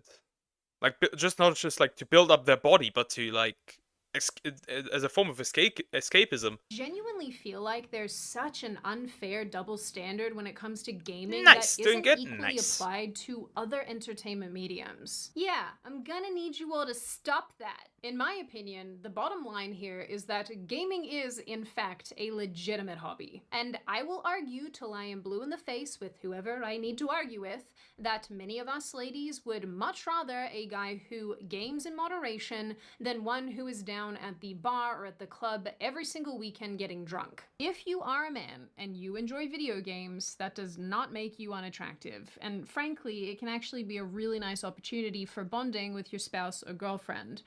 Exactly. Though I never got the opportunity to test that. And I say this as someone who freaking loves couch co-ops. Like, I recently played the Untitled Goose Game and it was unironically a lot of fun. I have to stay away from the platformers though because I just let everyone down. People who make the claim that gaming is antisocial and It is sad how the new Dragon Ball like Tenkaichi game, Sparking Zero, doesn't have like really good like just like local co-op. I think it's just 2 people, and I hate that. Or does it even? I don't even know. and will turn men into murder factories genuinely don't seem to understand the nature of gaming and how community-based and collaborative it often is these days. A lot of modern games have a ton of Your friend slash co-worker got into the gym as a form of escape because his wife cheated. I've said my opinion on cheaters quite a while. Stone them, I don't care. I hate cheaters. I absolutely hate it. I hate them. Features, and it allows you to do Put them on a the list so you can teamwork. look up their names In a online. time where people are super disconnected, the gaming world is actually pretty great at helping people make friends and Yeah. Most of my contacts are through video games. Most of the people I got to know are through video games. I don't know where it comes that gaming is very antisocial. It really isn't that not that different. You can get to know a lot of people due to video games. create communities. I'll say There's as a well that Minecraft there are live apparently today. a bunch of Okay. other measurable benefits. I'm not that to much playing interested games, into like Minecraft anymore. improvements to cognitive functioning, problem solving, impulse control, and so on and so forth. But I don't want to get into it, so I don't know. I guess I'll link some of these in the description, and you can read them in your own time. There are definitely way more things to add about this specific topic, but the one that I want to leave you with, the last thought that I have here, is that I definitely think that there is an online trend where people can't stand to see men doing things that make them happy. Men have video games and sports. What do women have? I actually see this a lot on Twitter. If you were a girl, you'd probably prefer your boyfriend to stay at home, play video games instead of getting drunk somewhere. Yeah, yeah, true. As a guy, I would prefer that as well. Through VR chat, Gary's mod, you met a lot of people. Yeah.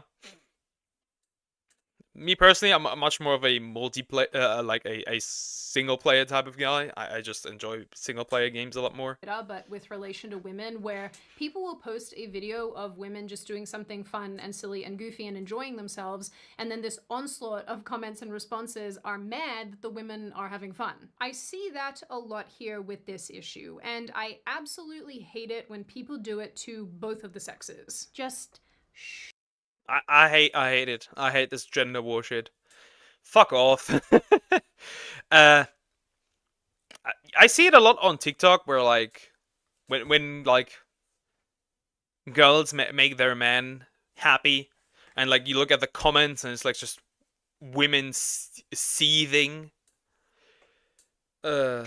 Let people enjoy things. Personally, I'm really glad that gaming has become such a positive outlet for so many people. And as far as unattractive interests go, I think it's worth remembering that when it comes to hobbies and relationships, Any hobby can become an obstacle, much in the same way that it can also be an asset. If you enjoy something or have a hobby or have a special interest that gets in between you and somebody else, or it is an all-consuming thing that pushes everybody out of your life, well, yeah, I mean, that's a problem. But if you can take an interest... Yeah. But everything can technically turn into an addiction if you're, like, low enough in your life, I would say. A hobby or a thing that you love and share it with somebody else in an engaging way, or in a way for yourself that passes time but doesn't fill it, I think that's really positive. And honestly, I think that's really because all power of us of actually want. In the end, pussy, sorry for lewd gaming words. is a thing that you I don't can care that share much, with your really. I wife don't or care that much. girlfriend, a It's not thing like that you it's can gonna use do to any damage. decompress, or even I'm not monetized. It's not gonna do much. something that has helped you build a really strong community with friendships and positive experiences. No woman in their right mind would consider that a problem. And if they do, I think that says much more about that woman than the gamer himself. Now, on that note, and before I open the floor to all of you, this is just a reminder to check out Manu Cora using the link in the description. That's the third ad! Sydney, what are you doing? I unironically love this honey, so I'm really excited about this sponsorship, and I hope you guys love it as well if you decide to give it a crack. Now I open the floor to all of you. What do you all think? Is gaming, in fact, unattractive? Are you one of these ladies who just thinks, yuck, I'm not interested, I'm not about this is terrible? Are you a guy who thinks it's unattractive and terrible? Are you somebody who really likes gaming and likes to share that with your loved ones? I love gaming. I love gaming. That's really all I can say about it. I just love video games, and I love, like, just doing content revolving around video games. Are you somebody who maybe is on the addiction side of things and you can see how bad and damaging all of this can be? Do you think that the commentary around gaming is fair? Is it unfair? And what do you generally make of this issue overall? As always, if you have made it this far in the video, congratulations. I always like having you along for the full ride. If you are new here and you would like to see more of me and more of this kind of content, feel free to subscribe to the channel, as well as leaving this video a like and a comment, because I do... Yeah, that's basically the end of the video. It's just, I hate this stuff. Just let people enjoy the things as long as it doesn't harm anybody. Like, and I don't mean like, I'm not the type of guy that says like, let people do what they want as long as it doesn't harm somebody. Because when it's, I also like protect people from themselves. But in general, yeah, I just hate this discourse. You had a friend come visit who you met through games. I saw a video of, like, basically like a decade-old friends who met the first time in, like, real life, and like it was such a sweet video. Watching that, it was so cute. It was on train for 2 days. That's wild. Favorite genres of video games? I like JRPGs, platformers here and there. I like Souls-like games. I don't play them too much though. It's usually like mostly like a one-time playthrough and then I continue. I like action games. Monster Hunter in particular. I'm a huge Monster Hunter fan. I love Monster Hunter. It's great. I'm so excited for Monster Hunter Wilds. It's gonna be really great, I feel like. And you like Souls-like JRPGs, platformers, action games, similar stuff. Yeah, gamers are nice. Most of them. There is the occasional, like, very elitist gamer, but most gamers are pretty nice. Well, we have more videos. I was scared to watch... We'll jump first into this one. Another Ref Says Desu video. Hey, what's up, guys? And it's about Ubisoft. Yay! Our favorite enemy. Ubisoft. Have I played any Metroid games? Yes, I have. I have played all Metroid games aside from Other M, because I never got it. Because like at that time, yeah, I just my Wii broke and then I never got it. I know it's not that good, but yeah, I've played every Metroid game up on that point, and I'm super excited for Metroid Prime 4. That's gonna be great. That's gonna be really great. I want to play them on stream eventually, like all of them, especially the Prime series, because I love them. I love Prime 1, 2, and 3.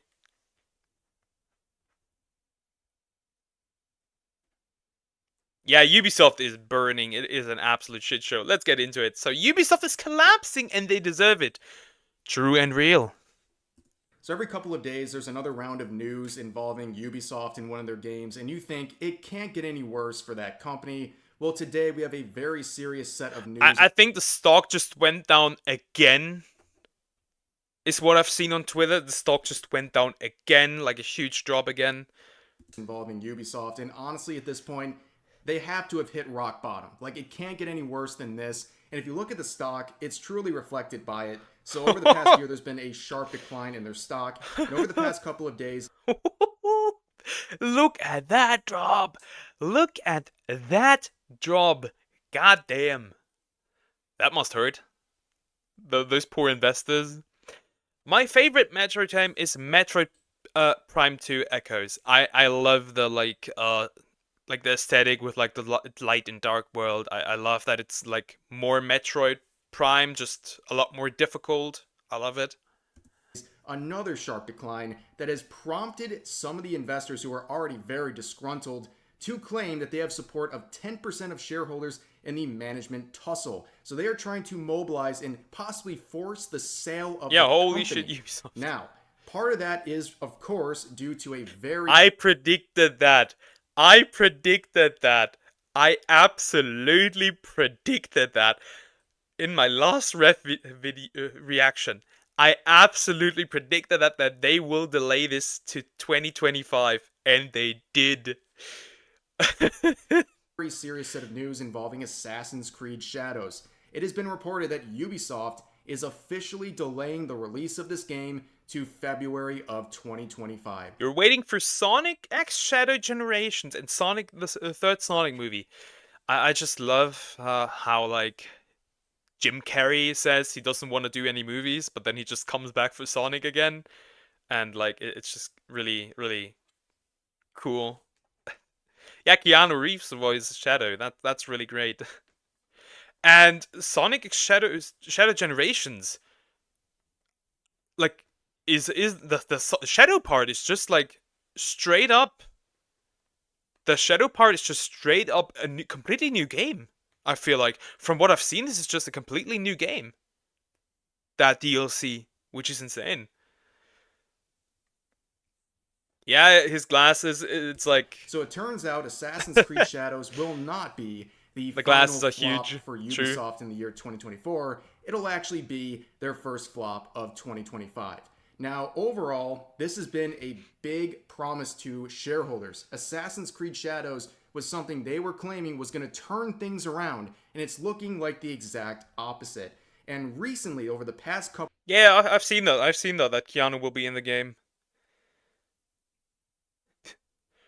You're excited for the new Assassin's Creed? I'm excited for it to fail. Is it Bowser's? Is it a Bowser's Fury situation? Kinda. It feels a lot bigger though, kind of. Couple of days, it has been a non-stop flurry of bad news for Ubisoft and in particular Assassin's Creed Shadows. So before we talk about the delay of this game, let's talk about what's happened over the past couple of days alone. So we begin... They are so disrespectful to the Japanese. It is insane. It is insane how disrespectful they are to the Japanese people. It is crazy. Changing history, and the Japanese love their history. Stealing from One Piece. They basically took the design of Zoro's sword from One Piece and sold it as merchandise. It is absurd. It is absurd. I think they did another one with like a gate that was bombed in like World War II. It is absurd what they are doing here. It's like Concord 2.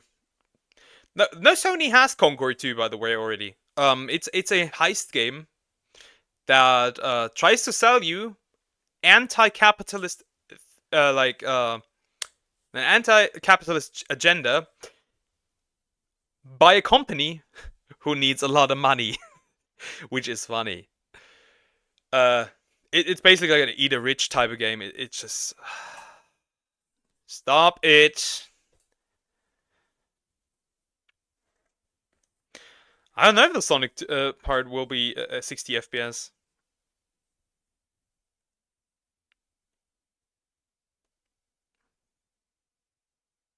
Yeah, Nintendo and their copyrights.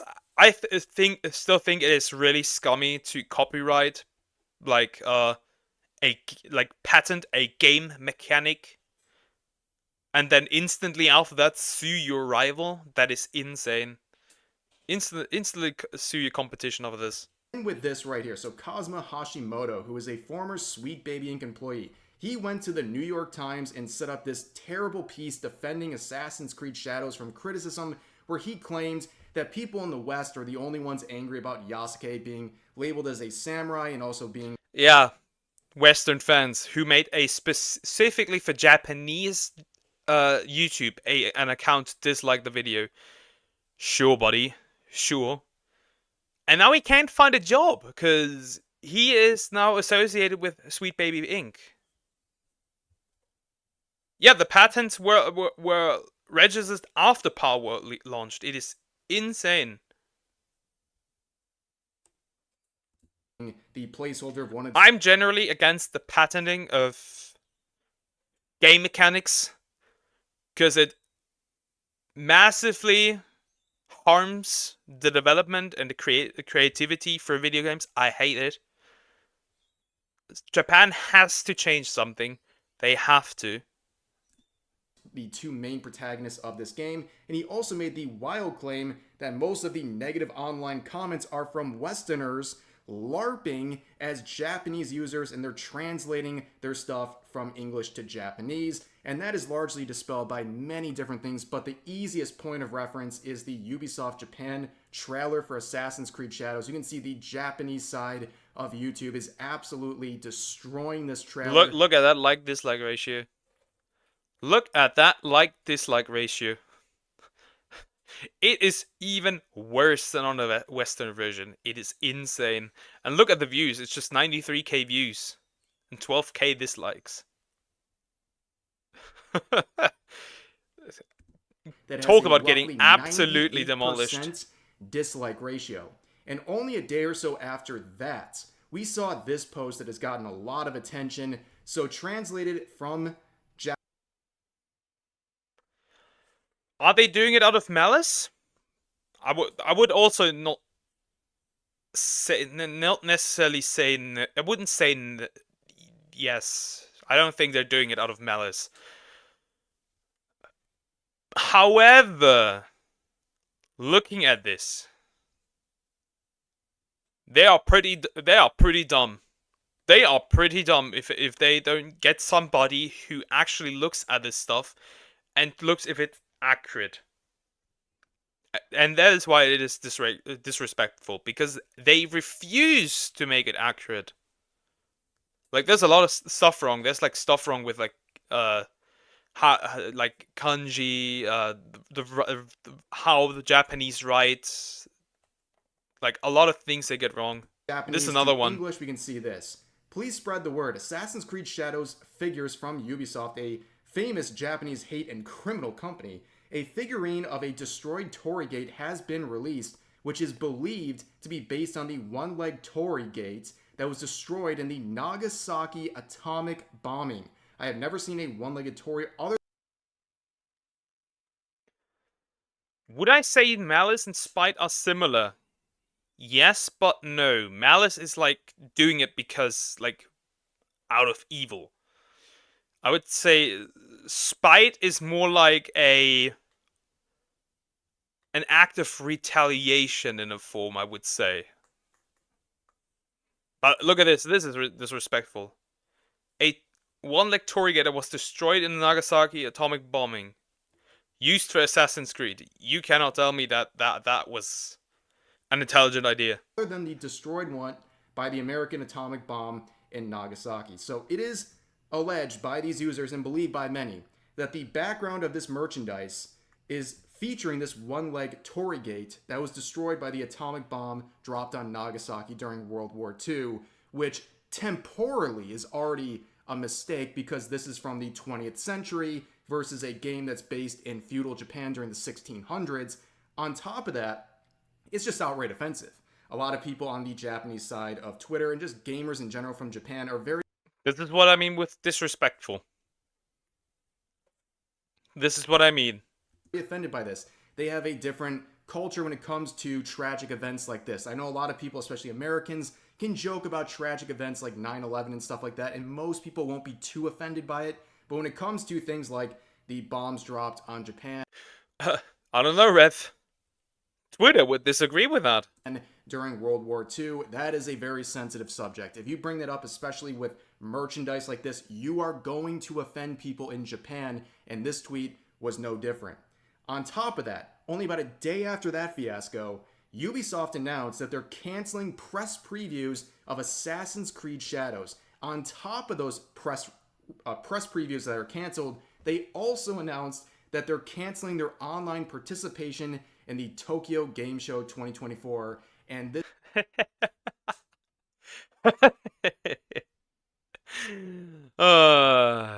Deserved. Deserved. It's just deserved. Get fucked. This is something that got a lot of attention. People were saying, wait a second, is something bigger going on here? Why are they canceling all these press previews? Well, we know the reason why now. So, yesterday it was announced in a bombshell that Assassin's Creed Shadows will now release in February of 2025, February 14th to be specific. Now, this is a pretty big deal. A lot of people are looking at this situation and saying, yeah. Now, are they gonna fix things? I don't think so. I don't think they are gonna fix things. They probably just pushed it back to lift of the shitstorm that it is getting. But I don't think that they will change much or fix anything. They're probably just stalling out at this point. Because of all the controversy surrounding this game, they literally just want to bury their heads in the sand and hope everyone forgets what happened over the past year and all the controversy surrounding this game and Ubisoft, and then they go out and buy it in February. Because really at this point, it can't get any worse, right? But let's read this statement from Ubisoft and the Assassin's Creed team saying, "Dear players, Assassin's Creed Shadows is a dream project for us, finally bringing the series to feudal Japan with many features developed within..." Yeah, you bring the release to Japan, you change history, you lie. You lie with, like, obviously.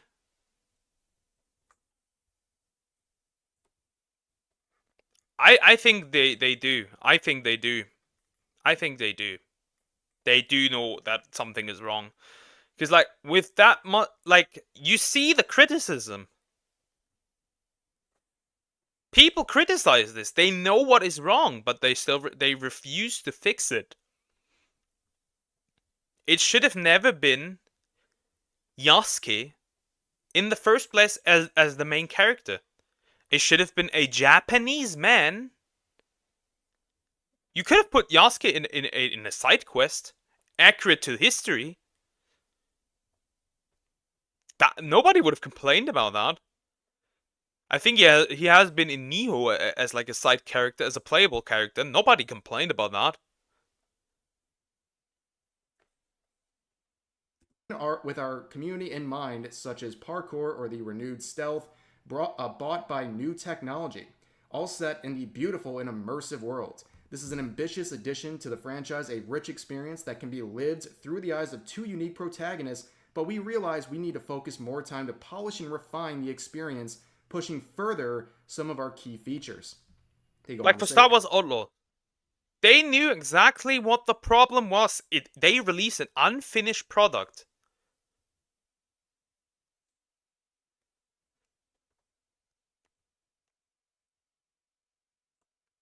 They released an unfinished product, and that is why why Star Wars Outlaws also failed.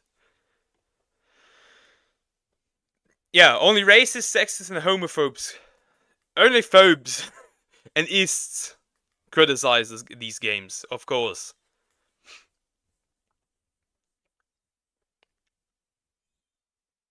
Yeah, a lot of them were done fine, or like some at least accurate to the culture.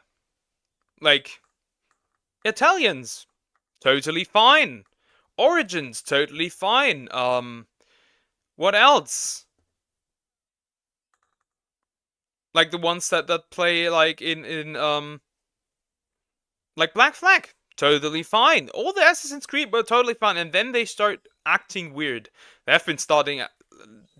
The problem is, I think, with Assassin's Creed is, at least for me, game-wise, I don't like the open world style. I like Mirage. Mirage was actually pretty good. I like Mirage quite a bit. Assassin's Creed hasn't had that many, like, fuck-ups. It's just like this Assassin's Creed that has these problems. Mirage I like Mirage a lot.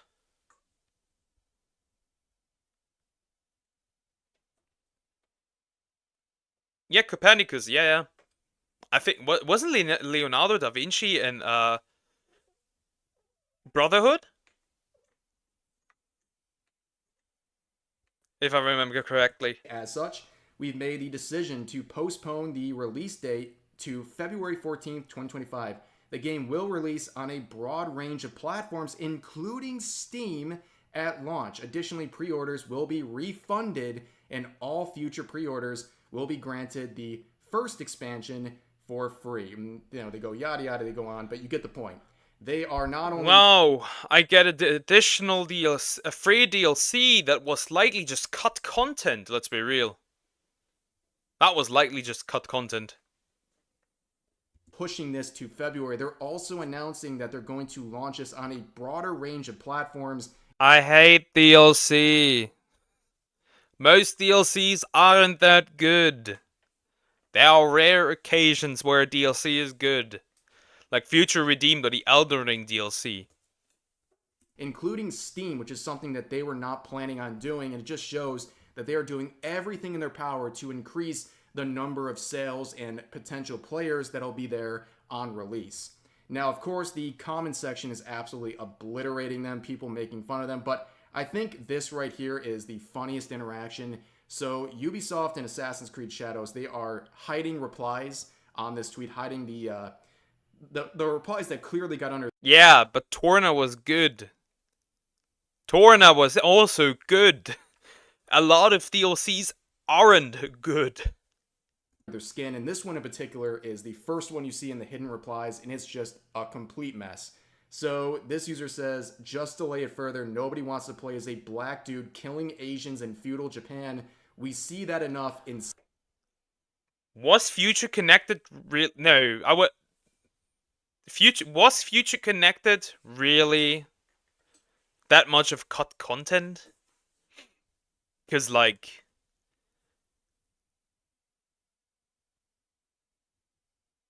Future Redeemed is original. I never heard of that. Might be? I don't know. Could be. San Francisco. Brutal. And you can see it has 31,000 likes. It's ratioing the official post from Ubisoft and Assassin's Creed Shadows. And as always, these accounts not understanding how social media works, especially Twitter, you do not hide replies. That is the worst thing. I went back to the times where when I bought a game, like, I owned the full game, and not like half of the game, and the other half I had to download. I hate this so much. I hate this. And the funny part is now, I think in some part of the world, they had to...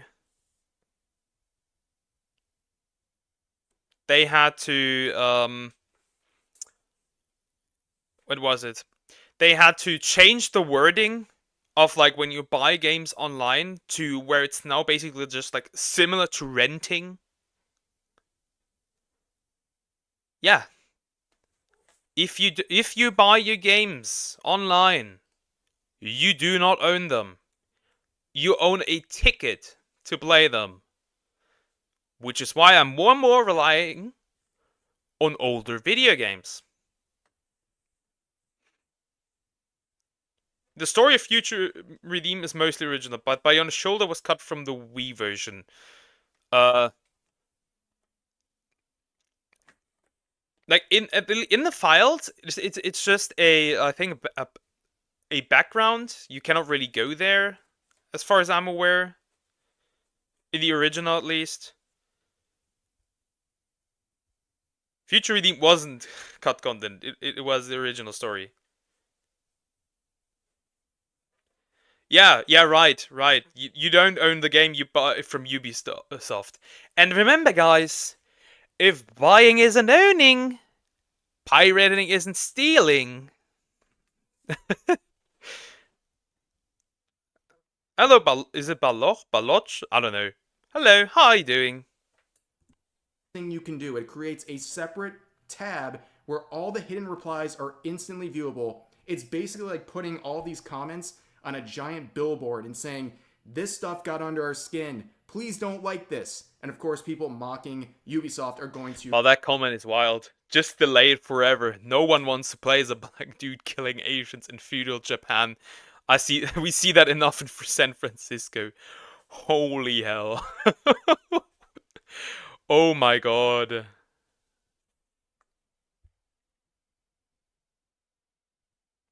You can fully explore the Beyond the Shoulder in the Wii original via hacking. In fact, it was completely remade for Future Connected. Okay. Didn't know that. To promote and like nice Xenoblade lore. Now, a lot of people also looked at the timing of this announcement. The same day Ghost of Yotai was announced by PlayStation. This is obviously a successor to Ghost of Tsushima. And this game also not only threatens some of the success of Assassin's Creed Shadows, but also a lot of people have their own concerns about this game, mainly centering on the...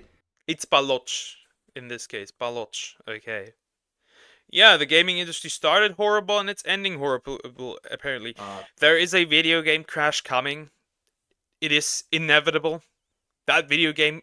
We will have a second video game crash. That is coming. We will have a second ET.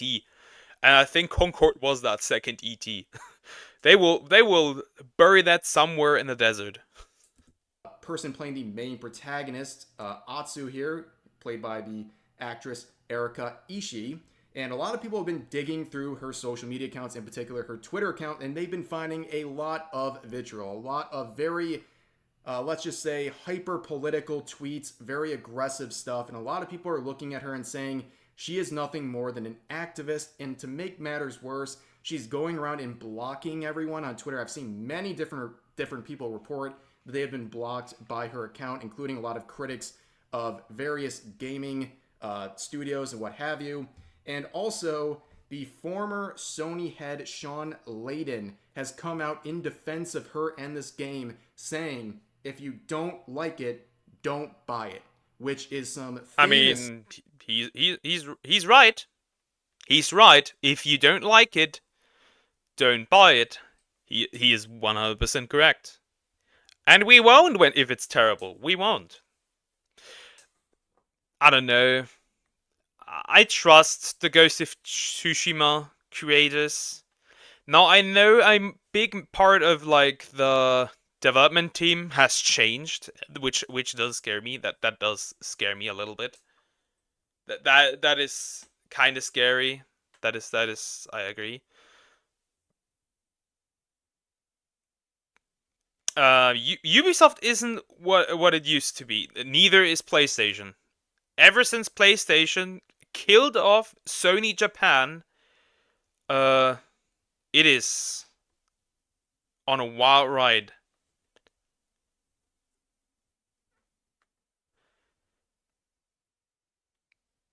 Yeah, Concord was the definition of a boycott. Well, we can help. We can help Ubisoft. We can force them to not make bad games if we don't buy the games. That is how you win, basically. Dangerous statement of the Concord.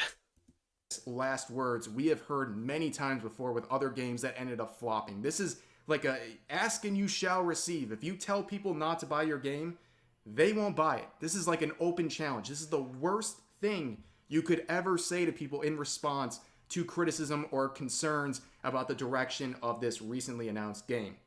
Now, of course, there's a lot more to go into here, and I won't dig too deep. This is probably a video for the next couple of days where we'll talk about... Yeah, that video is coming.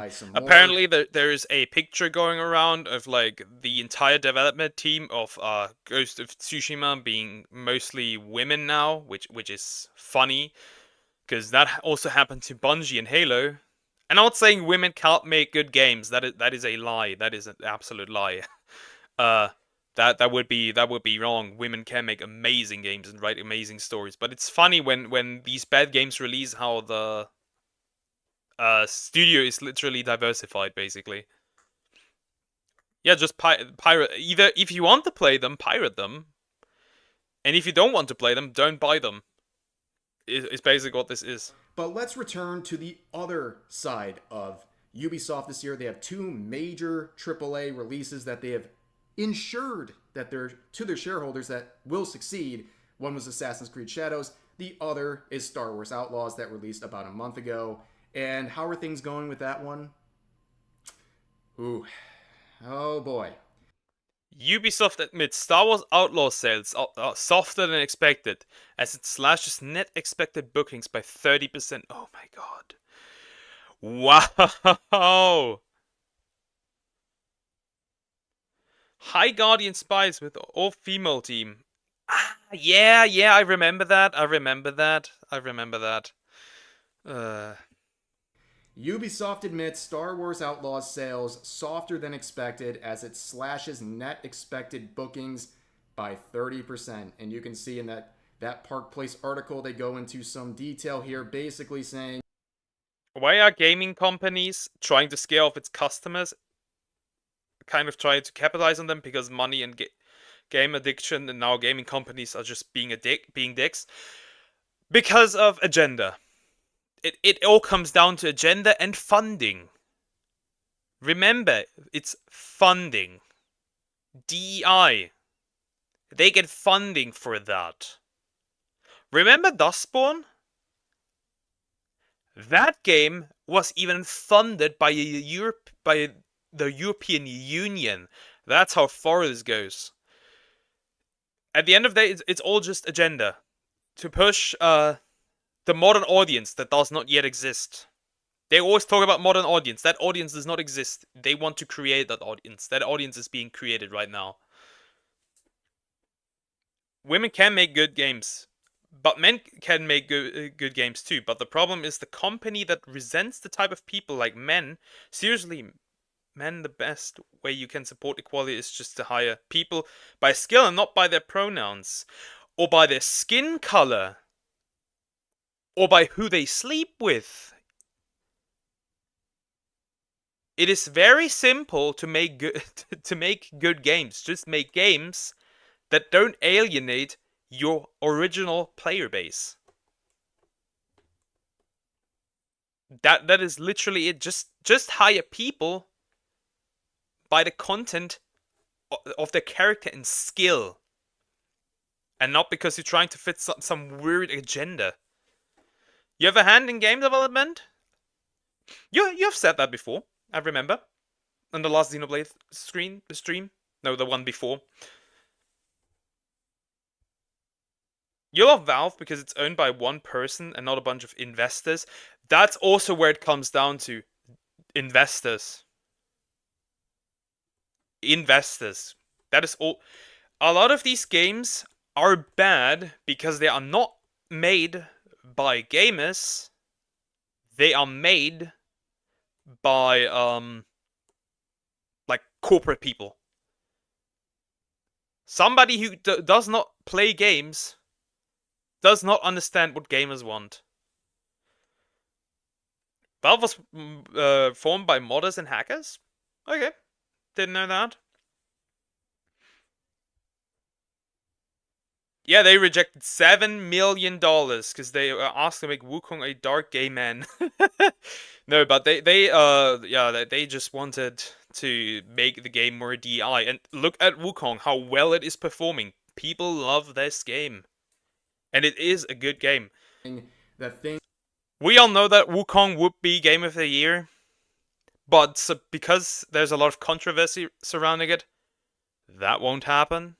Things are going even worse than their already limited expectations for Star Wars Outlaws. In fact, it has been reported by True Trophies that only a month after release, Star Wars Outlaws is barely keeping in the top 40 in terms of sales for PlayStation. For PlayStation, not overall games. They can't even keep, they barely keep in the top 40 for PlayStation.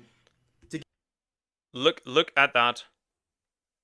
Just look at that. Just look what they have done to Star Wars. There are so many good Star Wars games out there, and then you have this piece of shit. Yeah, the Chinese have been doing very well. Yeah, they have. Like, I love the older Star Wars game. I think they're great. Yeah, PS5 has no games, and yet they release the PS5 Pro and the and people buy that thing. I think the anniversary edition that released, that is complete with the OG like color design of the original first PlayStation. That thing is gone. The controllers are gone, the PlayStation is gone, and scalpers are going up to $5,000 to sell you this console. It is insane. They have Astrobot. Astrobot is, I heard, is pretty cool, but good. But guess what? It's also developed by a small team that likes making games.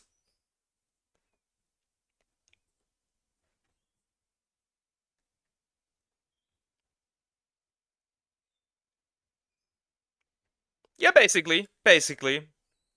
Just like skill and accuracy. Exactly. Yeah, almost all PS5 exclusives are now on PC. Not to mention that they're making remasters for games that do not need them. To give you a reference, they're getting beaten out by Hogwarts Legacy, God of War Ragnarok, and Ghost of Tsushima, all three of which have released over a year ago. That is a really bad sign for this game in Ubisoft. It got so bad, in fact, that Ubisoft's CEO had to come out and clarify some things. Not only acknowledging that there was a huge failure of their quarter two, but also that apparently he needed to dispel the supposed rumors that there is some sort of an agenda being pushed by the company through their games, where he would go on to say, "Enjoy your dinner. Finally, let me address some of the polarized comments around Ubisoft lately. I want to reaffirm that we are an entertainment-first company creating games for the broadest possible audience, and our..." That does not feel like it. That does not feel like it. And the wild part is, for this, they have a mentorship that is illegal because it specifically discriminates against men, specifically white heterosexual men. It is funny as hell. I wish somebody would sue them over this. You don't know much about Star Wars, but they made an alien instead of an ugly woman. That's also what I've noticed. Like, the uglification of women. I tolerate it more with stuff like Fable, because, like, Fable characters were never that pretty, and I'm not gonna like the new Fable, clearly, because it's not Fable to me. I like the cartoonish look of Fable, and that is not Fable to me. You want a Shadow of the Colossus remake on Steam? I never played Shadow of the Colossus. I've seen a couple of videos. It looks great. It looks really great. Even like for all the game, it looks really great. Never played it though. Our goal is not to push any specific agenda. We remain committed to creating games for fans and players that everyone can enjoy. Lying now, of through your course, this teeth. claim that they put the game quality first over agenda is something that can be disproven by just looking at their website. One of the first things Ubisoft wants you to know about them is that they have diversity, inclusion, and accessibility in their games. In fact, if you look at the content section of that, you can see... Nobody cares. Make good games instead.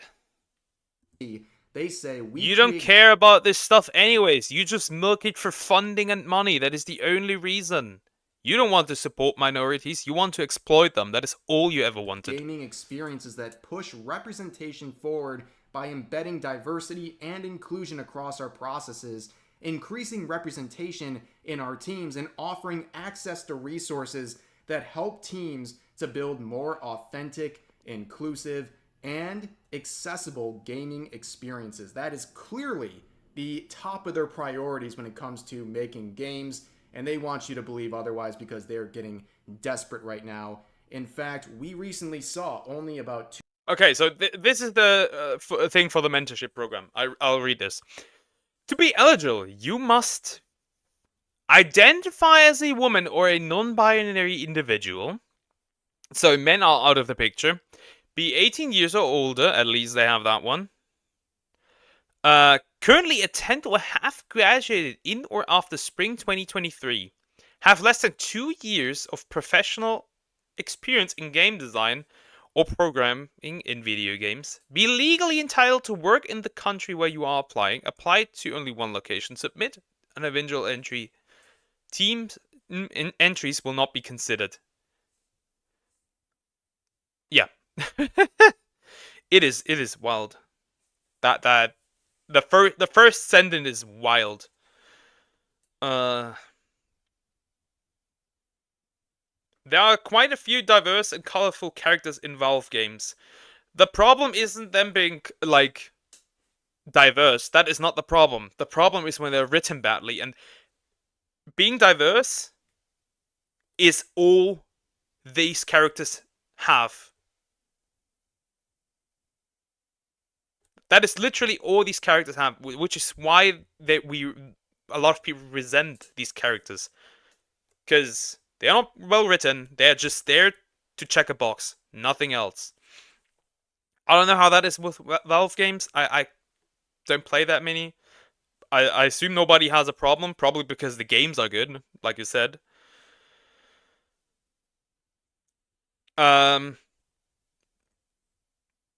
Sonic Frontiers: The Final Horizon was also created from cut content. Yeah, like I said, the problem isn't if it's not necessarily cut content, but if it's just a bad DLC. Overall. I like Super Sonic 2, though. I like it. I like it quite a bit. I just call it Super Sonic 2. I don't know if it's called Super Sonic 2. I just call it that, because Dragon Ball. Yeah, you can work for them. Pyro from TF2 is potentially trans. A trans woman. Like I said, that is not the problem.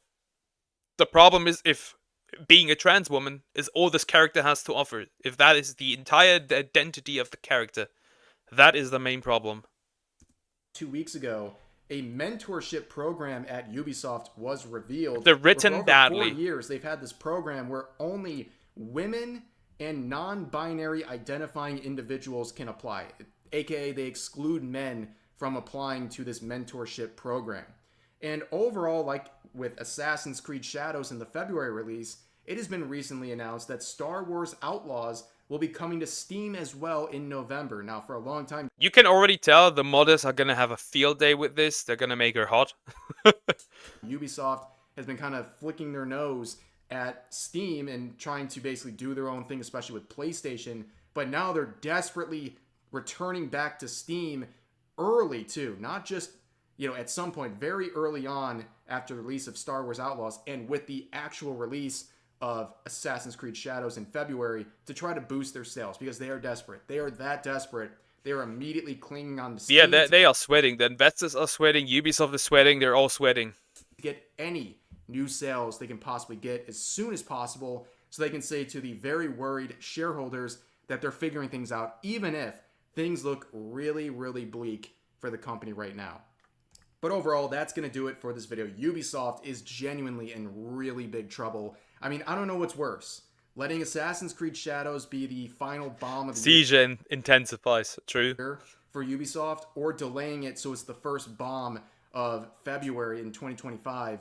I mean, what feels better as a shareholder? You get nothing the rest of the year, no major titles, and then a eventual flop to start the year off, or do you want to get you basically rip the Band-Aid off and have the flop now? Who knows? It's all bad for Ubisoft, and that's their problem to deal with, and no one really feels sorry for them. But that's going to do it for this video. I hope you guys enjoyed. As always, feel free to share your thoughts about today's topics in the comment section down below. Hope you guys enjoyed. There's not much thoughts to be shared. Let Ubisoft collapse. Let them burn to the ground if necessary, so that they learn. Nintendo's truly evil, a truly evil company, but they always make fire games. Yeah, that statement could not be truer. The main problem with Nintendo is just like the suing stuff. Like, just stop. Just stop. Stop suing people. Like, especially, like, leave the Smash Bros. Community alone. Like, what are you doing?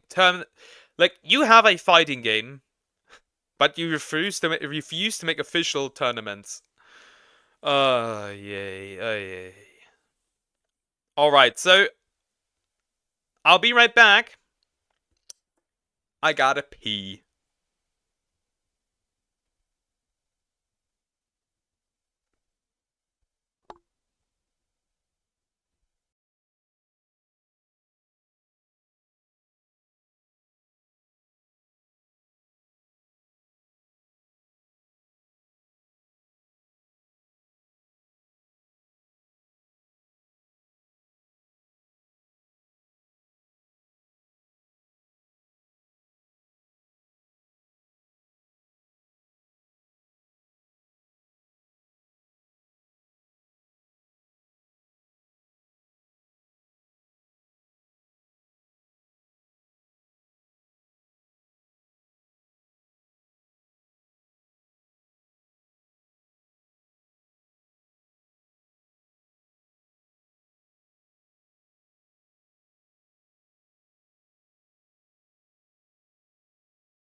Yo, I'm back.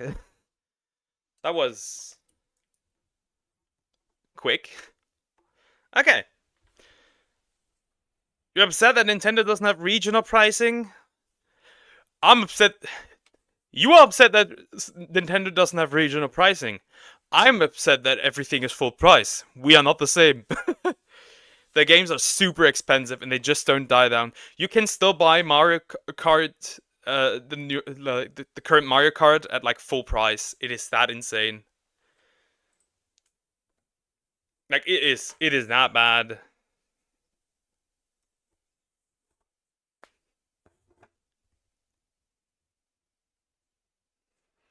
Yeah, because the blinking is automatic. The blinking is automatic.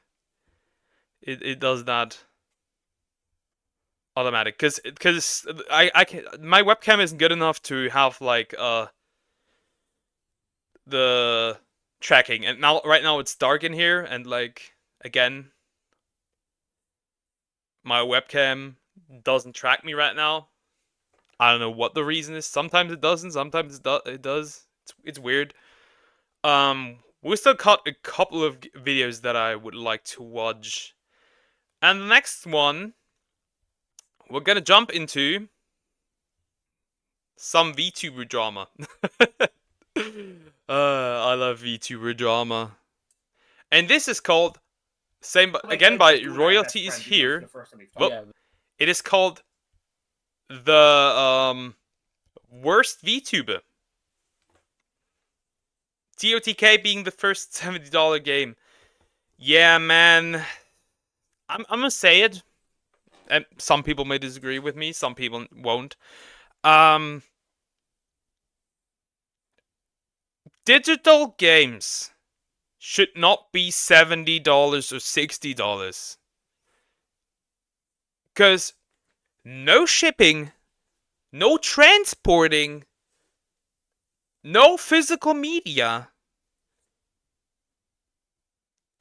These games should be $10 to $15 cheaper than they are right now. That is just my opinion, though. And now we have the worst VTuber by royalty is here. Welcome back. Welcome back. The worst VTuber. It's gonna get interesting. I love VTuber drama. I enjoy it very much. Let's get into it. So this is my 4th video on VTubers now. We are very much past the point of no. There's a couple of terrible people on here. There's a couple of terrible people on here. But today I'm living up to a promise. As I said, I would talk about a specific. Yeah, I play most of the games I play on emulated at this point, because I don't know. I rarely buy a game right now that's like somewhat it's like I play a lot of games which is on emulator. I just enjoy emulators. I hope that this develops further and like more emulators become available. I'd say one of the worst YouTubers is Hypnosis Sappho. I watched that video. I reacted to that video. It is atrocious. That even a zoophile gets that much. A zoophile and a pedophile gets that much attention. It is crazy. Without the discount, $7. Okay, you bought Disco Elysium. Okay. You played Xenoblade X at 4K 60 FPS. Jesus Christ. Yeah, but the thing nowadays, we have Unreal Engine, which can use infinite polygons, so devs use a lot of their time drawing to make the game look good before they had limited amount, so they don't spend much time. That's what I think. The problem is, I don't need to have, like, crazy graphics. Elden Ring is not the most high quality game ever, like when it comes to graphics. If you zoom game, it will get pixelated. But you know what makes Elden Ring so pretty? Art style. And I feel like a lot of modern games struggle with having a unique art style. Specific VTuber in my previous video and go more into detail about the things they had done and the things they continue to do. But there was also another incentive for making this video, because these videos are starting to become the male segment of Blue's Clues. We just got a letter. Wonder who it's from. Because one of the victims of said VTuber reached out. Man, I love royalties here. He's great. Once again, please stop sending me weird shit. But this email went pics. into detail of how they affected them and all the things they had done to them. And without a doubt, they are not the only one. There are a plethora of victims, a number of which I was able to talk to, and some that didn't want to talk to me at all because they didn't want to be associated. I don't want photorealistic games because I play games to not have reality. That is why I play games. If I have games that are just like completely look like real life, why am I gonna play games? Might as well stop completely. With them because of the harassment they faced, and 3 that can't even speak about the topic. I like unique art styles. Give me more unique art styles. I know that back then, The Legend of Zelda: The Wind Waker got shit on for its art style of like cartoonish. I love this art style. I think they should redo it. I don't care. even if they tried, with one unfortunately being confirmed to be no longer with us. But before I begin the video... Wait, what? We are already talking about dead people here. It is going insane already. I have 3 warnings for you. One is this video may be taken down due to copyright, as the person we're going to be talking about today has allegedly been abusing the YouTube copyright system to take down smaller channels making videos about them, or just videos they generally do not like, even going so far to involve the parties in litigation, to the point... Goddamn. I am in trouble. Where some of them have actually turned up to court, and there are court documents available, some of which they publicly advertise with their own name. Yeah, maybe we're not gonna watch that. I'm good. We are not gonna watch that. Nope, nope, nope, nope. That risk is too great. We'll jump into something different. No, no, no, no, no, no, no, no, no, no, no, no, no, no, no, no, no. We are not doing that. We are not doing that. I want to live. That is too scary. Out of here, really quickly. I don't want to be dragged to court by somebody crazy. No thanks. I'll like the video and leave. I am good. I am so good. No. I'll leave. I don't care.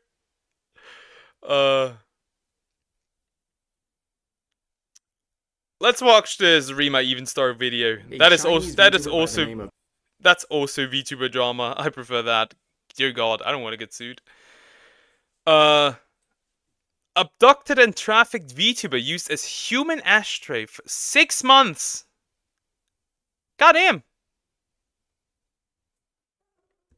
Porine has uploaded her first video in roughly 6 months. Her absence, the result of her being a victim of human trafficking, an experience she shared in her most recent...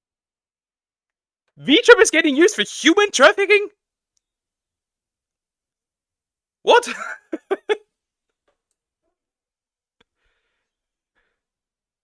That escalated quickly. Video uploaded to Billy. And then hearing someone call out to her. Turning, some people came up to her saying, "Your internet IP was hacked. We are police and you must come with us to make a statement." And before she could do anything, they took her away in a van. So after that, they drove to a faraway village. What the hell? They basically LARPed as police and then just like...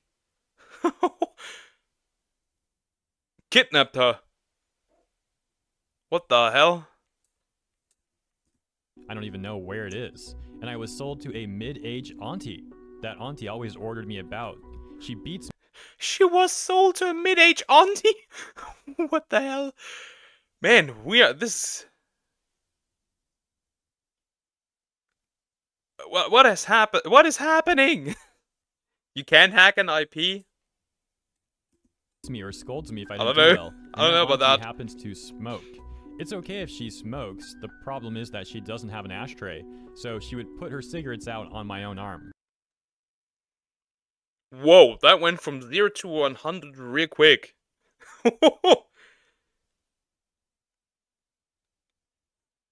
Yeah, VTuber is escalating here. Rescued me. Maybe it's a silver lining, though I lived in that place for 6 months without any contacts with the world. Have some minor injuries, and I have no idea what happened these days. You were actually a victim of human sex trafficking at the age of 17. That is fucked up, dude. I'm sad that happened to you. I hope that you're doing much better now. I really hope you do. That sucks. I am back on streaming. I am still optimistic. It doesn't bother me. Someone did use you as an ashtray before. You still have scars. Again. So sorry that happened to you. Again, I hope you're in a better place now. But dear God. Wow. Bailin Porin was a small Chinese corpo VTuber who made her entry on the scene as part of the first generation of a brand new agency called MofuF. As was customary back then, she released an introduction video on September 24th, 2021. 4 days later, a music video that showcased her remarkable singing skills was released. Porin then officially debuted on Bilibili on October 4th. As much effort as she put in her videos and stream, You're she much didn't better. get much That's good to traction, hear. though. But being a VTuber was her dream. and Holy, that upgrade is insane, Rima. that is an insane upgrade from the model. Persevered. But on November 1st, 2021, Balin Boren posted her last message before suspending her activities and disappearing for several months. People started to question, where is Balin? But the agency she belonged to, MofuF, remained strangely silent on the matter and did not make any kind of official statement regarding her activities for nearly half a year. No one hears a single word from Balin for about 6 months. But on May 4th of the next year, You had a lot of accidents too. Life can be cruel at times. I'm thankfully I never got into an accident. I've never got any sickness or anything. Never broken a bone or anything. The only thing that my parents and therefore I struggle with is like financially. That is the only problem. things change. Balin Boren suddenly reappears. I'm grateful that there's like no physical issues, no people that are sick, no nothing. Ow! Ow! Melting your arm from wrist to neck, only bone remained. And penetrate frontal lobe. Wow! Whoa! Whoa, okay. You are lucky that you survived something like that. You live in a safe area? That's good. Announcing her return to streaming and resumes her activity as if nothing happened. So wait. She got human trafficked and then to return to streaming like nothing happened. She is stronger than most.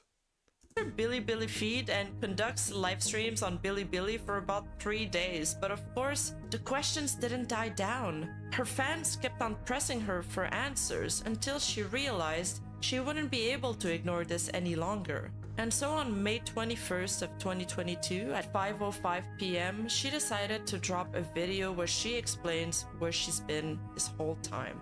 And what she revealed in that video was something no one could have expected. In that video, Boren reveals the harrowing incidents Your mom has the messed up right arm and lots of your favorite anime and game characters do. That's kind of funny. That's a weird coincidence. She went through. 大家好，我慢了。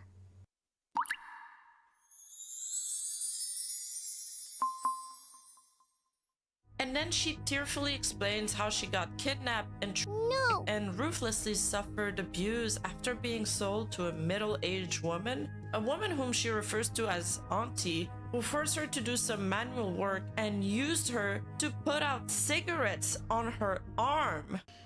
那是一个乌漆嘛黑的夜晚，是我们当时正走在回家的路上，然后当时就听见后面有人在喊睡魔，然后睡魔就回头，然后他们就几个人直接围上来说 You almost died because of that arm? I'm happy you didn't. 你家网络 IP 被人去盗用了，我们是警察，你要跟我们去做一下口供，然后还没有等睡魔怀疑，他们就直接咔邦一下把睡魔。 That is so scummy. Abusing the trust into like government, basically like authority,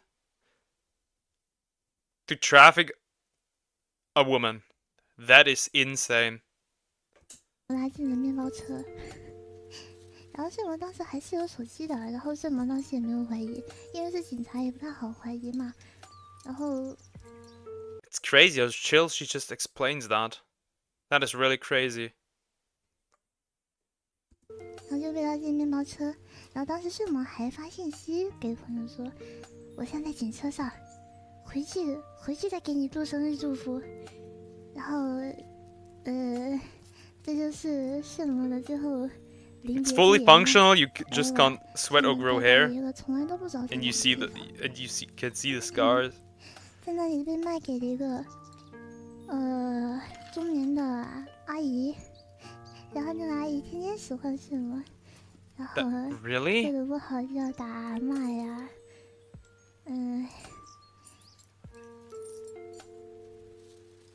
然后那个阿姨还抽烟，她抽烟她就算了，她连烟灰缸她都不舍得买，她往圣罗的手臂上。Aww. And then she explains how she has been How cut just off like from the semi-calmly she explains that it's insane. I hope she's doing better now, and she has world during her abduction people supporting and how her. she escaped the situation. 有时候就是虽然出去的很少吧，但是她会出去，就是找到了一个特定的时间点出去，但是还是没有逃成功，只能说还是没有逃成功。就是本来是我们都以为啊，自己的一辈子就要在那里过了，但是没想到就差不多半年之后，就是现在睡梦回来差不多这个时间，被警察救出来了。就说是看着很像失踪人员名单上的一个某个人，然后就给救回来了。虽然这算是什么呢？这算是不幸中的万幸。Around the time this video drops, another Yeah, she just explained that super calmly. Most people would not have that. shocking news story of A-level wanted list of 6 human starts going around. 3 of them have already been arrested, and the other 3 are still on the run, which ends up giving a lot of weight to Boren's story. And even though Scars tell a story. A truer statement could have not been made. That is true. she didn't provide any evidence in her video, people rallied behind her in support of the traumatic event she went through. During that time, her popularity skyrocketed, making her the most popular VTuber on Bilibili, surpassing even Vox Akuma. God damn! That's a crazy feat to surpass Vox Akuma. The video's popularity soared rapidly, with views reaching 800,000 in a short period. In a matter of days, her follower count surged from less than 1,000 subscribers to an impressive 25,000. After the video was released, most netizens expressed sympathy for Baylin's misfortune, offering comfort and consolation in the comment section of her post. However, the next day, netizens started to harbor doubts. After all, Baylin had not provided any evidence to her crazy story, and many started to question the claim that Baylin's Boren's 6-month absence from broadcasting was actually due to her being trapped. On May 21st, Bilibili's ghost Lodred animal Strength! VTuber from the Novo Thank you for the channel sub, I released a video appreciate it. directly I appreciate it a refuting lot. Boren, Thank you. claiming that her Thank you. self-proclaimed trafficking was a complete lie. After the video's release, Novo channel raised 2 more points of suspicion. First, that some posts from March were liked, and this was supposed to be in the period where she... Don't tell me this all comes down to a lie. I dare you.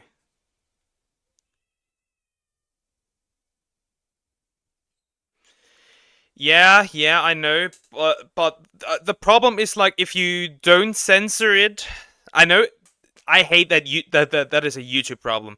I hate that they censor suicide. I hate that they censor self-harm. They should not censor this. I hate terms like unalive. I hate it. Call it what it really is. I hate it. However, without the monetization, she cannot make these videos, and sometimes I'd much rather have this information get out and be a little censored than it not get out. You know what I mean?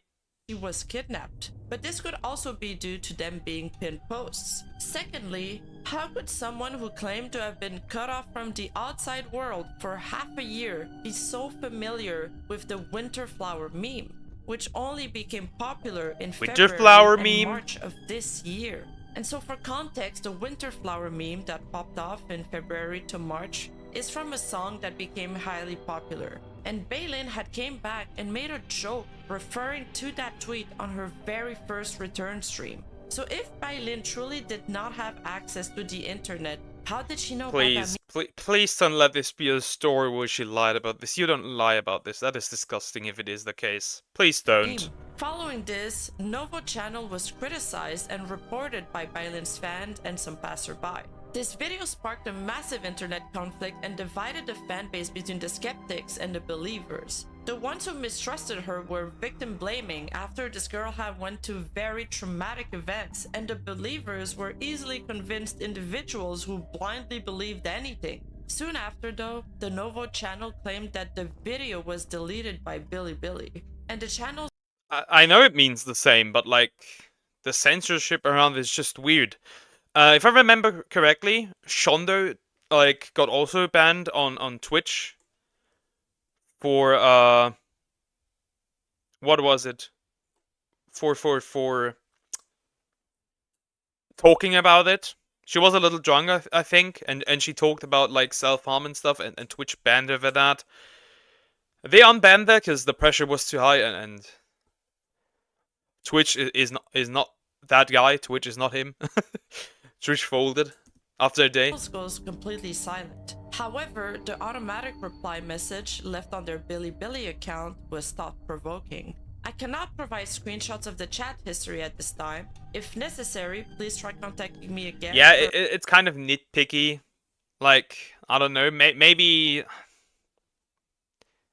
I don't know, maybe she did have access to the internet, and it was maybe monitored. That could be the case. Her manual response. She was not trafficked, but was sent to a cult-like organization similar to Yuzhang Academy.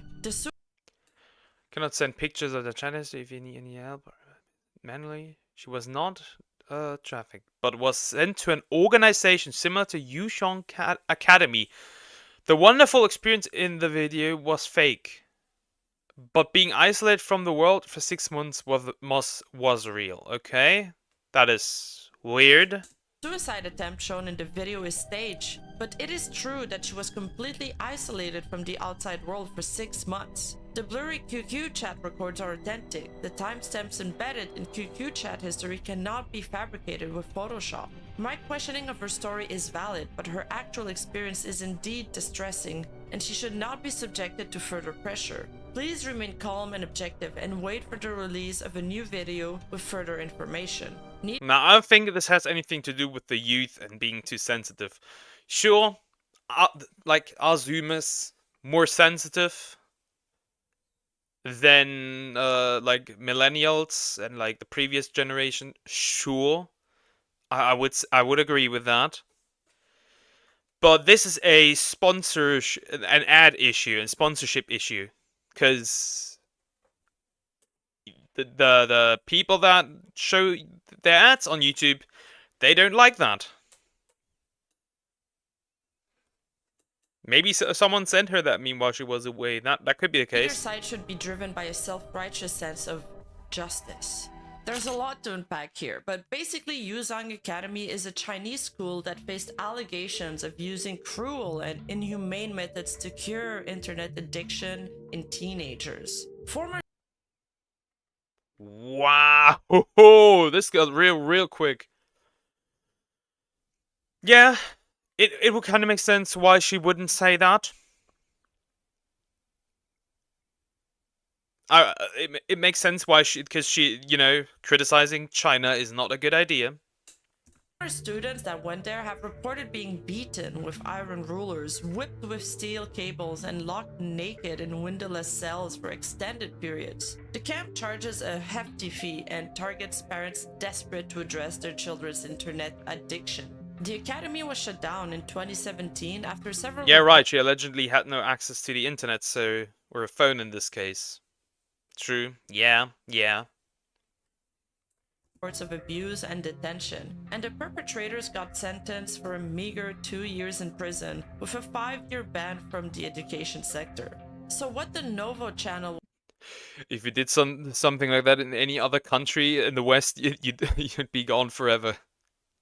You would not be able to work as a teacher, but these motherfuckers are still allowed then. was alleging is that Porin was sent to a similar academy to Yuzhang Academy, which would explain her loss of internet access and abuse allegations, but not that she was technically abducted. To add another layer to this, a screenshot of a private chat purportedly with Bailin Porin herself had gone viral on Bilibili. It details a conversation between Bailin and one of her friends. I was abused by my parents. It's like a school similar to a juvenile detention center. 6 months of mental torment. I don't want to go back. Reply on D site. She attempts to lighten the mood with a laugh. The other question that was raised is why did the kidnappers not take her phone away immediately? They let her send. Then she was still abducted and still abused for 6 months. The traffic part, maybe it might not that might not be true, but I can see why she would lie about this, as again criticizing like how China handles things might not be a good idea. Send a single text message according to the retelling of her story. That doesn't really make sense. And another point of contention that netizens raised is that the quote-unquote auntie she was sold to was described as a really stingy woman who wouldn't even bother to purchase an ashtray. But she decided to splurge on purchasing what is essentially a human slash mate. In response to the netizens' doubts, Mofu F, her agency, started heavily moderating theirs and Baylin's account. Did she just sense a slave? Goddamn. Any comments in the comment section that questioned the authenticity of Baylin's trafficking or even demanded a thorough investigation of the matter were promptly deleted. Finally, on May 22nd, Mofu F decides to drop a statement to clarify the matter. Baylin's last offline period was from October 27, 2021 to May 4, 2022, when she resumed online activity. After discussions with Bailin, we decided to publicly clarify the reasons for her absence. On May 21st, we entrusted Bailin to explain the situation. Due to the unexpected surge in online discussion and the agency's initial lack of preparation, we sincerely apologize to everyone. It's not. But again, I don't know what YouTube specifically, what words YouTube doesn't like. So she might not get demonetized for it. But she censored it out of like fear that she might. Again, YouTube when it comes to censorship is really an odd place. Everyone for any concerns caused by this incident. We are deeply grateful for everyone's concern for Bailin and other parties involved. Considering the mental health of those involved, I don't smoke. I think smoking is bad. I've tried we've tried to get my father away from it for years, but he is a little dummy. He just doesn't listen. We have decided to take a temporary break. Bailin is a kind and passionate girl, which is why she returned to the VTuber industry. We are very grateful for everyone's support for Bailin and hope that everyone will not dwell on this matter. Our entire team sincerely hopes that Bailin can bring her dreams to life soon. But the statement had a problem. Her agency claimed she was absent from October 27th to May 4th. But if you look at Bailin Porin's post, she posted on September 1st, 2021, which is after the supposed last contact with her agency. What? This gets worse and worse.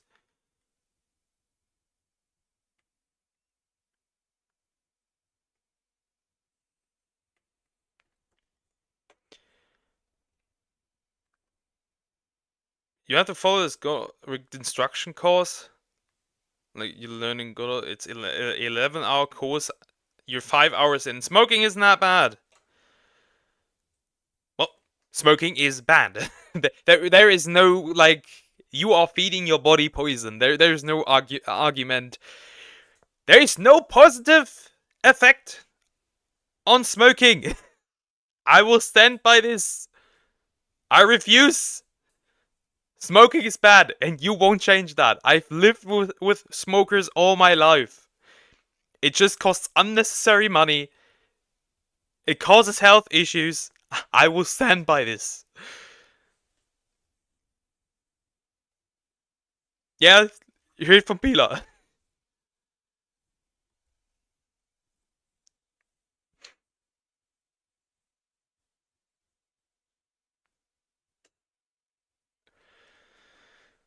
Slave is just an unfortunate word. Yeah. But again, the problem, it should not be censored. That is just my opinion. Generally, like, these words should not be censored.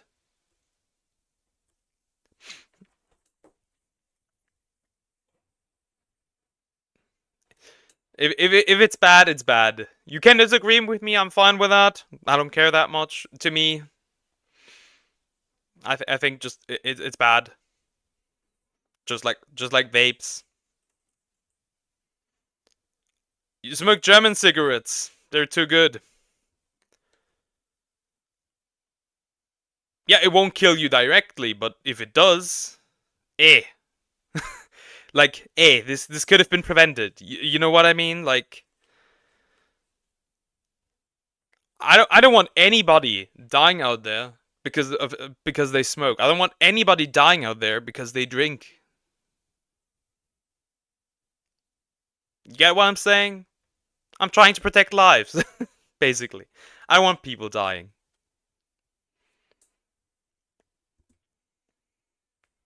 So the timelines didn't add up. It actually caused Timelines did not add up. That's wild. outrage. Internet sleuths started asking questions. Rats started forming. Interesting. And the agency quickly took down the post. After Bailin released the video on May 21st, the incident this gives me some Nichi Sanji type energy. Of the virtual streamer being attracted media attention, particularly from Hong Kong and Taiwan media outlets at first. And then slowly, it became a matter of national news. On May 23rd and May 25th, Yahoo Taiwan and Hong Kong's Oriental Daily News respectively reported on the incident, raising public awareness of human trafficking in China, which had become a hot topic at the time. Now, it would be an understatement to say that Taiwan... Unfortunate? Yes. Censored? No, that is true. Just like other things as well. Censoring just softens and waters down the things. I don't like it. Taiwan and China have had political tensions and baggage in the past. And so because still to this day, it is a real issue. There's still slaves currently existing.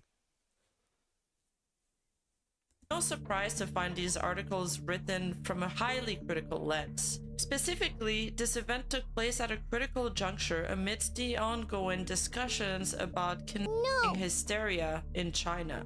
And this is reflected in this Chinese article that showcases diverse reactions from netizens, ranging from complete belief in her story to skepticism and surprise that worse did not occur to her. To provide some... So it basically makes you feel, what's the term, groggy? Is that what we call it? Some context regarding why kidnapping was a prominent issue in China and why the country was perceived as dangerous, let me share two stories that received national attention during that time. The first one was the Xuzu chained woman incident, which was also a case of human trafficking, but also of false imprisonment, and severe mistreatment. Goddamn. Whoa, we're getting into some deep stuff today again. This story gained attention on January 22nd after a video of a woman chained to a wall and who had given birth to 8 children. What the actual fuck? And again, flood the earth, I don't care. Whoa. Turned into a literal baby factory. That is insane. This is vile. This is evil. I hope that resulted in like death penalty or anything. I hope that the people responsible for this got removed from Earth. I don't care. Went viral in China, sparking a significant public outcry. Due to strict political control and censorship media in China, many of the country's top investigators had left, and netizens who demanded answers had to dig up into the story themselves. Some were even arrested during their investigation. But what really had a lasting impact into the audience's skepticism from law enforcement services was when local authorities attempted to cover up the human trafficking claims on January 28th by saying that the woman had actually been married to a local man and was just mentally ill. They basically tried to dismiss the case. However, mounting pressure forced them to conduct a second investigation, which led local people living there. Yo, I hope all of these people got their punishment that they deserved. to several I don't care. incarcerations, including her This is alleged vile, husband. this is evil. The story really put a limelight on the issues of human trafficking of rural women and children in China, and this topic was at the center of discussion around. You don't think there's anything crueler than humans in the entire universe? There was a discussion about like basically are humans like naturally good or naturally evil? And my opinion is that humans can be good, but they're not naturally good. You have to form them to being good. I would say. So humans are the most cruelest like thing on the planet because we know the difference between right and wrong. Which is why we're also like one of the only species on this world that feel guilt when doing something. Around that time, it also made it so people. Most of us. I know that there's people that don't feel any guilt for what they do.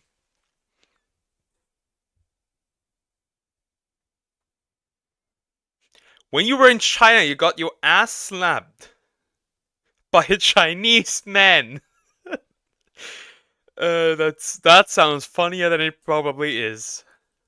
People mainly distrusted what was presented to them and felt like authorities could not be trusted to tell them the truth. Secondly, a story of a VTuber exploitation faced public scrutiny around May 10th. The most popular VTuber idol group in China, ASOL, experienced a sudden departure of a group member named Carol, saddening viewers. However, as netizens slowly learned the truth, it was a little weird. Like, why is this Chinese man touching my butt?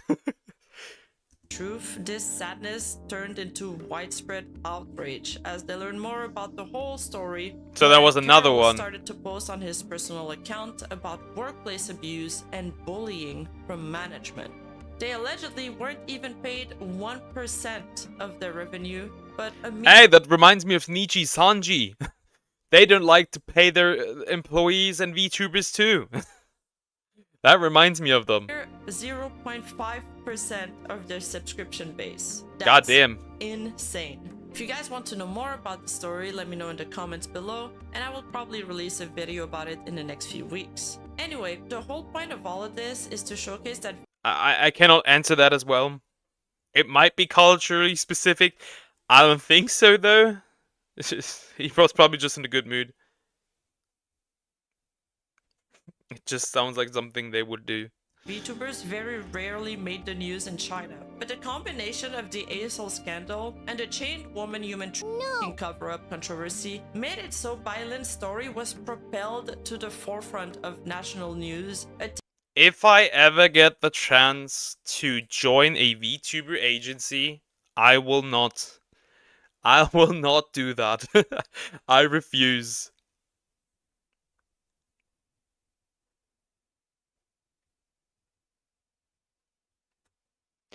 Kinda. It also makes us feel guilty though. Sometimes. I try to do well. I try most of the time. I try to do what's right, and not do what feels good. Which is why I also have developed the developed being honest to the point of self-destruction, even if it doesn't benefit me. Oftentimes, I still try to do what's right and not what feels great. Attaining unprecedented prominence and resonating far And most of the time, I am able to do it. Beyond the initial scope anyone would have anticipated. So now that the story is getting foreign attention, China also wants to look into it. After all, this is putting a negative light on both VTubers and the country itself. So police launched their own investigation. And as the story gains traction day by day, it gets put under intense scrutiny. But mostly netizens start to question, why are VTuber agencies so bad? Why do so many awful things happen to VTubers? As the rare occasions they heard about virtual idols were these two stories. Why do so many bad things happen to VTubers? Well, first of all, there's parasocial fans. And they sometimes also lose the fight with their inner demons and then start stalking people. That's just something that happens. Aside from that, because they're idols and like popular and seen as objects, basically. That's what it is. More questions and theories arise. People start pointing out that the agency actually never made an announcement when Bailin disappeared. In fact, they had ignored it, and they didn't seem worried at all until she came back. It was only then that they finally decided if I stop posting videos and streaming, y'all know I have been kidnapped. To post an announcement. That was pretty suspicious. Another theory that surfaced around the time was that the quote-unquote auntie was just a transit point because of the quote-unquote stock pressure that happened at the time, either due to COVID lockdown or because of police investigating human trafficking. No! But on May 31st, 2022, around 8 p.m., things were going to... Yeah. Did they not change that? The one child policy, if I remember, because they struggle to replace the population again, if I remember correctly. I could be wrong though, because like they have a lot of old people, as far as I'm aware. Change. Mofu F's account posted an update stating that after an investigation by them and the police, it was confirmed that Bailin's parents' claim of being tricked was fabricated, and they issued a clarification regarding the false information. On May 21st, 2022... So, the own agency threw them under the bus. Yeah, I wouldn't. Yeah. If this happened to me here in the West, I would 100% leave that agency. Bye-bye. I'd start over as an indie. And people would probably notice very quickly. You know One Piece movie where Nami and some other characters turn into kids because of someone's power, and then Sanji simps on the kid Nami? Yeah, Sanji can be very, very weird. I agree.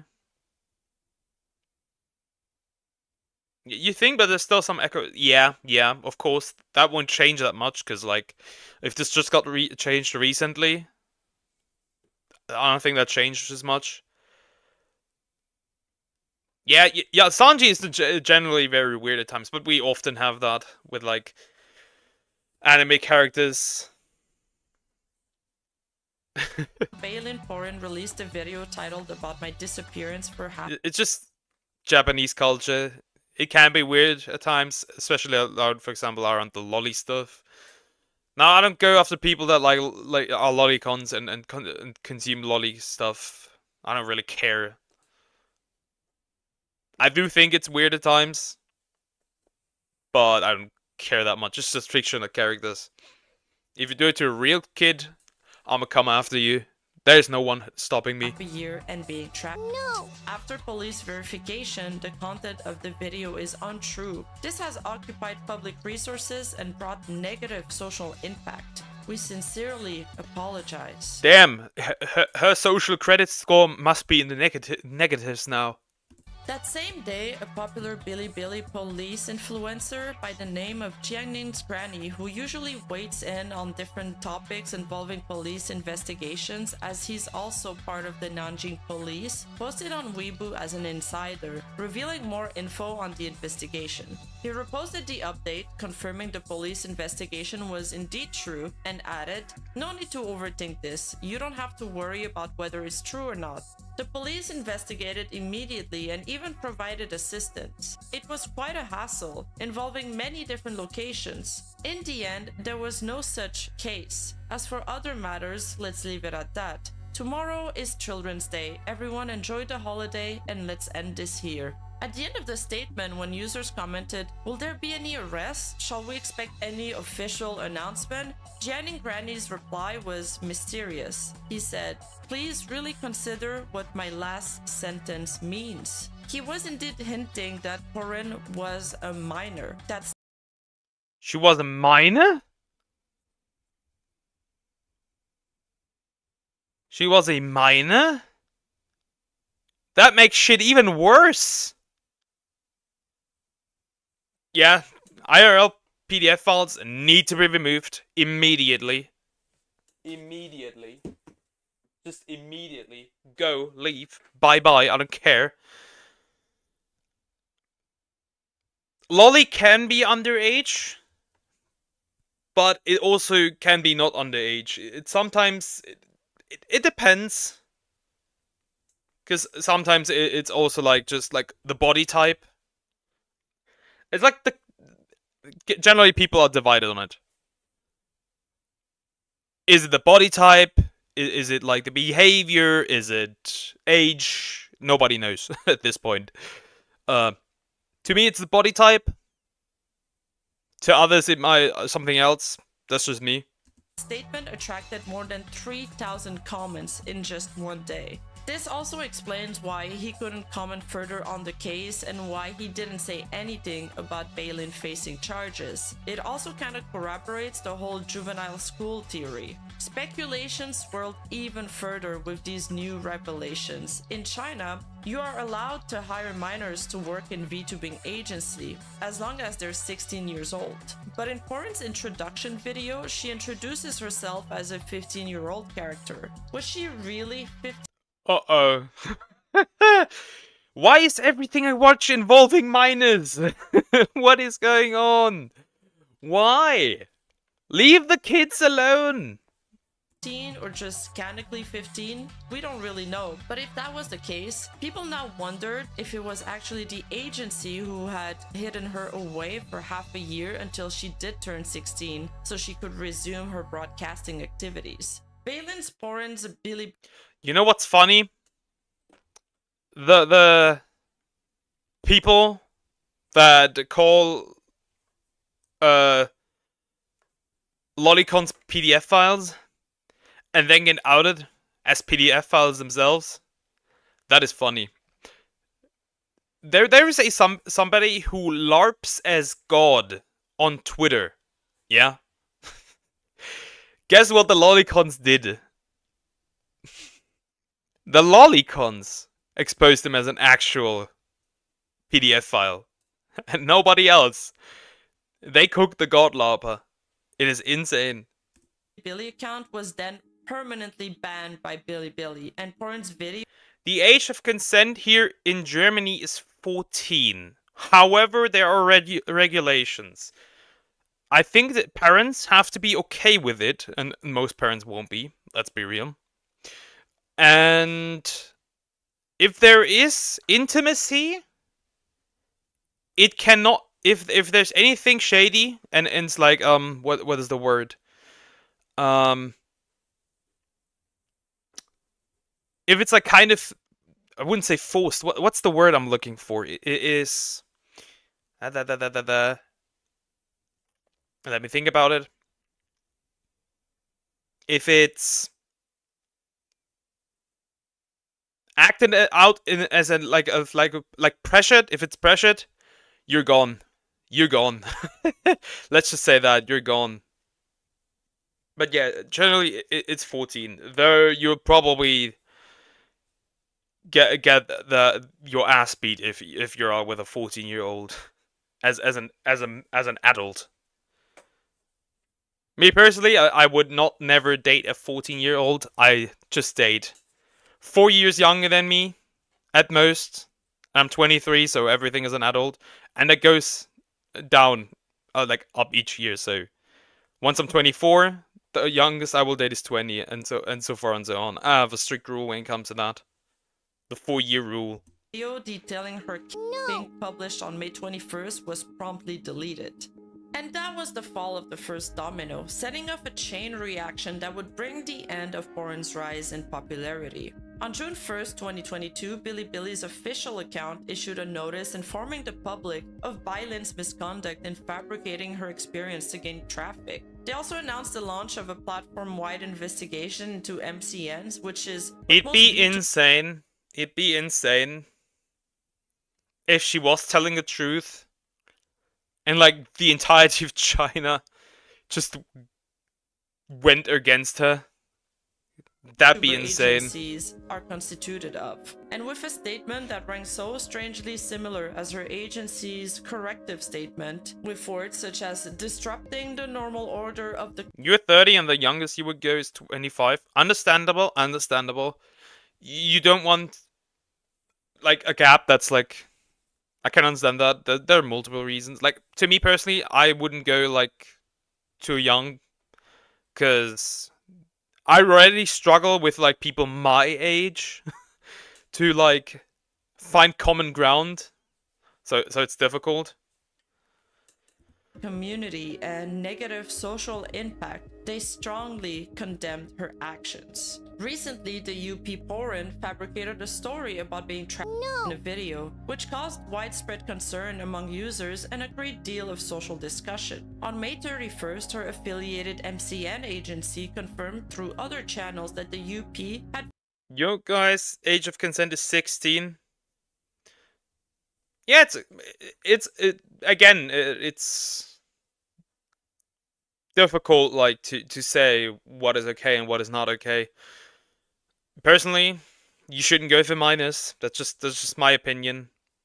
Like if you're like 18 and like and your partner's like 16, okay. That's not too bad. I don't care. But if you're like, I don't know, 25 and 16, I would see that as a problem, personally. Even if it was legal. You don't need a partner. The age of consent here is 15. I want the partner. I want the wife. I want the family. I want kids. I want a big house with like pets and stuff. Like the classical family stuff. Though it isn't going that well, because I'm a rare breed of man. I wait until marriage, and like a lot of women can't offer that, really. So like, I have my difficulty there. But I would love to be married one day.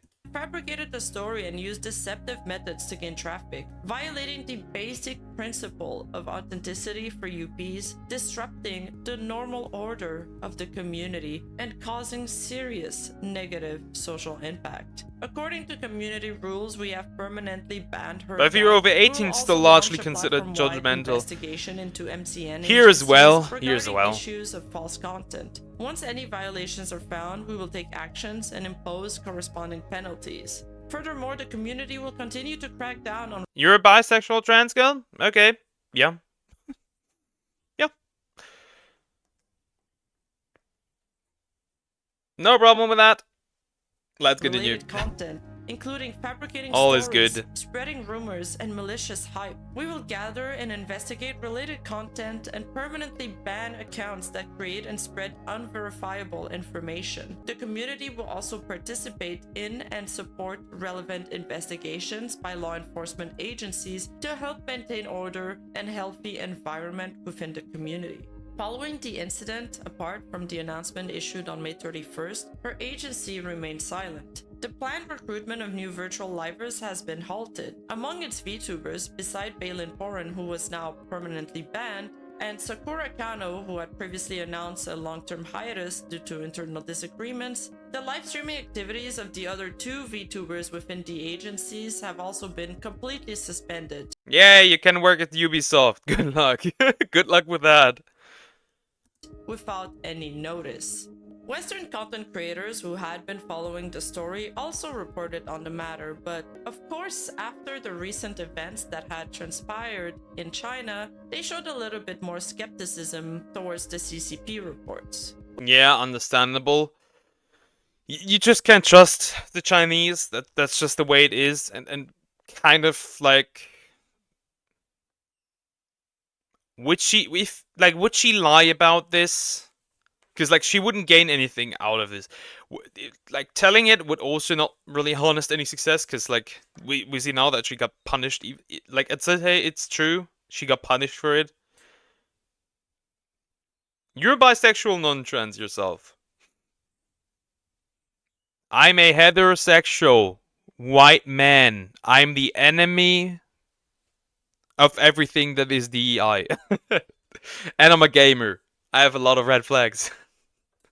Which is fair, and that's where the Western coverage of the story pretty much ends. But things don't stop from escalating in Asia. After the video was proven to be fabricated on June 1st, Phoenix News Media's video department reported the incident on its official Weibo account as well. One segment in particular caused another set of controversy amongst the communities. It said, "It is reported that the VTuber owner used a female voice in the video. The video is 5 minutes and..." You're an Orthodox Christian? I'm Catholic.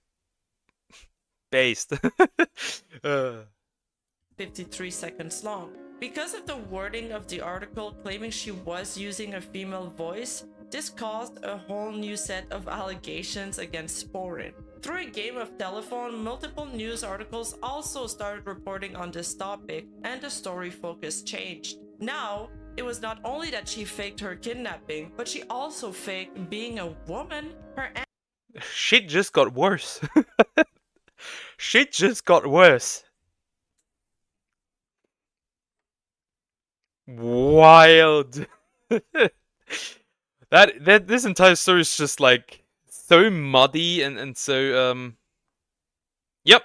Roman Catholic is still Christian. Yep. Though I don't really follow the Catholic Church that much. I don't even like to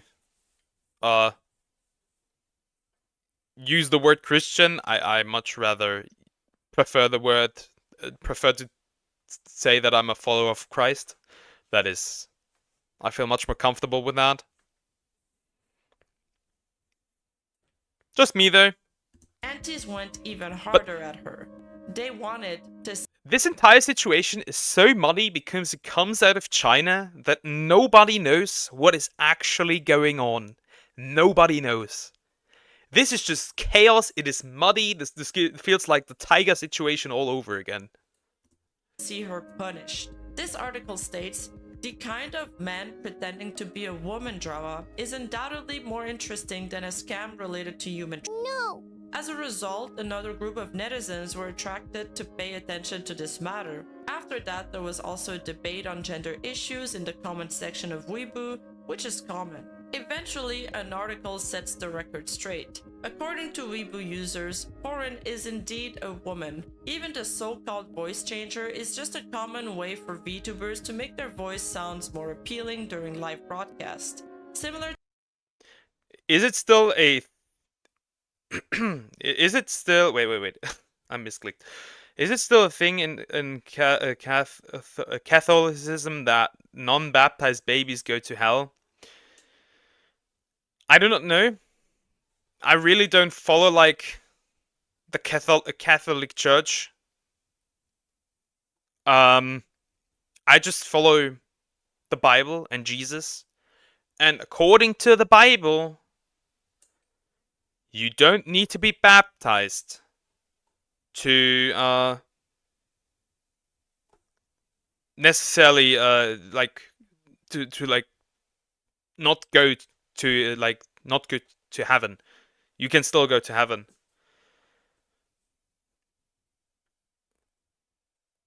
Yeah, sounds like it could be any branch of Christianity. I just follow the Bible and I follow Jesus.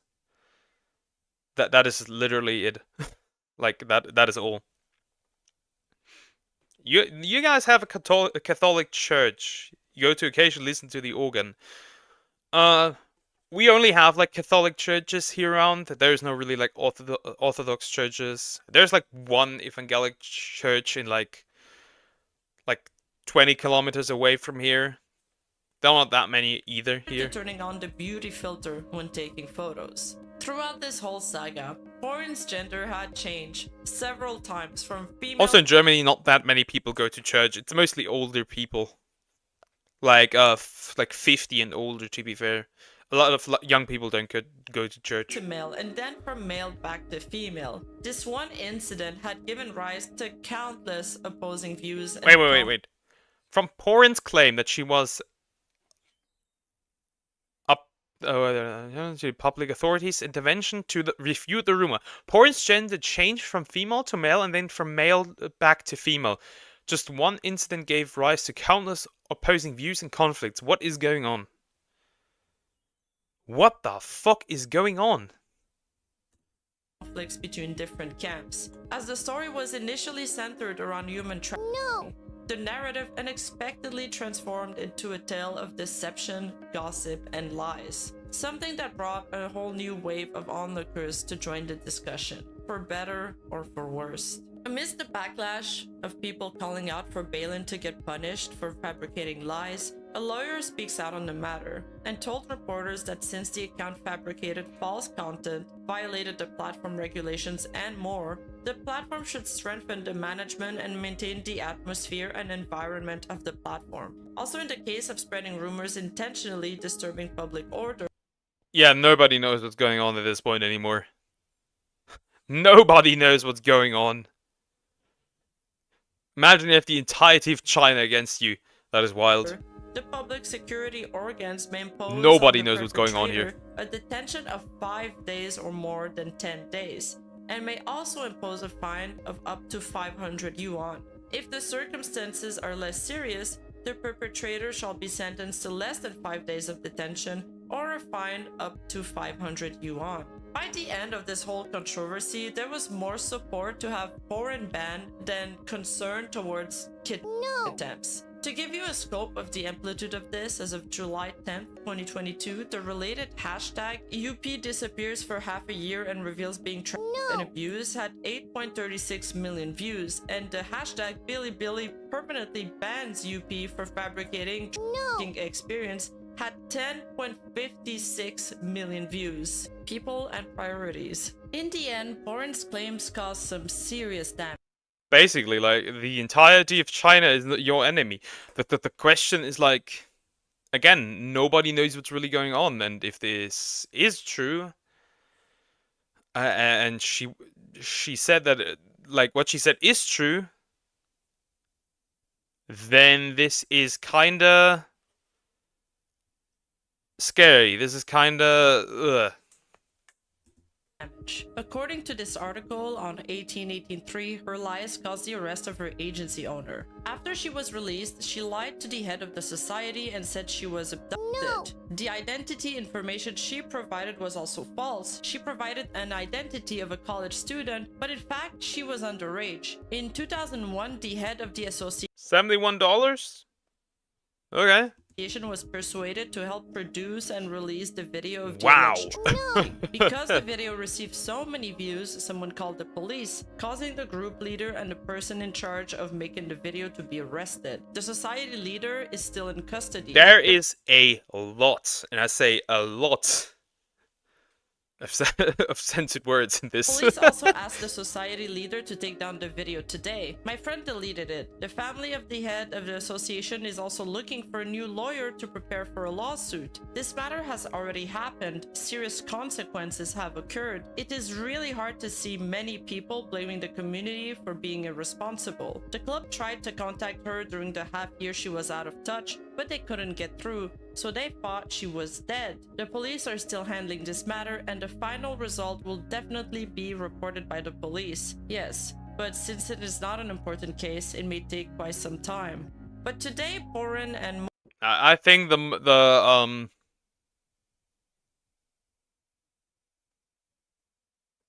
like, I think personally that this will just yield the result of she lied and she gets punished for it. I think that's gonna be the result of this whole thing. Even if she didn't lie, that's gonna be the outcome, I feel like. You love foreign English accents? Not trying to be rude. No issue, no problem, man. No problem whatsoever. You wanna vomit just watching this video. It feels weird to watch this, not knowing like the truth and like what's actually going on and like the practices that China has. That is a bit weird. You like the Swedish accent? I like it. I like it. I like every accent that has some like German and French is also pretty crazy. That's kind of hard. Bro really thought he cooked. I got a chat message. Bro thought he cooks, but the message is removed. Bro thinks he cooks.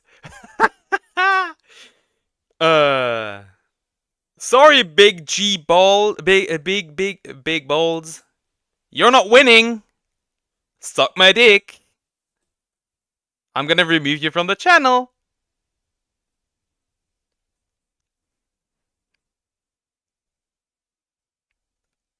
Bye. You got removed, bro. Man, I hate these motherfuckers. Coming into my chat and behaving this way. Mofu F agency are Get gone fucked, and retard. disappeared. Their I don't tenure care. was short and they were not able to survive the disastrous barrage of negative scrutiny this controversy had brought them. After all, the whole country was upset at them for disrupting public order and blamed them for causing significant social impact. Obviously, foreign I chose actors violence. have had Get their fucked, own retard. incentive to criticize China and cast suspicions on her authorities. So there's still a large amount of doubt around the matter outside of the country. But who is really telling the truth? Is this just another Nobody will know. We will never know what the truth is. It is super weird, but yeah. I got a message where this person says that they touched themselves. But bro is no more. Bro has been permanently removed from the channel. Bye. Story, or did Boren really lie about her? Show your feet. We may never know. But what is certain is that there. I don't get the obsession with feet and hands. Feet when it comes to women, and hands when women like men, like when it comes from women to men. Like what like, dude.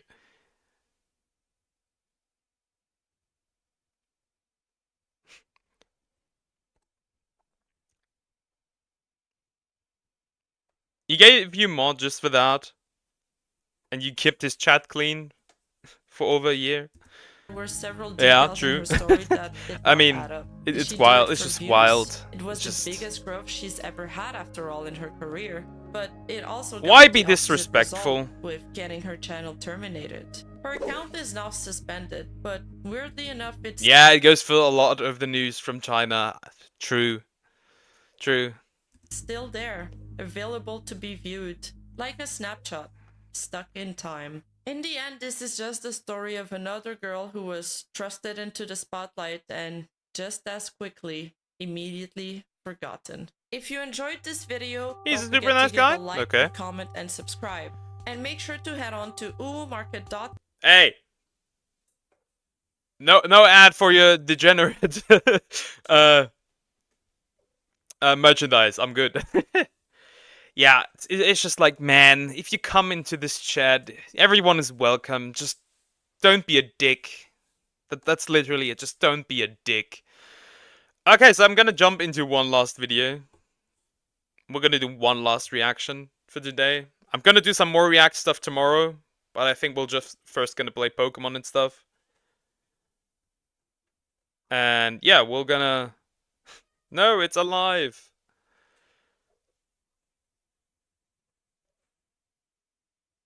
hands, yeah, kinda. You can see a lot of like on like somebody's hands. Like, are they hardworking? Do they work out? Like, I kind of get that, but like feet, dude.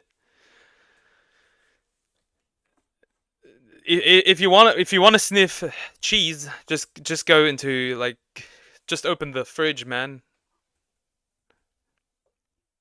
I have one video that I want to watch. Xenoblade, I'm gonna play on Monday again. Tomorrow is just Pokemon and some React stuff again. We'll jump into this one. This one is also China related, so let's go. But this is an older one. This is an older one by Rima. Because I am trying to educate myself on VTuber lore. So this is about Kiryu Coco. She is now known as Kason for V Shoujo. And yeah, I don't know much. I don't know that she said like something in China and then got punished for it. That is literally it.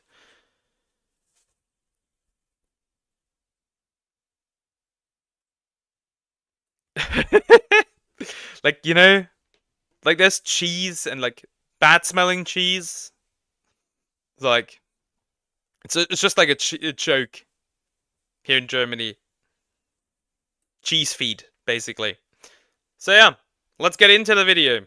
I don't know much about Kayson's past, so yeah, I'd like to educate myself on that. Most people aren't wired to deal with negative attention. How many times have you read a negative comment online and felt this The feet fetish makes actually sense. They are sensitive and connected to sexual organs. That is an information I do not need. Thank you. That was not necessary. You can keep that fun fact for yourself. I don't want to understand the feet, bros. Of displease for the rest of your day. As our online lives and livelihoods are increasingly centered around the internet, the phrases "just go outside," "just turn off your phone" doesn't always apply. So what would you do if you Because they just smell like moldy cheese, true and real. You know that VTuber? Kiryu Coco and then Kason? An entire country. How would you react if you were the target of a mass harassment campaign? In the case of Kiryu Coco, this is exactly what happened when she became the scapegoat for decades of geopolitical tensions. I'll be honest, I'll be fully honest, and this might piss off some people who watch this re-upload later. I liked her as Kiryu Coco a lot more than I like her as Kason. Especially due to the whole fruit situation, where she said she doesn't support cheaters, but at the same time she's gonna stay friends with her friend, because she's nice to her. Like, what is that reasoning? I lost a lot of sympathy because of that. China and Taiwan. Hey guys, thank you for coming to my stream. My name is Kiryu Coco, and I don't watch that many VTubers either. It's mostly just like. I really just watch one VTuber, to be fair, and like most of like the VTuber stuff that I interact with is on Twitter. Showed the world that underneath the VTubers industry glossy surface lied a complex array of diplomatic and political interests that controlled everything. I was really sad when I heard the announcement because Coco's really great. I really like her stuff. I think she has a great personality and I will miss her greatly. She's done so much for the company and now she's just not there anymore. Now we're continuing. Kiryu Coco is also now known as Kason, for like V Shoujo. So they're the same person. Just like Pikami is Henya. There are a lot of like V Shoujo hires a lot of like former VTubers from other agencies. For example, Matara and Michi were originally from Nichi Sanji. So there's a lot of people there. Continuing coverage around the auntie's pitiful attempts to go after Kiryu Coco. In this video, we'll explore the powers at play during the infamous Anime Man and Giguk involving Kiryu Coco. But before we start, it's important to shed some light on the person behind the character to understand how they handled the whole incident, as well as understanding the evolution of public perception during that time. Something I have to mention before we start is, although I will try my very best to be as thorough as possible during this video, this is a massive topic, and I definitely won't be able to get to everything that relates to it. In addition to that, we will refer to Kason during her Kason era and Curio Coco during her Coco era to keep things easy to follow. So buckle up, grab a drink, and get comfortable because this is gonna be a long one. But isn't Kiri isn't that the video is sponsored by Wart. Isn't that the funny pill girl? Yeah. That was wild. And sleeping with her like her boss and stuff, her manager. That was like trying to build her own harem. That was wild. That was so wild. War Thunder is the most comprehensive vehicle combat game. That was after I switched to becoming a VTuber from like a regular dude. And I learned that was wild. With over 2,000 tanks, planes, helicopters, and ships all set for action in Really? dynamic combined arms PvP battles. Every vehicle is meticulously How about crafted no? and designed. Back to the video. How about Kison's no? journey started very mundane. Just like anyone else, she was working a regular 9-to-5 job and had no idea of the internet world that would end up consuming the later part of her life until she met a work colleague that was obsessed with anime and video games. When I started working... God, I love Hololive. God damn, I love Hololive. Unfortunately, Emmy has pseudo graduated. I hate that fact that she did. That was a hard day. The hardest day for me will when Gura graduates. That's gonna hurt. One of my That's gonna hurt a lot. Talked to me like, do you like games? And he started talking about games and we became good friends because I was really interested in games. I was like buying a lot of games, playing it, enjoying it.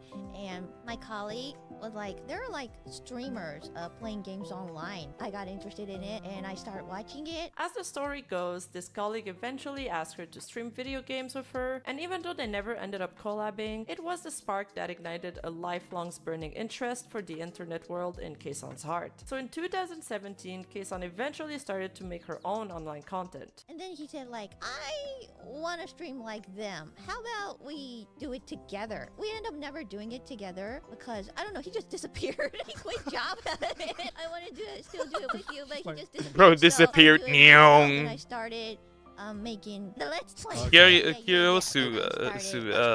Hannah Montana cover is very good. Taste of viral content happened in Japan when she started to post Let's Play videos on Nico Nico. My very first video kind of went viral in Japan.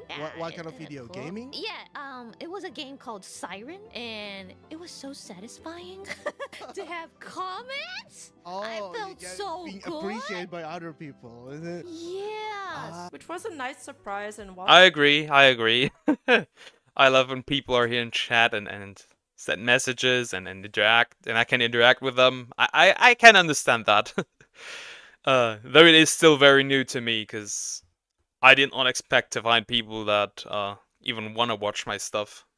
While she was happy about this milestone, she wasn't worried about making it on the internet or entertaining a large audience. All that mattered to her is that she was enjoying it. I started my internet career. I don't know if I should call it a career because when I first started it, I wasn't making any money with it. I was just having fun. That was like 6 to 7 years ago. And in 2020, Kayson's VTuber model debut was quite modest. To her own recollection, she started off with an avatar called Deku-chan that she was using from a free software and a really cheap mic. The reason she decided to switch to VTubing simply because she was sick of putting makeup on for IRL streams. I thought Understandable.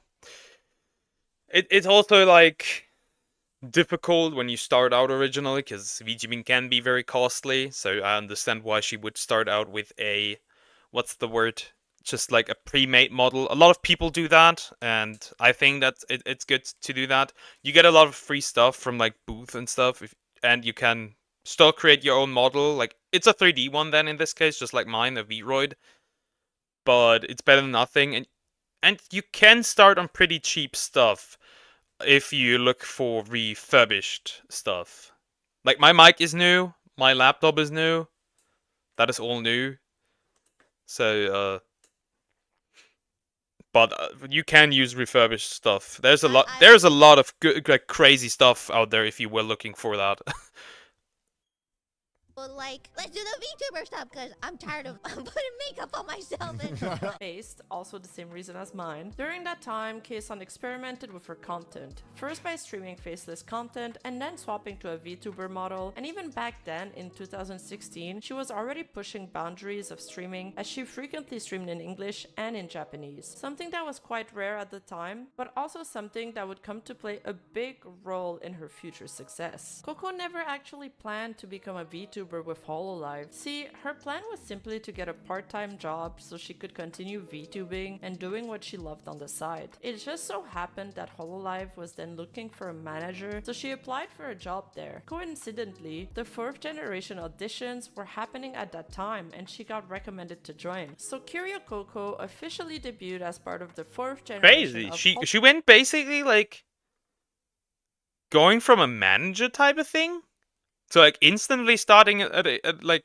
corporate VTuber agency. That is wild. Live on December 28, 2019 with Amane Kanata, Tsunomaki Watame, Tokoyami Towa, and Himemori Luna. Prior to Coco, VTubers were I know none of these, but they're Japanese, so I wouldn't know. That only appealed to hardcore anime fans. There were very few English-speaking VTubers at the time. However, Coco changed everything when she arrived, as she was one of the first members to gain a very large Western audience. Coco was indeed one of the pioneers of VTubing in the Western world, as she bridged the gap between her Japanese and overseas audience by being one of the first VTubers who could speak both English and Japanese fluently, but also by being the first to add subtitles to her streams and having a unique blend of shitposting humor and internet savviness that would appeal to both Eastern and Western audiences. As a Coco Was that a butt plug? Was that a butt plug? That's wild. was a satirical morning news stream that she created with the purpose of cheering up people going to school. Goddamn, I love Ark. I love Ark. Ark is so good. It's shitty it's very shitty in like when it comes to optimization, but man, do I love Ark. It is great. She had to wake up at 6 a.m. to do these and required 8 hours of preparation for each show. Get the out of your bed, mother.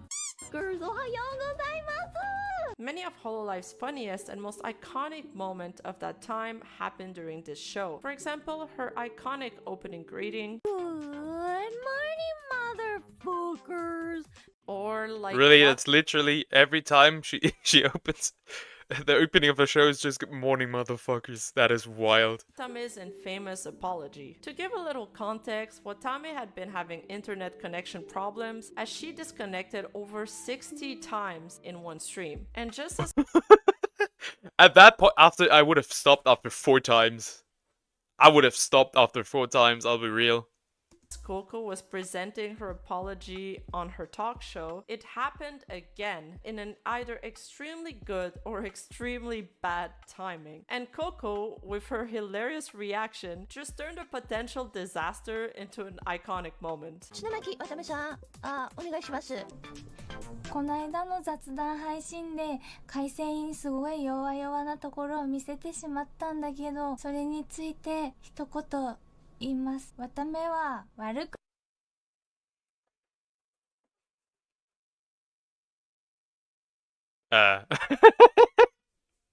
皆さん、なんということでしょう。Gone. On top of that, Coco hosted weekly Reddit shitpost reviews, a stream where she reviewed memes and posts from the Reddit sub with other Hololive members. These streams were immensely popular. I didn't know that there was a thing that for some odd reason, a lot of shit posters are now in VTuber agencies. Gura, shit poster. Kayson in this case, Kirikoku, shit poster. There's other shit posters as well. It is crazy.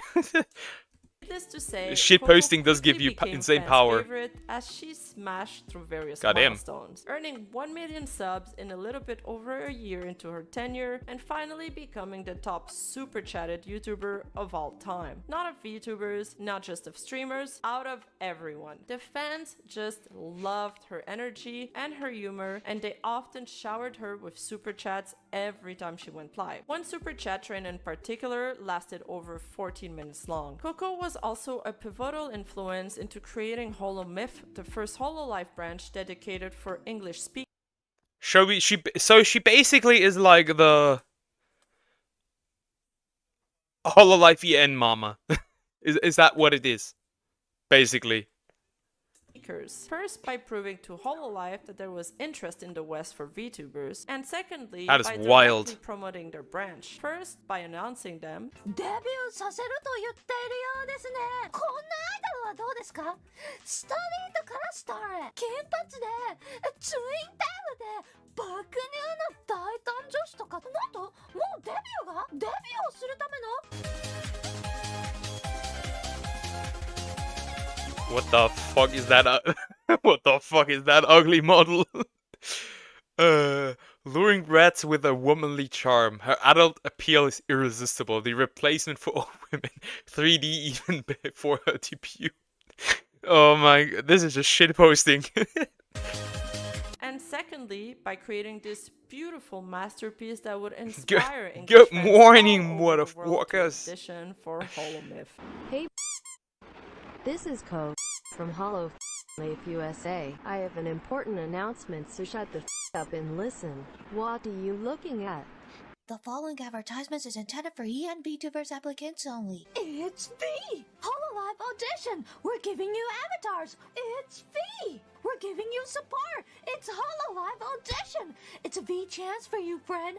It's VTuber audition! You gotta make a 5-minute video, but the chance is V! Chances to go viral, no joke! It's V! You unlock the door to your V chance. We got you the— So it reminds me of those old, like, what's the word? Like those old ads on like TV that were running like in loop. Same energy. Unlimited chances. It's V! We've got your back. We're not carrying this around all day. It's for you to use. VTuber audition. I'm gonna pee in my pants. Friend, come get your damn chance. It's a V chance. Friend, you got Goddamn. HoloLive audition. Friend, does it get better than this? Friend, the avatar. You were abused by the world? What do you mean? What does that refer to? Friend, the avatar is V. It's a V-tuber. It's VTuber HoloLive. Isn't this what you wanted? Coco was on top of the world. Her fans were ecstatic and everything was going so well that it felt like the universe was holding its breath, waiting for the other shoe to drop. But as they say, everything that goes up must come down. And down they did on that fatal day of late September 2020 when Kiryu Coco and VTuber Akai Hato dug up their YouTube analytics to read where their viewers came from. Those analytics displayed China and Taiwan as So two good, man. separate Ad. countries. And that single word, Taiwan, was like a matchstick that ignited a Wait, I wildfire missed of that. fury across China as it blazed across various news Taiwan. headlines and social media platforms, with many media outlets 70% with perpetrating Taiwan. the story and contributing to the anger of nationalist Chinese citizens. So much so that Hachama and Coco were even discussed during a meeting between members of the Japanese Parliament Alliance on China, the GPAC. This is serious stuff. But why? What the hell? Yeah, pee in her pants. What the hell? That's a problem. First of all, it's important to note that the Chinese government has been known to censor news and social media content that is critical of the government, and many media outlets have had to comply with China's censorship laws and political pressure. This has led to a situation where many Chinese citizens are only exposed to news that is favorable to the government, which can contribute to nationalist sentiment and anti-foreigner sentiment rising. To understand why China was so offended by the mere mention of Taiwan, we need to delve into the politics. Are you telling me the whole reason why she's no longer Kiryu Coco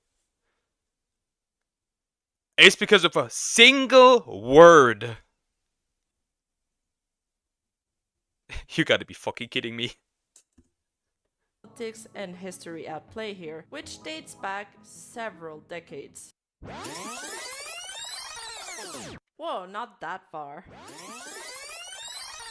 There we go. The conflict between China and Taiwan has a long history that spans over centuries. However, for the sake of brevity, I will only go as far back as World War II. After the end of World War II, a military dictator named Chiang Kai-shek rose to lead the Chinese Nationalist Party. In 1948, during a civil war, Mao's army swept in the country to victory and deposed of the current military dictatorship, replaced it with their own. I thought this was about VTubers, and now we're in a now we're in a history lesson about China and Taiwan. Goddamn. The former military leader We changed the and topic all of quickly. his anti-communist supporters to retreat to Taiwan. Mao's plan was to invade Taiwan and crush his opposition once and for all. However, at that time, the Cold War was also happening, and America was obsessed with countering communism. Therefore, they decided to form an alliance with Taiwan to dissuade Mao from invading their country. Chiang Kai-shek then declared Taiwan as the one true Republic of China and vowed to return to the mainland to reclaim his land. Since then, the two countries have been fighting for international recognition and legitimacy. Initially, Taiwan was recognized by many Western countries as being the only Chinese government. Monado Patch, true. However, as the tides of the Cold War shifted, Mao's China became increasingly important for Americans to be kept as an ally. Therefore, Taiwan's influence started to diminish. The One China principle became a pillar of the communist regime, and Mao's China got reinstated as the one true republic once again. As years went by, the divide in values and mentality between China and Taiwan grew larger and larger. While Taiwan eventually became a democratic country capable of standing on its own two feet, they've watched China with wary eyes and failed to see why they would ever go back to China's totalitarian. And now they're all at the verge of getting nuked, 24/7. Is how the trouble how it is insane. I don't know. I don't like the war stuff. I hate it. You don't know. We do not need wars. Yeah, here we are back in World War II. Everything just leads back to World War II. The war stuff is just silly. Regime. As the president of Taiwan, drip. I must deal with the cross-strait relations according to the will of the people. Since then, China's diplomatic pressure and large economic and military status have been impossible for governments and you cannot win. companies around the You world cannot to ignore. win. The Chinese market is humongous, but if you want to do business in China, you gotta play by their rules. For example, there was an incident where American Airlines was pressured by China to change the way it referred to Taiwan on its website. Gap was also no exception. The clothing retailer had to apologize for selling a Yeah, I do know young people prefer older games. It's not only that. I think there was like an article published that the majority of games played in, I think 2023, were older games. I don't remember quite as well. Maybe it was 2024, maybe it was 2023. I do not remember that. T-shirt that featured a map of China without Taiwan. Mercedes-Benz, the automaker, had also apologized for quoting the Dalai Lama in an Instagram post. One by one, they all had to bend the knee, and HoloLive was no exception. The popular Against China, you need to bend the knee, because they are too powerful. Streaming websites Bilibili pulled in copious amounts of viewers, and their early collaboration with Chinese gacha games such as Azure Lane. There's a lot of lollies in this one. Propelled their popularity during their beginnings. Cover Corps also had a full-on Chinese branch at the time, and it's for those reasons that HoloLive also Chrono Trigger multiplayer rules. So now that you guys are more familiar with China's history, you can get a better understanding of the powers at play in the events that followed, and why the acknowledgement of Taiwan as a country and not a state was exceptionally enraging for those Chinese nationalists. It's also important to note that this group is not monolithic, and there are many different opinions and perspectives in this issue. Kaito, I found your supporters in Bilibili today. Oh, thank you so much! I touching because they still support you within tough situation. I do know that. Thank you so much for supporting me from all over the world, and especially from Bilibili. Thank you so much. I love you guys. But for the sake of this video, I will mostly refer to Chinese citizens that were offended by the mention of Taiwan, to nationalists or Chinese netizens. So back to The Chinese do be wild though. I don't know if you've seen the messages of like Chinese Genshin Impact players referring to the Natlan situation. Holy, there were some shots fired. There were some bombs dropped in those messages. Coco and Hachama's story. Following this incident, both of them received a large amount of backlash, harassment, death threats, dox threats, spams, and hate raids. Dear God. Wow. This went from 0 to 100 real quick. Individuals that were angry. Chinese companies such as video game developers, media outlets, and streaming websites all cut ties with HoloLive. Bilibili, for example, immediately banned the two VTubers, mounting pressure against cover. Wow. Yeah, that was...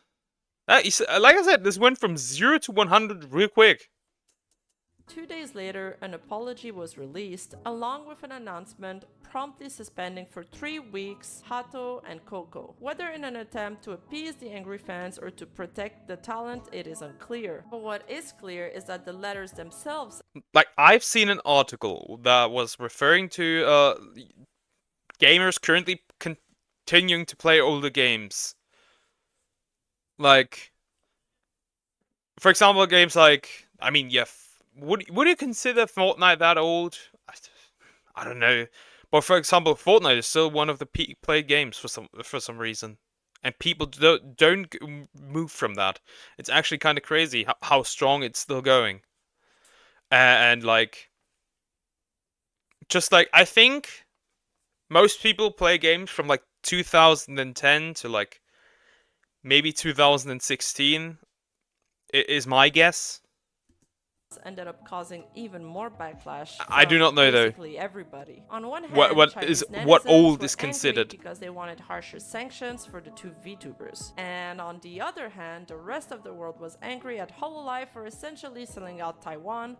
I have played Fortnite, and I've played it. I started playing it when the what's the term? When the non-building mode released.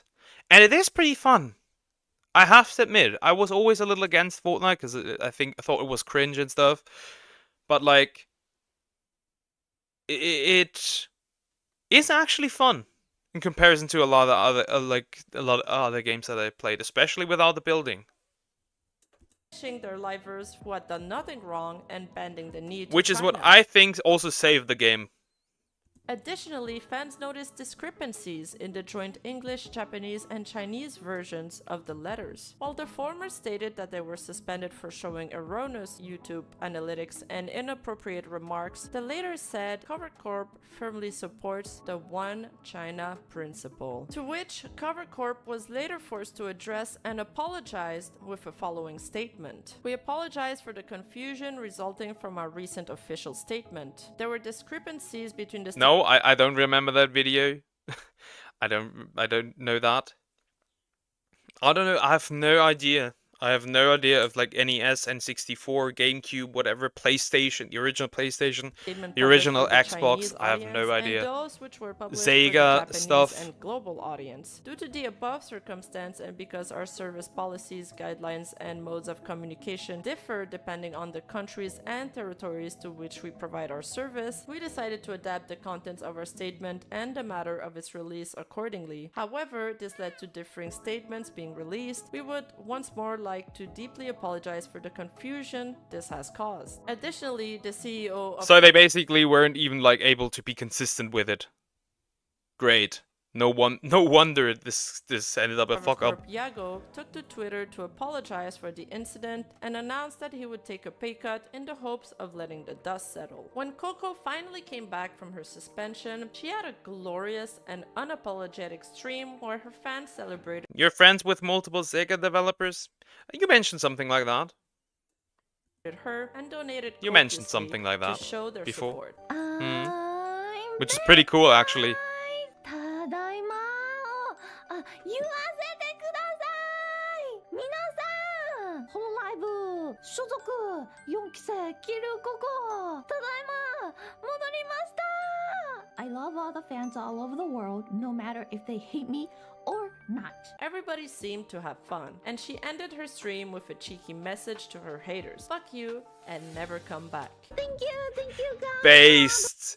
So based. Coco, case on now, it was so based. Oh, thank you for the super chat. I appreciate it. Thank you a lot. Wow, thanks. Those comments.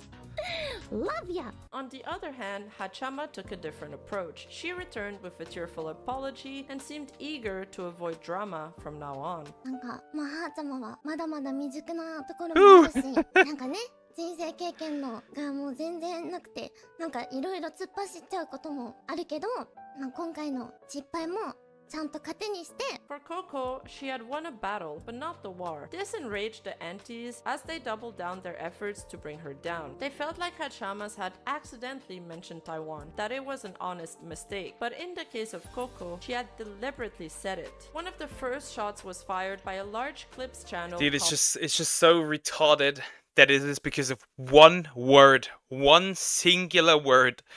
Imagine you get your ass beat for a singular word. It is crazy. That sucks.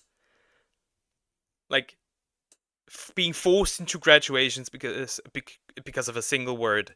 Hololive Moments, who tweeted, "I'd like to say an announcement, but it's more like a manifesto for how long it is, their displeasure over Coco's and Hato's punishment, stating that it was too heavy of a punishment for Hato and too light for Coco. She was, according to them, very negligent of her colleague's career and had caused Hololive severe reputational damage, and they stated that they would private all of their videos and go inactive until Hololive made an announcement that is satisfactory to them. And true to their word, this account is still inactive to this day. Hololive Moments is gone. There were daily mass campaigns aimed at boycotting and harassing Kiryu Coco. Aunties would join her multiplayer lobbies on stream to spam her with insults and harass her. Some were threatening to use her fakes and upload them on Pornhub. They would also frequently hijack hashtags on Twitter in order to hurt her growth and make her life difficult. Chinese nationalists developed whole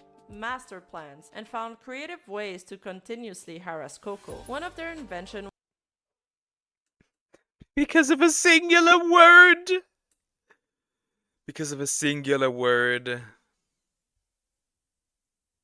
Because of a singular word. It is insane. That happens because of a singular fucking word. Eventually the girls started to set their chats to members only to prevent that. Understandable. オープンした際にね、結構その時にね、配信に関する意見もね、今だって言えるぜって言ってくる方いるんですけど、やっぱね、荒らされてるのを見てるのは辛いって。だから。It's an intelligent move though to change it to members only. Consider this. If they are like, if it is members only, you can exploit your haters for money. It is kind of intelligent, I have to admit. 全然自分はメンバーじゃないから書き込めないけど、それでもいいよ言ってくれる方結構多かったんで、もう今後はね、もう一生メンバーシップオンリーで行こうかなって思います。But to counter this, Chinese netizens advised their fellow comrades to get paying subscriptions to bypass it. This caused Coco a lot of troubles, as she often was torn between forbidding new viewers to interact or have a spam-ridden chat. Evidently, stream growth slowed down during that time, as it heavily dissuaded newcomers to join. いや、私最近ずっとメンバーシップ限定にコメント I have never done something like karaoke. I've never done it. I don't know. Maybe it's fun, maybe it's not. I don't know. Could be. Could be. 自分でもね、これ新しい人入ってこれる空気じゃねえな。新しい人が入ってこれない配信作ってんなと。And it wasn't only Coco that was subjected to that, but most of the livers, with the exception of Aqua, who was highly regarded by Chinese nationalists. Aqua's graduation was also really sad, cause like, it's just, I don't know. I don't really like. I watched a lot of clips of her that were like translated and stuff, so that was really sad. I don't know. I don't like the term graduation itself, because like it's like just a really washed down word to say quitting or like ending stuff. Was a so like I don't know, delicate situation for ending your cover content girls. creation. On one hand, Coco was their top earner. On the other hand, China was their business partner, and they were pissed off. To protect their investment and try to minimize the damage, Hololive established some restrictions on Coco for the time being. She was expressively forbidden to interact with the new English branch, who she had basically helped kickstart. She was also less frequently invited to collab, and Hololive seemed to not put her forward as Aww. much. So basically being forced to be isolated. That sucks. Ask them. Because I do want to do it. So ask them. You'll see why it's not happening. Maybe they're too shy to collab. Maybe they are. Or someone is stopping us. Homeschooling. It reminds you of homeschooling in Xenoblade. Yeah. Unfortunately, when it comes to VTubers, it is saying you quit, basically. It's basically the synonym for quitting. Her colleagues and friends started to interact publicly with her. And like seeing all those graduations, I've seen a lot of graduations. I literally have a list of people that have announced their graduation on Twitter, and we're like in the 40s at this point. So many small VTubers graduate from VTubing. It is insane. I have my theories as to why that is. I really just haven't published them. Or said them out loud. Understandably so. As a simple greeting would Homecoming is death in Xenoblade 3. Yeah.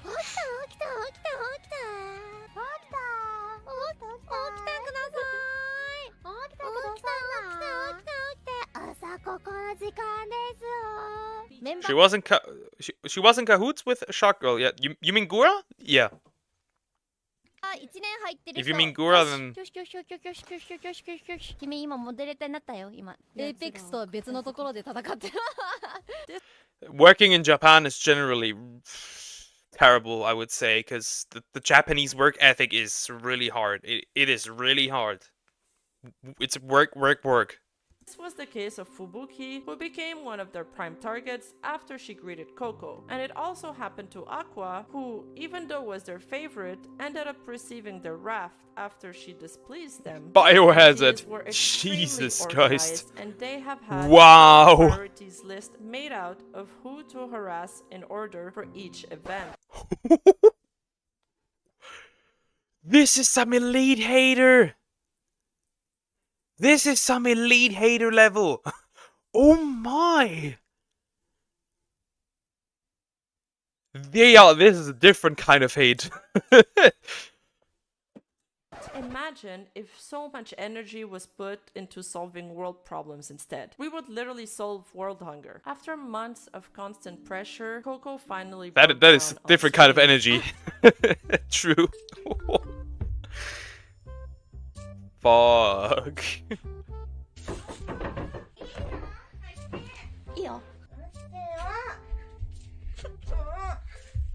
Wait, what happened?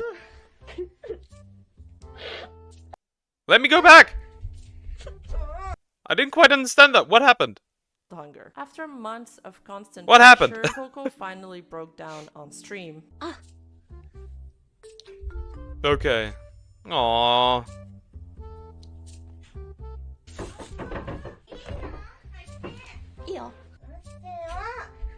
Aww. That reminds me a lot of Silvervale, who got harassed during the Hogwarts Legacy stuff. That reminds me a lot of that. That's kind of I don't like when women cry. I hate it. Gotta go. Yeah. Have a nice rest of your day or night or whatever time it is. Aww, I hate when women cry. I hate it. I absolutely hate that sound.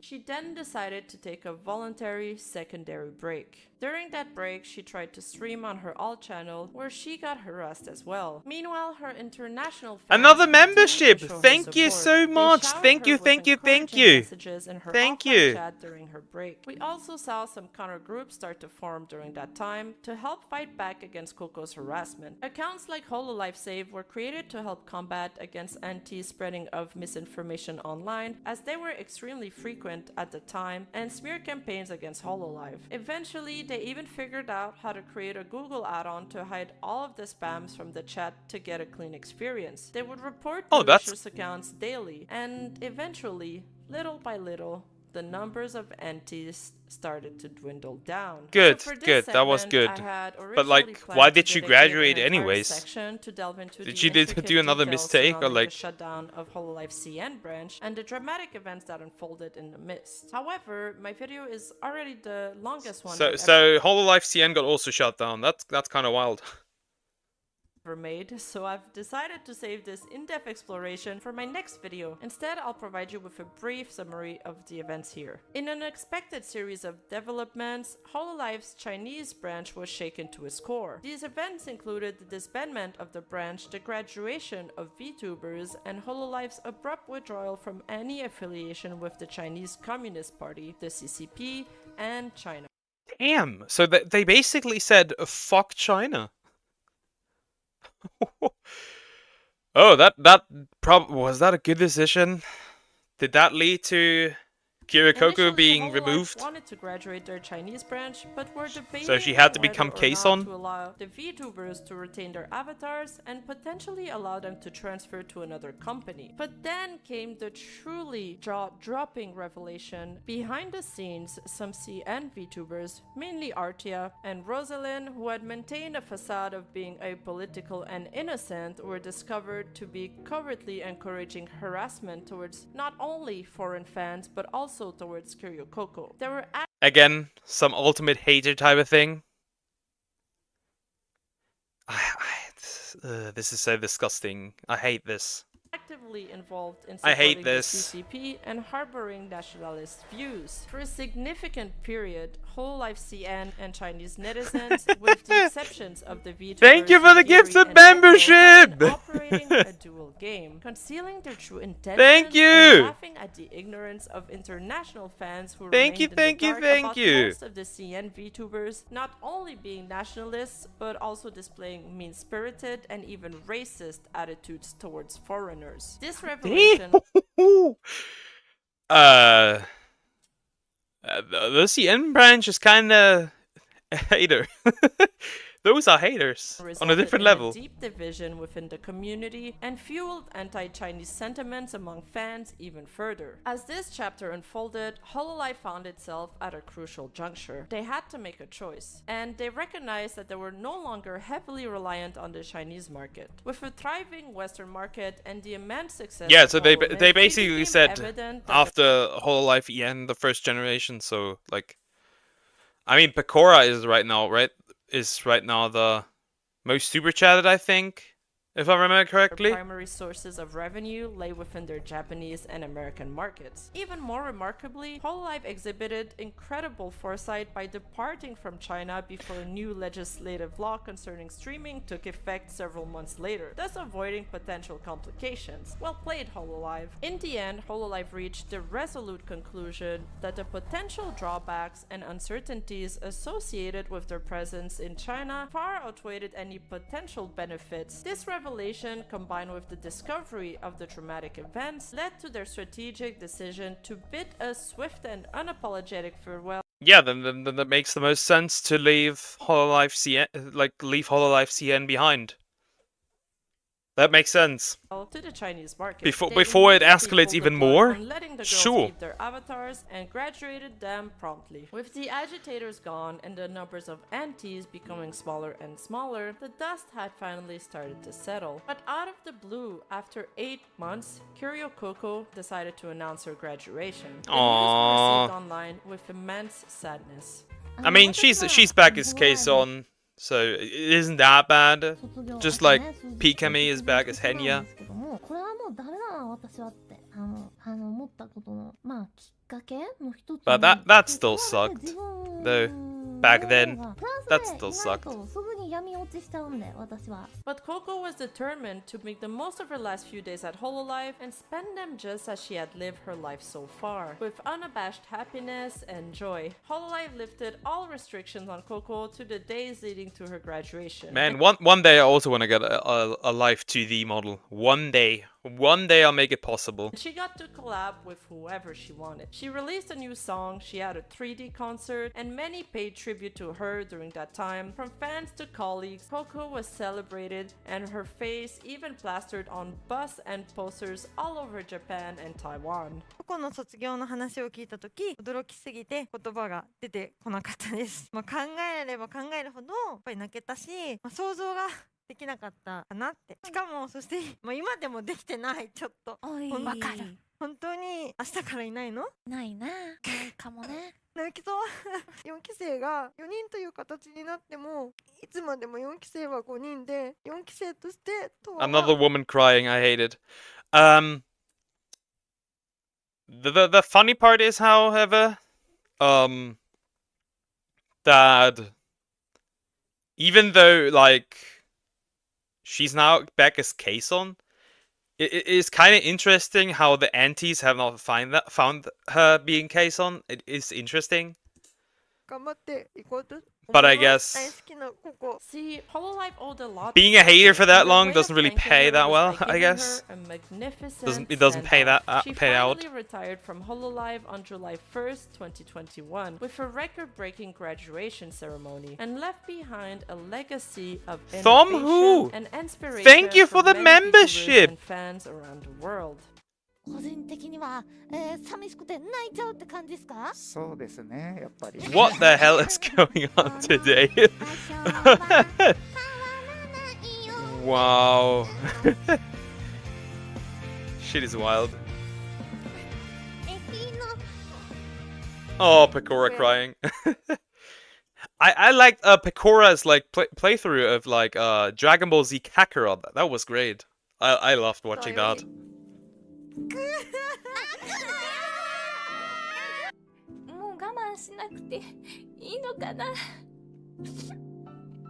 A lot of tears in this one. A lot of tears.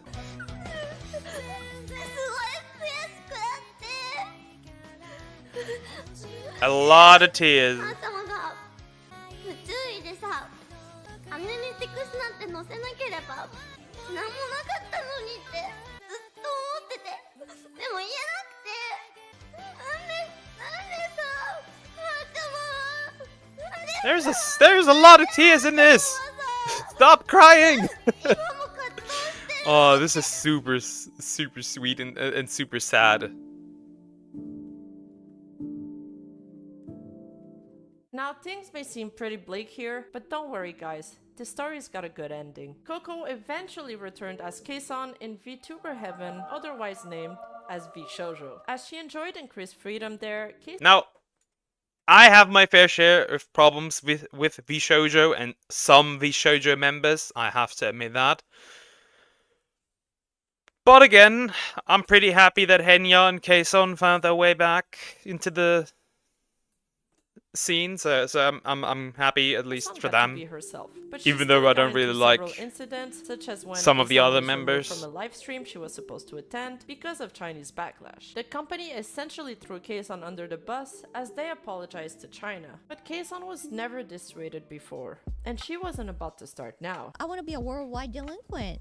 I'll do whatever I want kind of person. Many regards Kaeson's innovation as the cornerstone of what makes her special. Ew, fruit is there. Why is fruit there?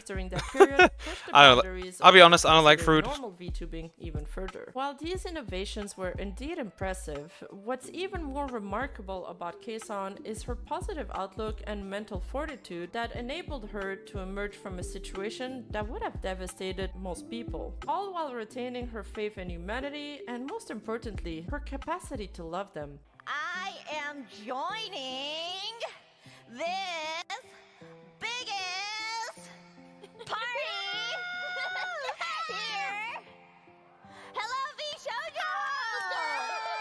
Kaeson's generosity continued even after the hardship she suffered. She would often help fellow VTubers numerous times. For example, wasn't that Rusia? Yeah, the whole thing around Rusia, I don't know that much as well. Maybe we'll look that into that like another day, because that was also wild.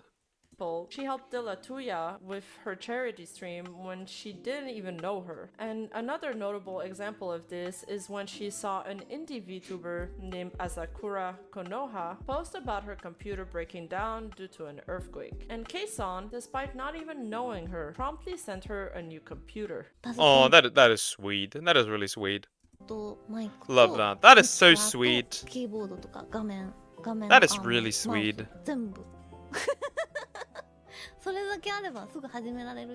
During Kaeson's tenure at VShojo, she also participated in a contest held by the game developer Sega, which offered participants a chance to become a character. I didn't even know that!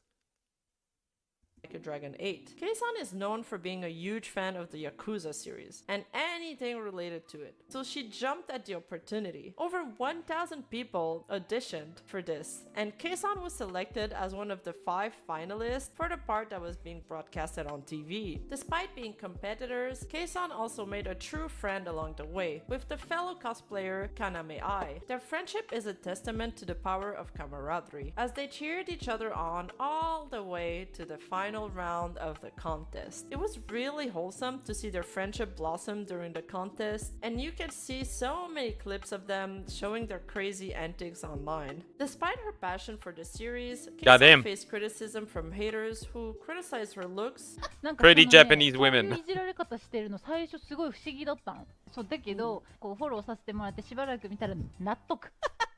And additionally, China censored her face during the Chinese live stream That's of wild. the contest. Despite these challenges, though, that is wild. That is wild. They even censor like her actual persona. This is insane. The Like a Dragon series was so apparent that the judges had to see that she was the perfect fit to win this contest. To everyone's surprise, including Kaeson herself, she won. She cried when she won, but this time it was tears of joy. そう、やっぱり私の勝った理由ですね。皆さんからいろいろ聞いて、その投票の理由とか、やっぱり龍が如く愛だった。龍が如くを多分この中で誰よりも愛してるんじゃないかと。本当にずーっと好きって言ってきてよかった。In that moment, Kaeson obtained everything she ever desired. A true friend, a character in her favorite series. So everything ended well in this case. She That is great. That is awesome. Fine. I did it, guys. Thank you. Thank you so much for joining me today and watching this video. I enjoy Rima Even Star videos. I enjoy them so much. They are so good. These videos are really good. And Xbox. Get the bonus pack with premium vehicles. Really? Another ad? Stop it. What comes after this? Ultra and after credit scenes. Okay. Then this is the end of the video here. That was a fun watch. I didn't know that. Now, to finish off today's stream, we're gonna jump into some brain rot, because I don't know if you are like familiar with this video. Skyrim. Was it Gen Alpha Z slang? Gen Alpha slang? I don't know. Does it load up? I'm gonna show you that. I've seen it before. I'm gonna show you that. I'm gonna show you that. This is really good. This is really good. This is amazing. Listen to it.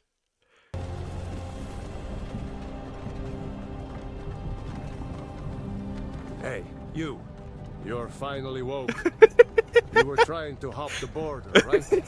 This right is so into good. That Imperial Mog, same as us. This is And so that good. beta over there. Phantom, you stormcucks. Skibidi was fine until you rizzed along. Simpire was chill AF. If you weren't malding, I could have copped that whip and been halfway to Goonerfell. You there, you and me. We shouldn't be here for real on gods. Oh, it's It's so these good. stormcucks the Simpire wants. It is so We're all good. gooners and stepsisters and binds now, Rizzler. Quit yapping back there. This is so And good. what's got bro down? Check your vibes. You're yapping at Ulfric Stormcuck, the true short king. The true short king. This is so good. This is as good as the first time I saw it. I just saw this recently. Sigma of Windhelm. Ulfric, the Sigma of Windhelm? You're the leader of the Rizbellion. But if they've caught you, on gods, where are they thug shaking us? I don't know. Is this how Gen Alpha kids actually talk? Like even in the United States or something? It is that good. But Kaisina awaits. Kaisina awaits. No, this is Cap. This must be Cap. Hey, what goon cave are you from? Goon Beta? cave, dear God. Why are you doxing me, Chud? Doxing A me. Rizzler's last thoughts should be of Ohio. What a quote. A Rizzler's last thoughts should be of Ohio. It is that good. Redditstead. Redditstead. I'm from Redditstead. It is so General good. Tullius, sir. The throat goat is waiting. Throat goat. Based. Let's get this ratio. Shapiro, Peterson, Jones, Tate, Adolf. What? Adolf. Chuds, please help me. It is insane. It is insane. General Tullius, the military gooner. The military gooner. Looks like the Thoughtmore are with him. Sussy elves. I bet they had something to do with this. Or it's just looking.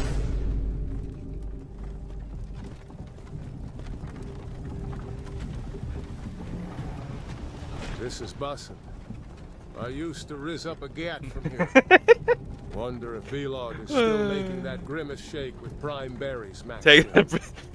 I'm sending you to bed with brain When I rot. was a femboy. Imperial walls and towers used to make me feel so locked in. Who are they, Dad? What's wrong with their aura? The only good thing from Gen Alpha slang is aura. That is one I love. That I like that a lot. You need to goon inside, little cuck. But why? I want to watch The Sims. Watch The Sims. Get inside the cave. I'm being deadass. Yes, Alpha. Get these soy boys out of the carts! Yeet! Yeet! Why are we edging? It Why is do you so think? good. It is End of so the good.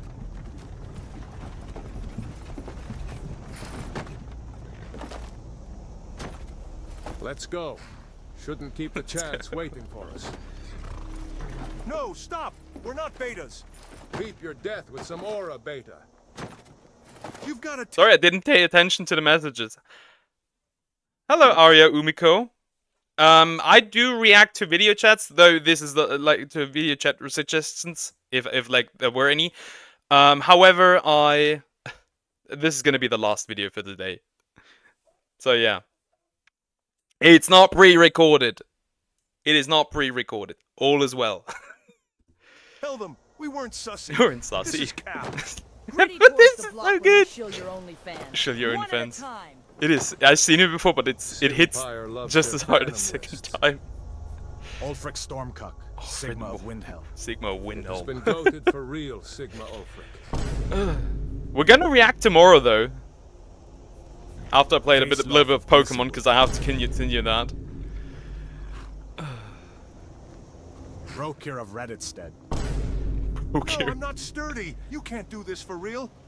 Deadass! You're not gonna joke me. Poggers!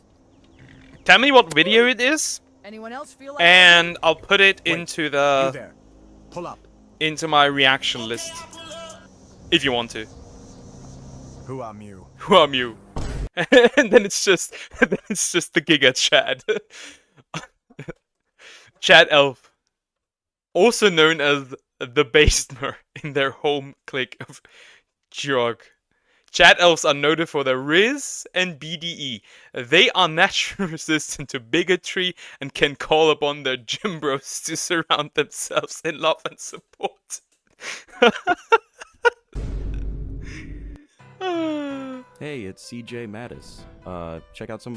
This is insane. Check out this channel, by the way. It is insane. There's also a 15-minute variant of Fallout 3, but it's brain rot. It is that good. It's had a Flappy Bird 2024 review, worst game of all time. I can do that. I'll put it in my list. I'll put it in my list real quick. Why not?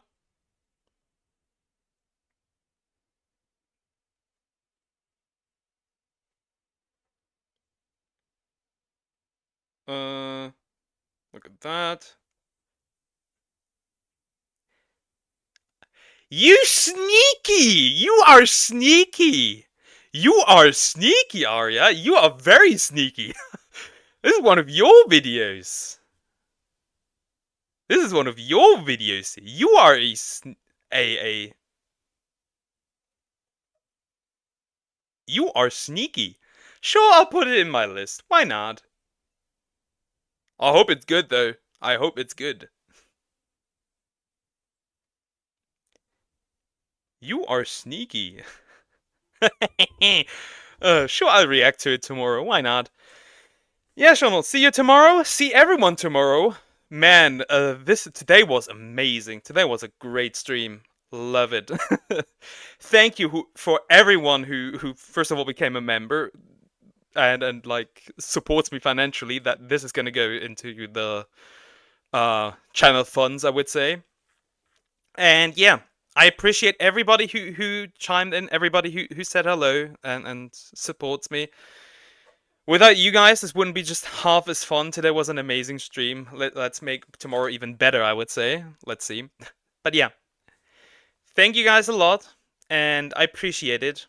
And yeah, have a nice day, the rest of your day, or night, or whatever it is around your time. Bye, guys. Bye-bye. Love you guys.